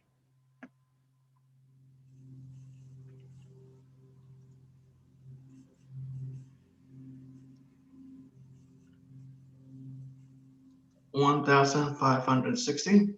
$800. Nope, and nope. Here, the way the chart works like this, you don't skip down to the second level. If the property is $200,000, the way it works is like this. It works like this. 1340. For the first $150,000, Oh, no. 1340. it's $2 Oh, yeah. per $500 of value. So that we worked out is $600 already, right? That would be $600. Mm-hmm. Now, for the amount in the next bracket, for the amount between 150,000 and 200,000, it's going to be taxed at $3.35 per $500 of value, right? So it'd be $3.35 per $500, right? Now, how much money is in that next bracket? $335. There's $50,000 in that next bracket. Yeah, divide by the 500. So how many times does 500? So we're going to have to do this. 50,000 divided by 500. And that goes in 100 times the $3.35. That's $335. 935 would be. Plus that 600, it would be $935. Let's make sure that that's right. Let's go to the realty transfer calculator on that page, which I already hit, and look at that.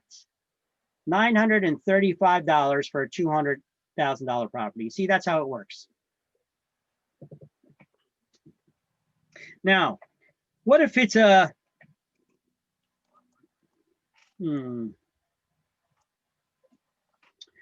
what if the property is selling for $375,000? Stop. I don't want you guys to figure this out. You don't need to do this. If we look at the right side of this chart, you got to look at the right side of the chart, because the left side of the chart is only for up to and including $350,000. And the right side of the chart is for $350,000 and 1 penny and above. Okay. So if it's over $350,000, you would immediately jump to the right side of the chart. For the first $150,000, it's actually $2.90 for that first amount. So it's a higher tax. So the richer people or the people with more money, they are paying a higher tax, okay? And then the next bracket, it's higher. The next bracket, it's even higher, okay? So they are paying a higher amount. So what would the realty transfer fee if we did all those calculations on a $375,000 property? I'm gonna just do it right here in the realty transfer calculator on the website here for you so you can see it. It would come out to $2,975 tax that the seller pays. Now, if they're a senior or blind, $1,387. Still pay a lot, but what does this tax go to, by the way? Anybody know? Where's this almost $3,000 on one property that gets sold? Where does that go to? Where's that money get used for?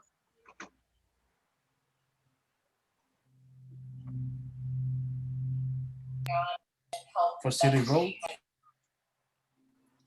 It was actually the purpose of the realty transfer tax was to do away. I'm sorry, the purpose of the realty transfer tax was put into place to create the toll system that we have on our roads today. I'm sorry, no, it wasn't. Oh my God, what am I doing? The realty transfer tax was created to create in each of we have 21 counties in New Jersey. It was to create a central hall of record keeping in each of the 21 counties for all the documents of record keeping pertaining to ownership of the real estate. Okay. I don't know why the roads came in my head. Sorry about that. Ignore that. So it was to create a system in each of the 21 counties where we could keep the records, where we file all the record documents in the public record. This transfer fee was created to create that system. Now, we already have that system in place. So why are we still getting charged that realty transfer tax?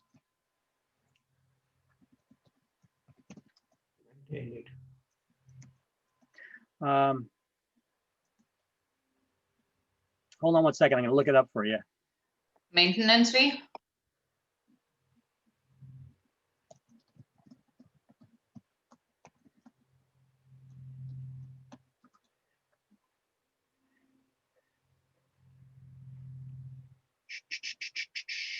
I'm trying to pull up a video here where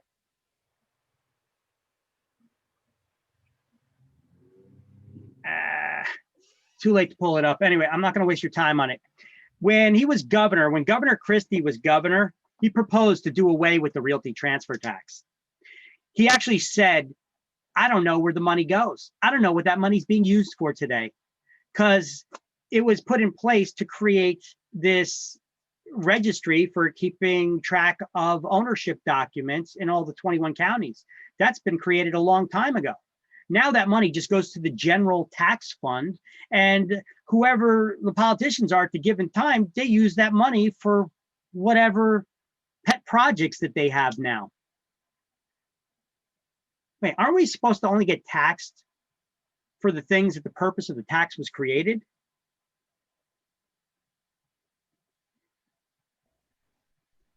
Really? Mm-hmm. But you know what? Politicians are using it for a different purpose. So back then, Governor Christie actually proposed, I was trying to find the video really quick for it, but you guys can look it up in your own time if it's of interest. He proposed to do away with the realty transfer tax because he said, I don't know what this tax goes to anymore. All you got to do, because the governor doesn't create the law, he said, I need the legislators from both sides of the aisle to propose. Some of you need to write a bill and pass it through your legislature process to do away with the realty transfer tax. They should have put a sunset clause in when they created the tax that basically says that once the tax accomplishes its goal, the tax automatically goes away. The politicians never did that. So he said, write a bill to do away with the tax, put it across I will sign it the day it comes across my desk. Nobody proposed it.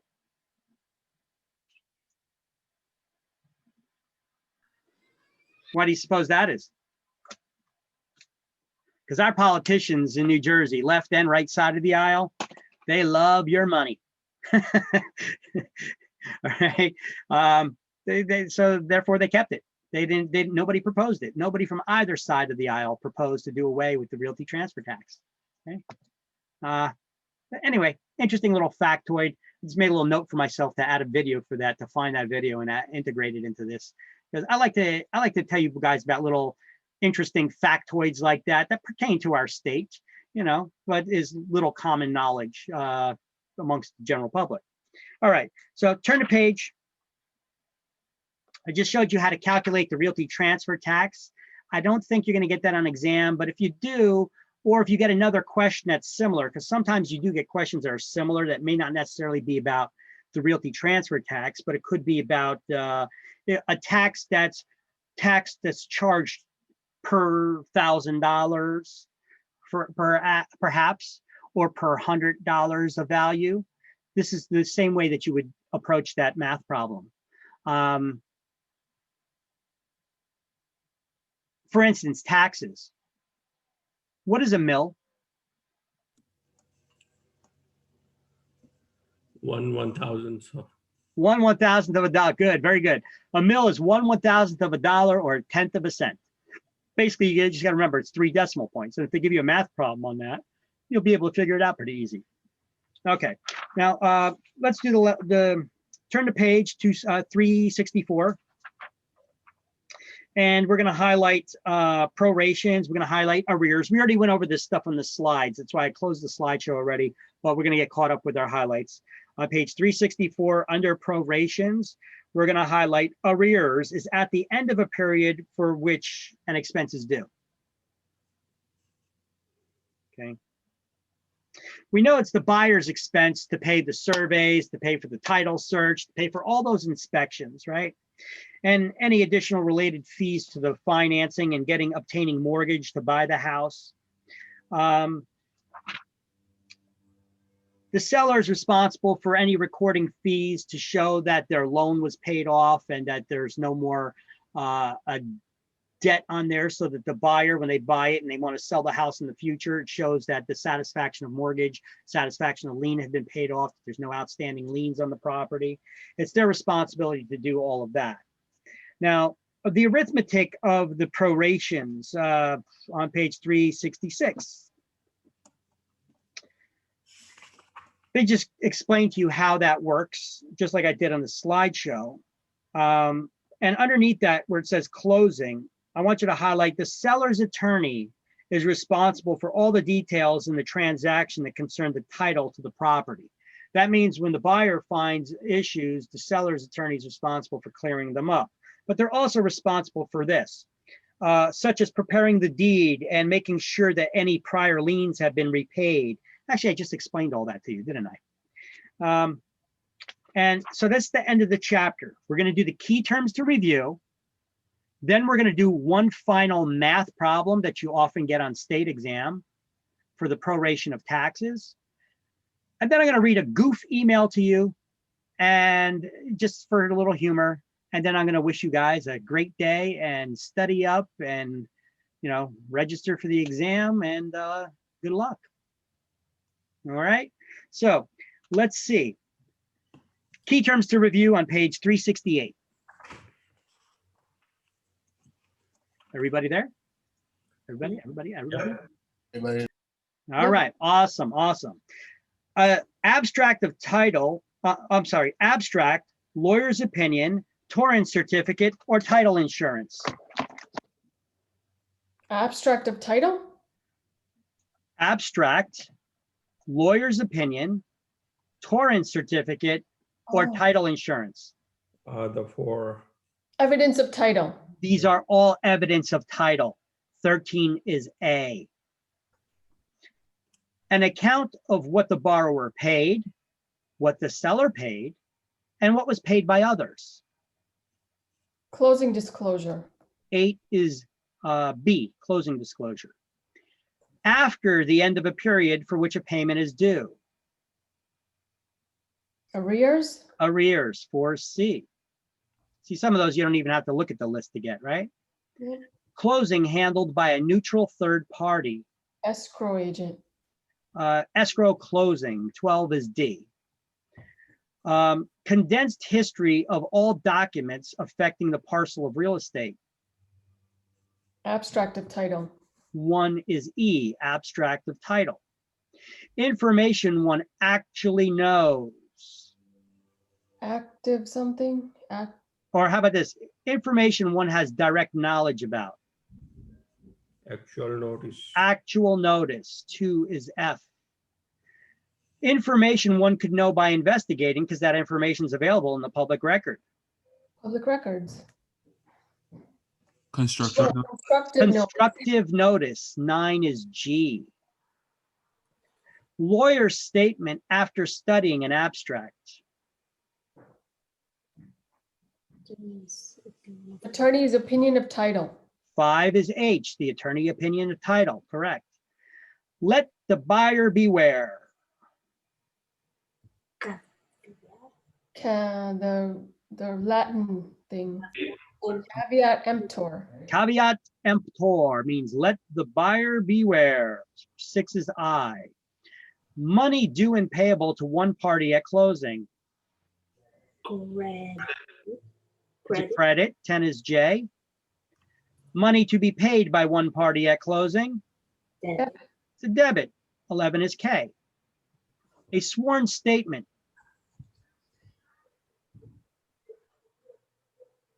Affidavit. It's an affidavit, 3 is L. Title traced from each owner to the following one. Chain of title. 7 is M, chain of title. County's collection of documents relating to real estate. Public records, 16 is N. Court action to remove a cloud on the title. Suit to quiet title. Yep, 19 is O, suit to quiet title. Title company's guarantee of clear title. Title Title insurance. Yeah, then they issue a title insurance policy, 20 is P. 20.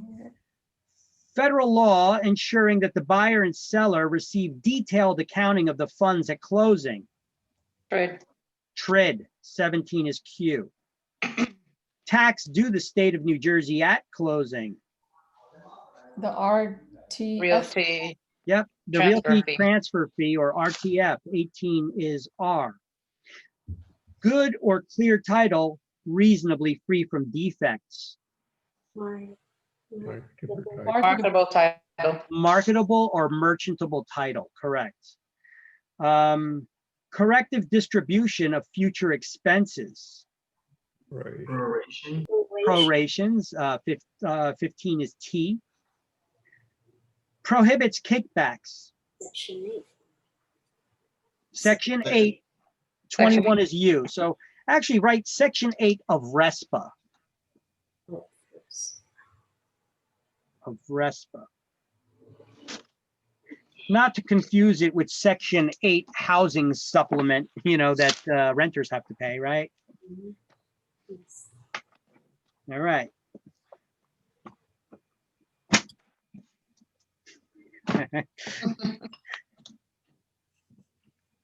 Okay, you guys are done with that. We're gonna do a math problem still. We have a math proration, and then I'm gonna read a goof email to you guys, and hopefully you'll find some humor in it. And you can leave on the note of a laugh. Okay. All right, back at this. Let's see, prorations.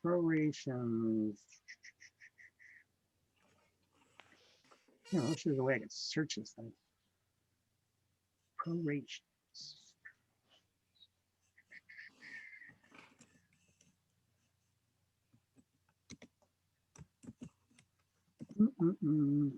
Quick question. Yep.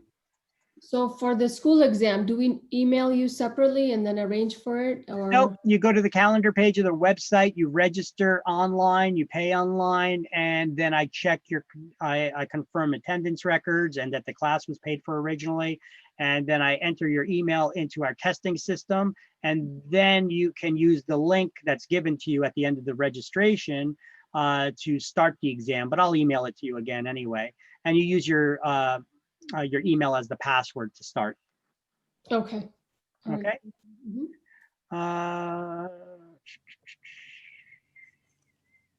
All right, so it looks like I don't like this example, what I have written here, so I'm just going to reset it. Okay, so let me share with you the whiteboard. And I'm also going to open up another document that is in the math supplemental folder that I sent you guys. I'm sorry, in the shared Google Drive. There is in one of the supplemental folders for the notes, additional notes and quizzes and stuff, you got that math how to study guide. Yep. Give me 1 second so that I can locate it and open it for you.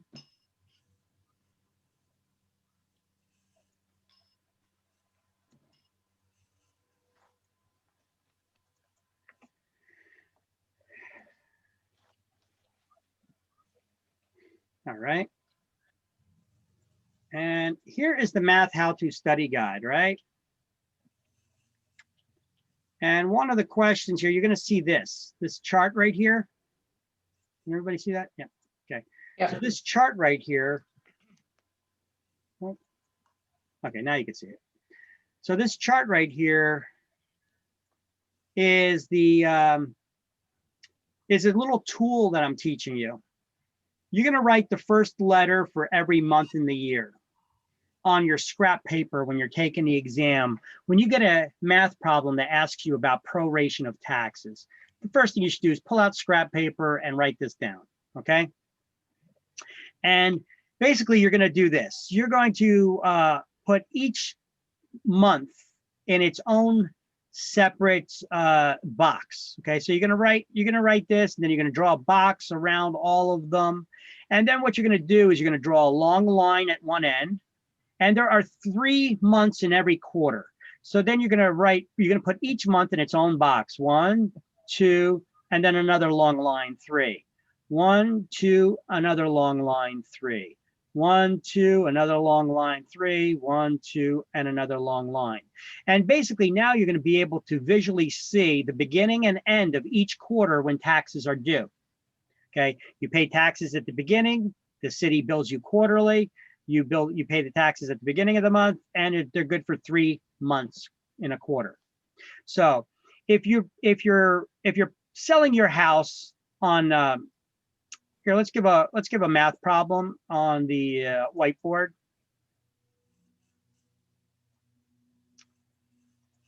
And let's give a question here. If selling a house, let's do it this way. If the taxes on a property for sale are $9,500,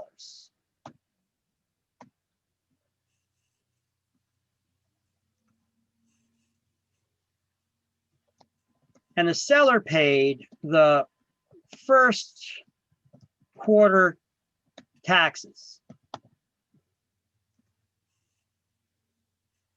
and the closing takes place on January 31st. Who gets a credit and how much?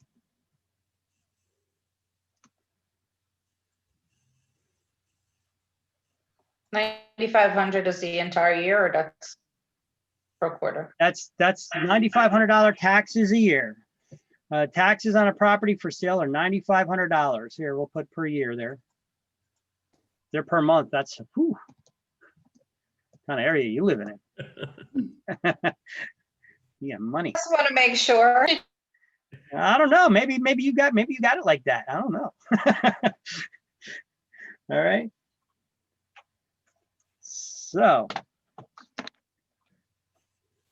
First step, what I want you to do is I want you to draw this chart, okay? That chart, what did we do? We wrote all the months, January, February, March, April, May, June. And then just count, make sure that you got 12 months there, because I have done this before and missed a month. 1, 2, 3, 4, 5, 6, 7, 8, 9, 10, 11, 12. Okay, well, thank God I got all 12 months there and I don't have to be embarrassed right now. Okay, so here. So what we're going to do is we're going to draw that box around all of them, right? And I told you, you're going to draw a long line for the first one, right? And then 1, 2, 3. 1, 2, 3. 1, 2, 3. 1, 2, and 3. Okay. Now you could easily see, move this out of the way. Now you could easily visualize where each month begins and ends. Now this question is fairly simple. All right, let me pull out my calculator here for you guys. By the way, can you guys see the, okay, there we go.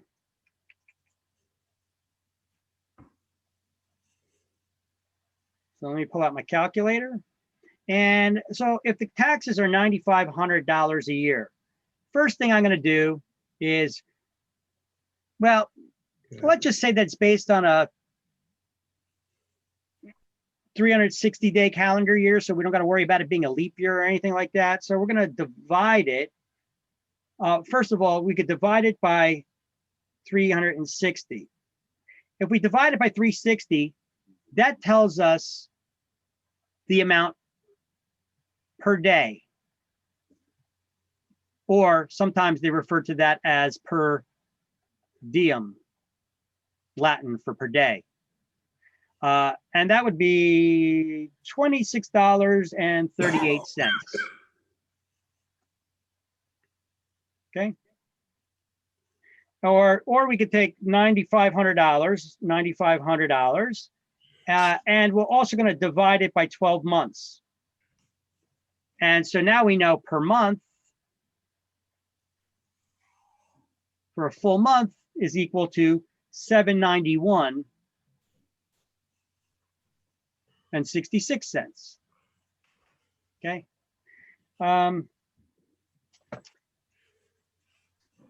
So here's how we're going to do this problem. Now we use this chart. How do we use this chart? Hold on, I made these lines all crooked here. So we know that the seller paid the first quarter taxes. So they paid up to this point, correct? Yes. Yes. Now we know that the closing is taking place. Here, let's change this. I'll use some different colors here. So we know that the seller paid the taxes to this point. That's the first quarter. And we know that the closing is taking place here in January 31st, the last day of the month. Mm-hmm. So we could see that this time period in between is 2 full months, right? Yeah. Hmm? So how much is it per month? 791. $791.66, right? Just times that by 2 months and you got your answer already. 1583. 791, 1583, 33. 34. 1583.32, right? Yeah. 1583. 32. Okay. So that's the amount that we need to know for our answer for how much. Who gets the credit? Seller. Why is it the seller that gets the credit? Paid in Because I paid it. paid 2 months. Okay. Paid it, get back. Whoever paid it. Doesn't this chart make it a lot easier to figure that out? Yes. Yes, Because if they give it to you in a long rambling sentence format, trying to figure it out in your head, well, I'm a visual person. This chart makes it stupid easy to figure out, right?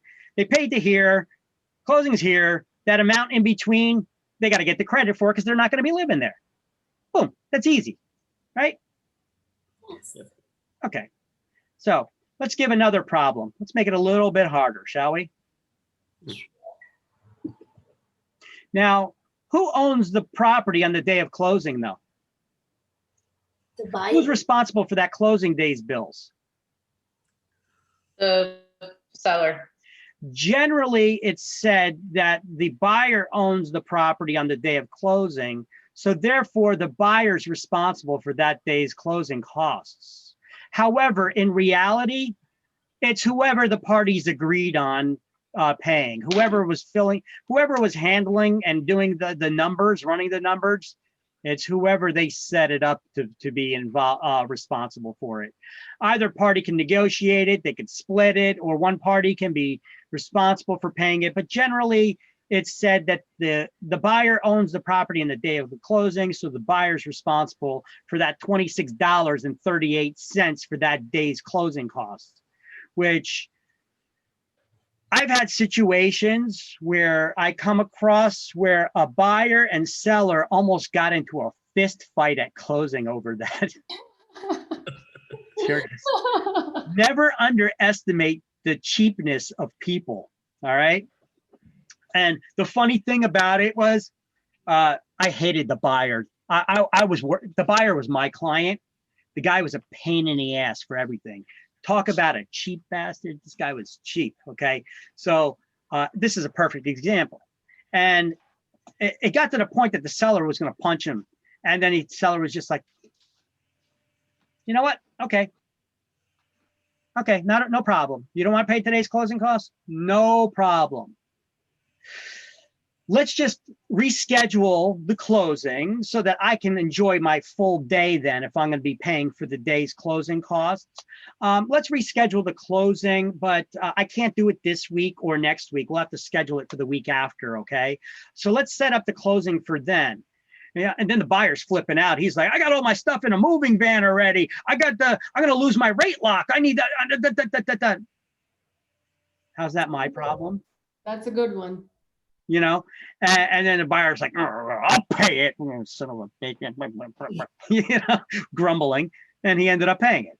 But never underestimate the cheapness of people. You know, stuff doesn't faze me anymore. Okay, so let's do this with keeping in mind that the buyer is responsible for that day's closing costs. Okay, and I have that written here on that math how-to study guide. Let me just bounce back to that for a second. So. See, here's an example on the math how-to study guide. I said, okay,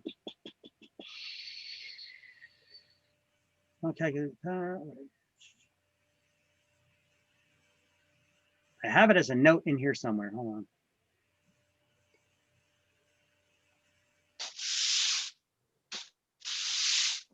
I'm gonna have it in a note. Oh, here it is.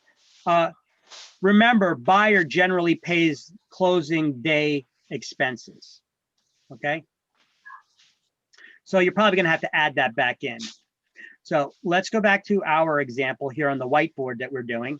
And let's change this math problem up a little bit. Let's change the question. Okay. In this case, we're going to do that. The closing is going to take place on May 17th. And the seller paid the second quarter's taxes. So obviously, if they paid the second quarter, they paid the first quarter. Okay, so let's just not go there. So the seller paid the taxes up to here, and the closing is taking place a little bit past halfway in the month, right? So we could visually see now that there's one full month there. So we could just take that figure of 791.66 for the one full month, right?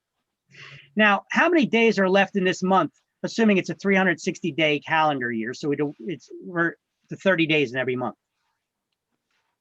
So 30 days in every month minus 17. You have 13 days. That leaves 13 days, right?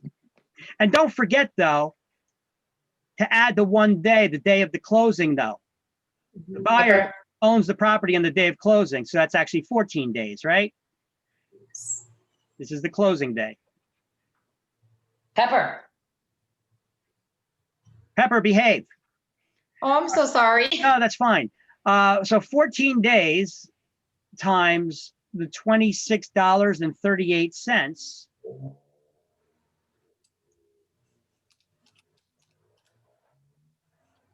$26.38 times the 14 days. 369. Oh. 14 times 26.38. That's $369, 369.32. So I'm going to take that and I put it here, 369.32.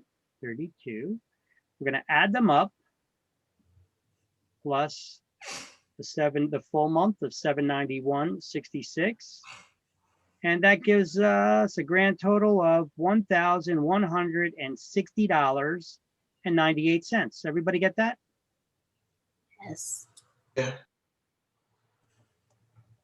All right. That was easy, wasn't it? Yeah.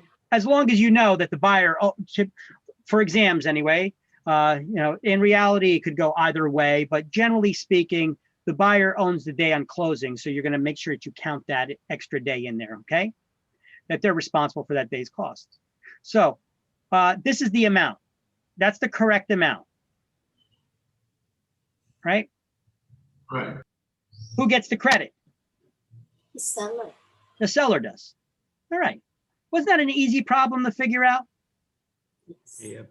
You want me to show you how they're going to make it needlessly difficult for you on exam? Okay. Sure. Often they scramble your brain. The math is easy. We just figured it out because this chart, this tool that I taught you made it super easy to figure out, didn't it? And the math is basically kind of simple. And it made it real easy when we take it step by step like that. And if we write this down in advance, we calculate the per day expense and the per month expense. It makes it real easy to figure this problem out if we stay calm, right? How they make it hard lies in how they write the answer. Let me show you. You're going to have 4 answer options. And those 4 answer options are going to be worded like this. They'll have 2 answers with the wrong math figure, and they'll have 2 answers with the correct math figure. They're going to have, let me give you those 2 answer options. A would be credit seller, debit buyer, 1,160.98. Credit buyer, debit seller, 1,160.98. Okay, and then they'll have 2 answer options with a wrong mathematical amounts. Now read this like you would on exam. You're probably reading it quickly, quietly in your head. Credit seller, debit buyer, debit seller. Holy shit, my mind just got scrambled. Why do they word it like that? Well, because generally when what's a credit to one side is a debit to the other. But if you're reading it quick in your head like this, your head gets scrambled and it's easy for you to choose the wrong answer. Slow down. Take a breath. I already asked you guys who gets the credit, and you said the seller does, right? So which one of these, we know it's going to be one of these 2 because both of these are the right dollar amount, right? Which one is the seller getting the credit? A. Credit seller would be A. That's the answer. Just take a second longer. I know during exams, people get hyper and they rush through these things. They read quick. They read the answer 10 times really fast. Slow down. Take a breath, guys. Relax. You have 4 hours to take this exam.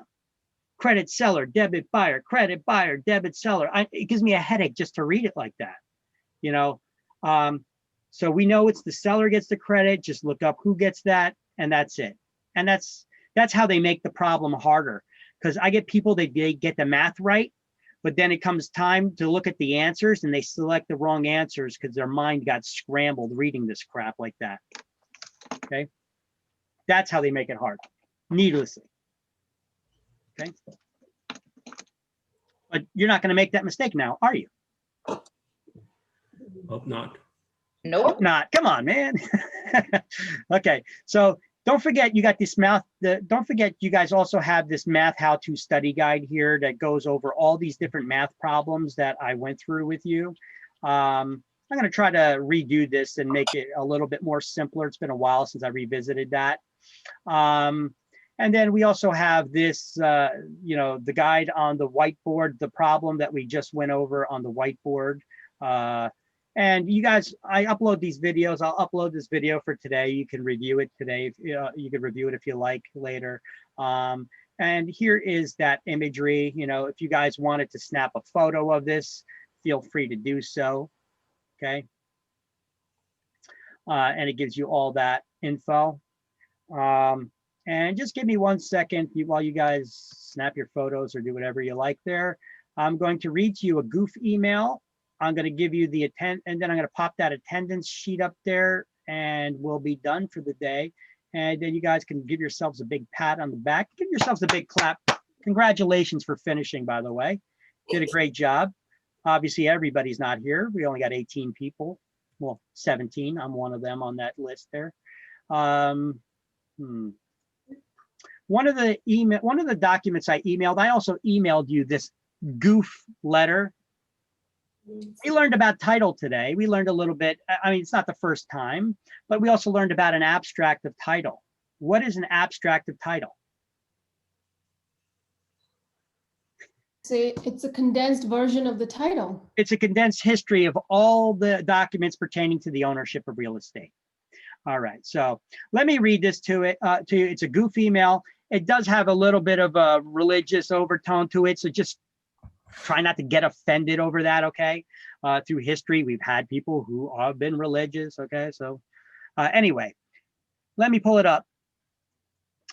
It's a goof email. I don't know, could be real for all I know. It says, you gotta love this lawyer. You guys, I got it on screen. You could read it along with me. It says, you gotta love this lawyer.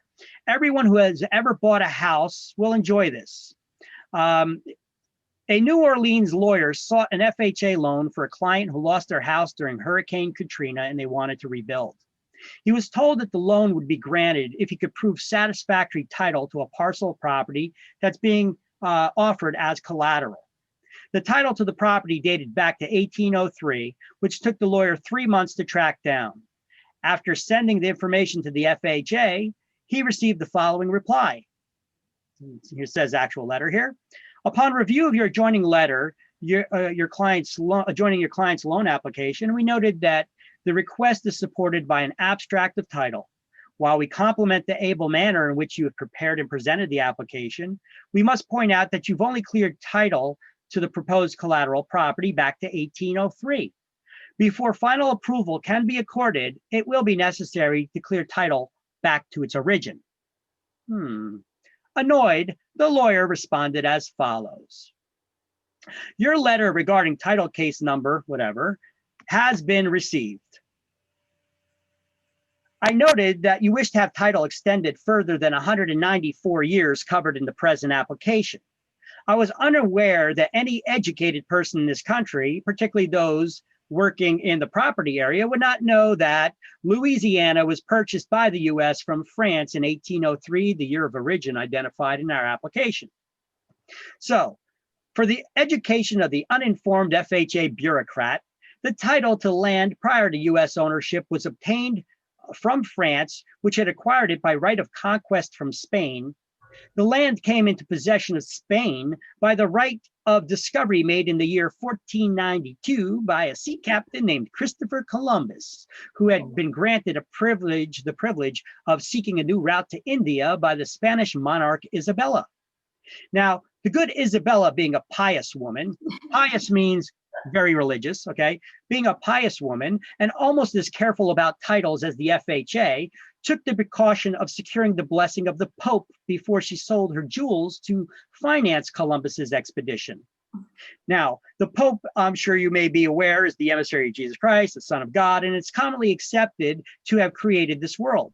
Therefore, I believe it's safe to presume that God also created the part of the world called Louisiana. God, therefore, would be the owner of origin, and his origin dates back before the beginning of time, the world as we know it, and the FHA. I hope you find God's original claim to be satisfactory. Now may we have our damn loan. And it says he got the loan. I thought it was cute. I figured I'd share it with you guys, get a little chuckle. Anyway, you guys have that. I sent that to you guys as well, if you'd like to share that with anybody else in the future or anything. I thought it was a little cute email, so I shared it. And let me throw out the poll, okay, for the afternoon here. Don't got to worry about the morning poll. We just did. Actually, you know what? Let's do both polls right now, okay? We'll just answer them. Everybody answer the morning poll I'm throwing up right now. Once everybody's answered that, I'm going to throw up the afternoon one as well, okay?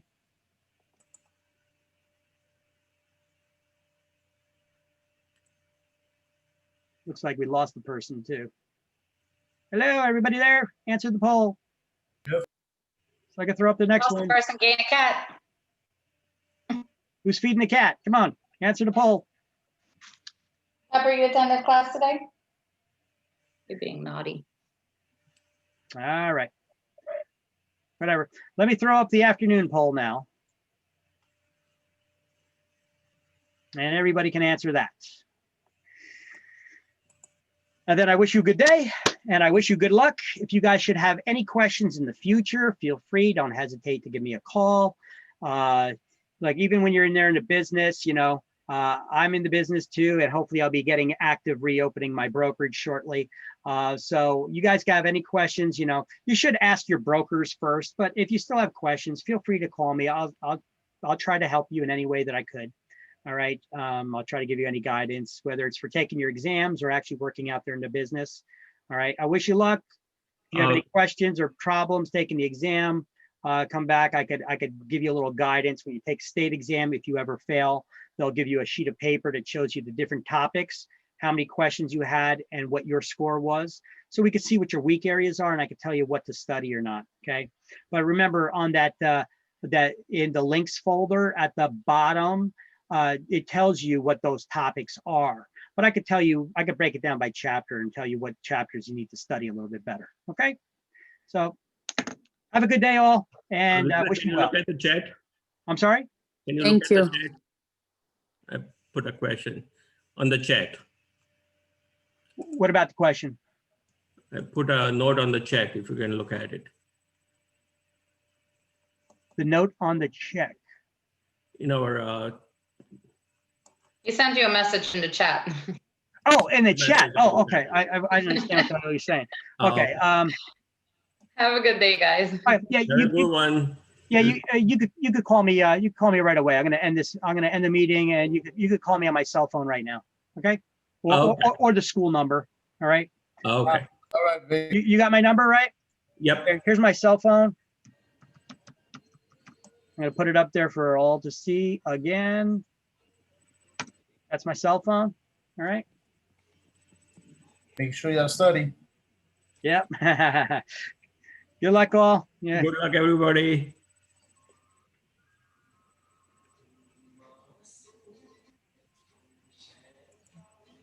All righty.